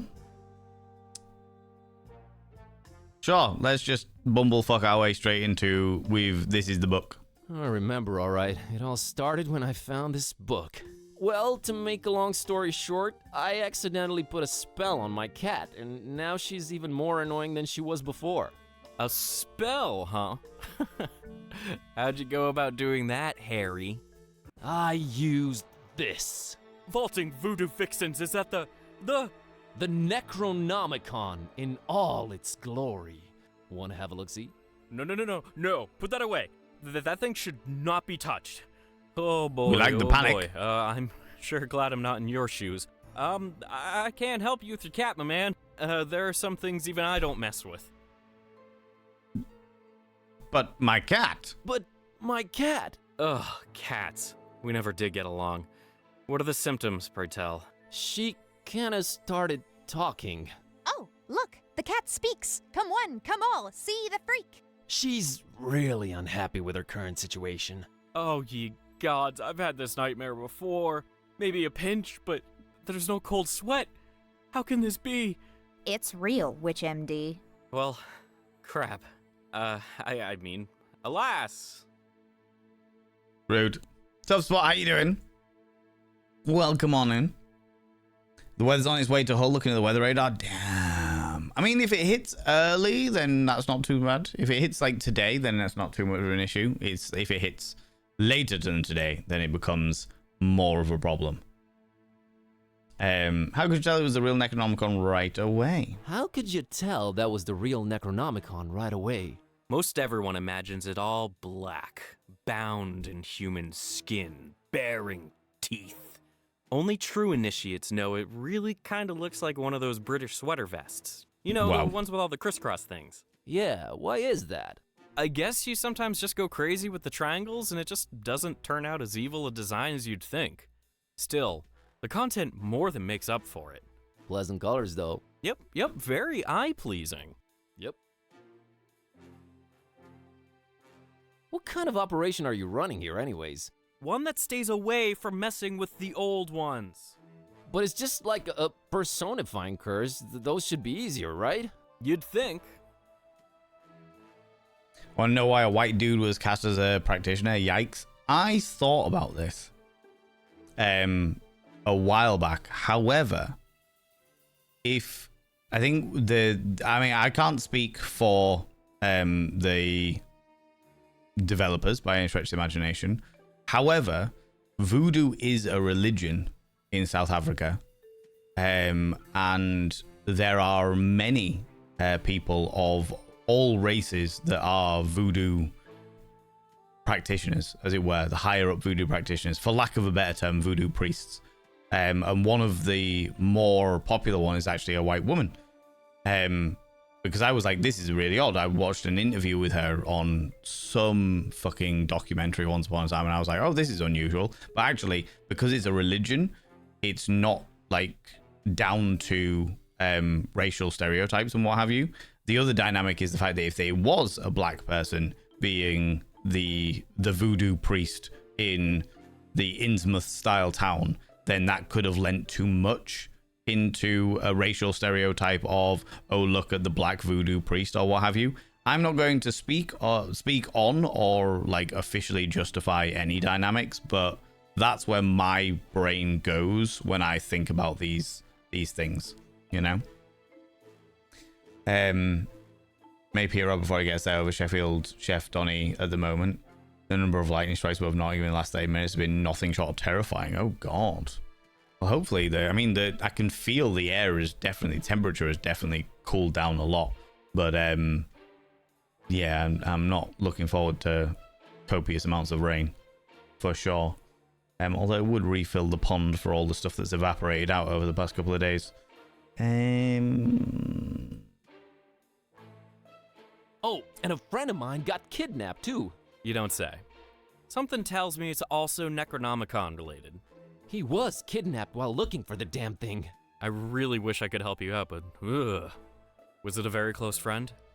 We talked for like 5 minutes. So it was basically someone off the street. Basically. Aren't we all basically someone off the street? You sure are. Suddenly the voices got louder out of nowhere. What kind of operation are you running here anyways? One that stays away from messing with the old ones. Makes sense. But it's just like a personifying curse. Those should be easier, right? You'd think. Can't you at least point me in some useful direction? There is one person that could probably be convinced to delve into this kind of mess. Yeah? I was just getting into my intriguing plot development swing and you totally threw me off. Where was I? Oh yeah, there's this avid student of the dark arts, an undercover intruder into the Dagon cult, a dear, dear friend of mine. A man mad and passionate enough to wade through the occult mysteries of the Necronomicon itself. What's the matter? Cat got your tongue? Did he just go there? Wow. Though saying that, Druid Esminian, as much as I did literally just say then, like, these are things that go through my mind when I think about this person being a white voodoo practitioner, they are also very much stereotyping voodoo as a religion. So I actually rescind that statement. There's a lot of, look, bone necklace, skull face, makeup. That, like, there's a lot of stereotypes going on in here, so maybe having a black voodoo practitioner was the step too far. Or maybe, I don't know. Yeah, I don't know. It all feels a bit icky to me, for sure. But I do know that, like I said, as a religion, it is for all people of all races, for sure. I'll find out my youngest. No worries, you take it easy, Terry. Thank you very much for popping by. I appreciate you.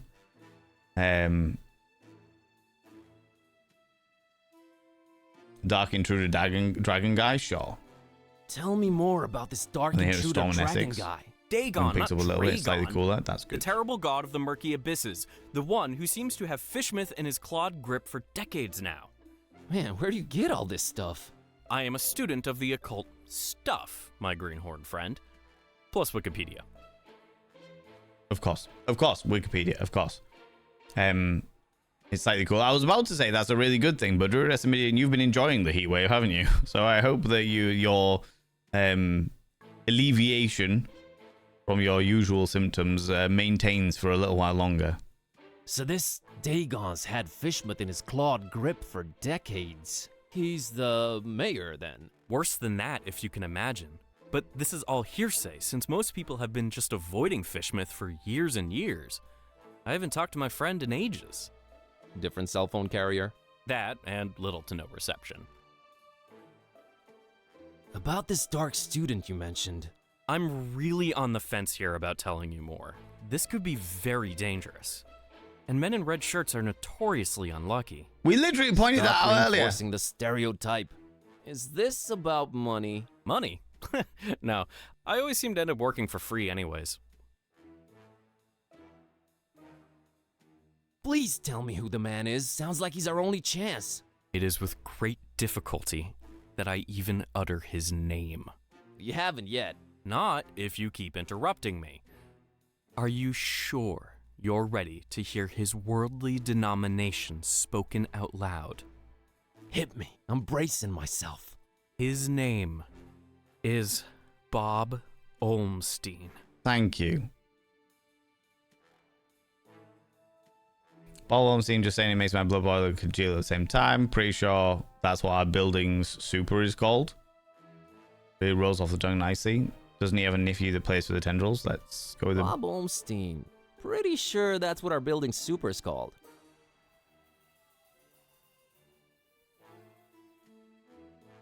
You say I can find Bob Olmstein in Fishmouth? So you're saying I can find Bob Olmstein in Fishmouth? How's it going, Barnacle? Yes, welcome back. But let it be known, I am not advising you to go there. Doesn't look like I have a choice either way. Can you tell me how I can track him down once I get there? Last time we spoke, he was staying at the Finman house. Gotcha. Just remember, we don't go to Fishmouth. You don't, but this guy does. Kitsune, hello, you beautiful being. Welcome on in. How's your time zone? Now that the sun has cooled down a little, I am much better for it, for sure. Take care, everyone. See you later, Raven Lunatic, you beautiful being. Thank you. I will be streaming tomorrow still. I will be streaming tomorrow. Hey, Taxi, take me to the Finman house in Fishmouth. Taxi, take me to Finman house in Fishmouth. Yeah, that's real funny. Let's waste the cabbie's time with dumb jokes. No, I'm serious. Take me to Fishmouth. We don't go to Fishmouth. Why not?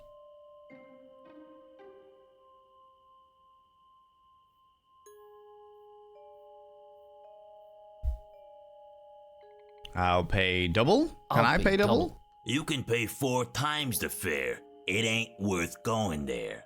You think Darkham's been strange lately? Wait till you get a whiff of Fishmouth. So let's get a whiff. Money can't make me go there, friend. Them fishy folks will scare the scales off an anchovy. I have this suspicious cookie. Look, I have this suspicious cookie. Keep that thing away from me. Rude. Some darn hippie fed me one of those about a month ago. I was seeing tentacles and all kinds of ungodly things for a week after. You don't say. That's why the scene is lifted straight from Monkey Island. Honestly, I'm Max Wattage. It's definitely got strong influences from Monkey Island. Got a scoop. Definitely got strong influences from Monkey Island, for sure. Oh my god, she's gone. The lady.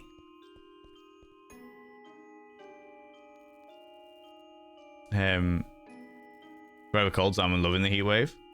from what I'm hearing from folks about in the voodoo community, there's a big ick over white people taking the traditions as a fad / content revenue streams with little to no background in it. There was some controversy a few years ago. Interesting. I remember being quite confused when like I said, I can't even remember what the documentary was on. But it was a documentary on something, and they had it was a white lady who was a voodoo practitioner, and she was talking through the entire religion. She was talking through like the difference between the magics and how it worked and how the belief system worked and stuff like that. And from what I mean, I'm naive to the religion, so it seemed very interesting from my perspective and what have you. But I was confused, being like, oh, I didn't realize that was a possibility. But then as the thing went on, it was all about how it's a religion, and therefore anybody can technically get to such positions of power within the religion itself, you know. Or positions of power is the wrong term, because as I understand it, the position, it's not like a hierarchical system quite like that, but as like a leader of the faith, as it were. But that's really interesting. That's really, really interesting. Writing Bunny, hello, cheeky devil. Freaking love the voice of the driver. Listen here, love. Mine goes a wee bit Cockney as opposed to, I suppose New York, Boston, maybe. A woman proficiency. I wasn't expecting a white woman to be a voodoo, the for lack of a better term, priest, like the religious leader of voodoo. But then I've never really thought about it. Do you know what I mean? I've never really considered that, like the way that voodoo as a religion works. You know. I think it was a documentary on poaching. Got a feeling it was a documentary on poaching and people talking about like them trying to stop poachers from getting endangered animals, but one of the issues was the voodoo, the ingredients used within the voodoo religion. I think vaguely recall. Anyway, friends, that is where I'm gonna have to leave it today, I'm afraid. That is where I'm gonna have to leave it today, because I got some stuff I need to do for Ken this evening. And oh, we can do a hard save and quit. There we go. This game is interesting. I know that we're right at the beginning of the game so far. We're right in the ebbs of the story, like starting to develop. I am intrigued as to where it's going, but the game seems to be very long-winded. I would like to see it develop a little bit and grow a little bit, but it seems, yeah, very, very long-winded in regards to the conversations and stuff. Now, I will also say that I am very much in a melty brain space because of the heat and stuff like that, so it might just be a combination of that and what have you. But I'm intrigued. And if people want to see more of it, then it'll be on the vote next week, along with what was the other one that was coming on the vote? I can't remember now. That's what I mean by my brain space being melty. Oh, Harold Halibut. Gibbous and Harold Halibut will be on the game vote for next week. Thank you very much, Barnacle. Yeah. So they will be there along with 3 other completely new games. Each Day 1 Degree is bloody glorious, and the garden is at the mow.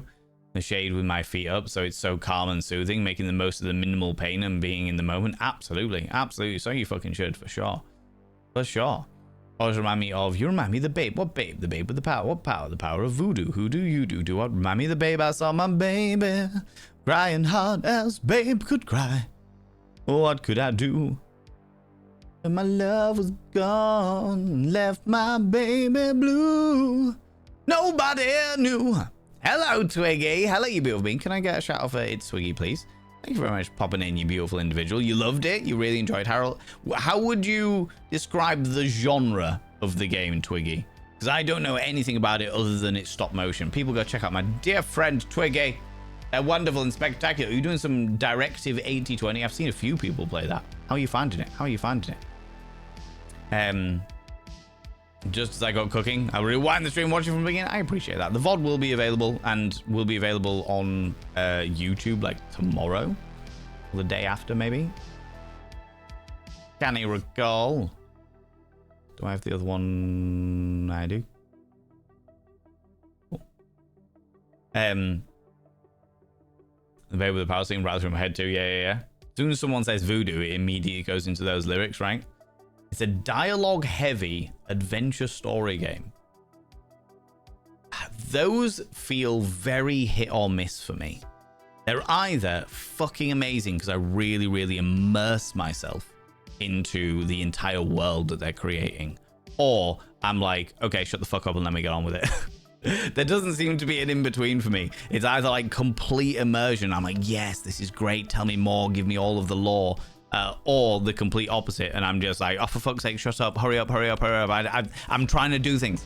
I'm getting on with stuff. Do you know what I mean? It resonated with you personally. Perfect. That's all we can ask from a game. That's all we can ask from a game, right?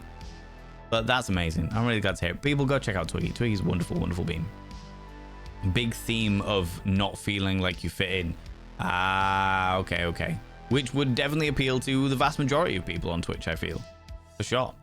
Do you benefit from YouTube views? Does it give you anything on Twitch when we rewatch? Which one is better? It's better to watch VODs on YouTube, Tints of Ginge. My VODs are on Twitch because I know that some people don't like to use YouTube. I do not believe that we earn anything from the VODs on YouTube. And at the moment, VODs on Twitch, excuse me. We don't earn anything from the VODs on Twitch. At the moment, I don't earn anything from the VODs on YouTube, but eventually I will. So it's better to watch them on YouTube for sure. For sure. But thank you very much for asking. I appreciate that. Bonsoir. Hope you get some good rest. I will whenever I eventually get to sleep. I've got too much stuff to do at the moment. Too much things to do. But friends, we are going to go raid somebody because we always go raid somebody. Always go throw some love at another delightful individual. And I am very excited because there is a person online that I have been desperately wanting to raid. And I am glad that we're going to be able to do that. So friends, before we go anywhere, could you do me a massive favor and throw out some mod loves in the channel? You can use any kind of mod loves from any kind of channel. You can use any kind of love hearts from any kind of channel. Say a massive thank you to those wonderful, wonderful moderators. Those glorious, glorious mods. Mods, thank you so much for being here. Thanks so much for all that you do. Thanks so much for all you do in and out of stream. All the stuff you do for me behind the scenes and all the stuff you do for this wonderful, wonderful community. Kayla, thank you so much for praising the mods. Thank you so much, everybody, for praising the mods. You're beautiful and spectacular. I really, really appreciate you. Right. Let us prep the raid. Oh. For my dear friend, my darling, darling buddy, who I love very, very dearly, who hasn't been streaming in like a fucking year. They took a long time away from streaming. Because they were moving house and there was a load of things going on in their own life and lots of stuff happening. But they have returned. They have returned to the world of Twitch, friends, and I fucking love them to pieces. So we're going to go raid a very, very good friend of mine, and I would really, really, really appreciate it if you would come over for the raid as well. If you are a subscriber, please copy and paste the first raid message. If you are not a subscriber, please copy and paste the second raid message. That's the first Bot of Vein raid message for subscribers with our emotes. The second Bot of Vein raid message for non-subscribers. The ones without our emotes. If you want to add your own emotes, you are welcome to do so. But friends, we are going to go raid my dear friend, a very close friend of mine, Peachy Pixelate. We're going to go raid Peachy Pixelate because Peachy Pixelate, like I said, hasn't been on stream in fucking ages, has just returned to stream, and on top of all of that, it's also their birthday. It's also their birthday today. And I fucking love him to pieces. He's a wonderful, wonderful human being. Friends, if you're not in the raid above chat up here, please click on the link that I have just thrown out down there, because I know that Twitch does like to leave people behind, because sometimes it's a bit of a dick. Friends, I'll be back tomorrow at 1 p.m. BST, that's 1 p.m. British time, where there are 5 new games, 5 spooky games to choose from. The games that we have available are The Cat Lady, BioShock Infinite, The Long Dark, Call of the Elder Gods, and The Forest. Those are the options we have for tomorrow. Thank you so much for being here. Thanks so much for the raids, the subs, the gift subs, all the cheeky little bees. Thanks so much for the follows. Thanks so much for the conversation. Thanks so much for spending your time here. To you lurkers, I appreciate you. To you people watching the VOD, I appreciate you too so very, very much. I will be back tomorrow, 1 p.m. BST, which will be my last stream of the week before all of the chaos of Ken kicks in. But friends, let's go send some love to my darling friend Peachy, whose birthday it is today and has just come back to streaming. I really appreciate him. Until tomorrow, don't do anything I wouldn't do. Because if I wouldn't do it, it'll fucking kill you. I'll see you all later. Bye-bye.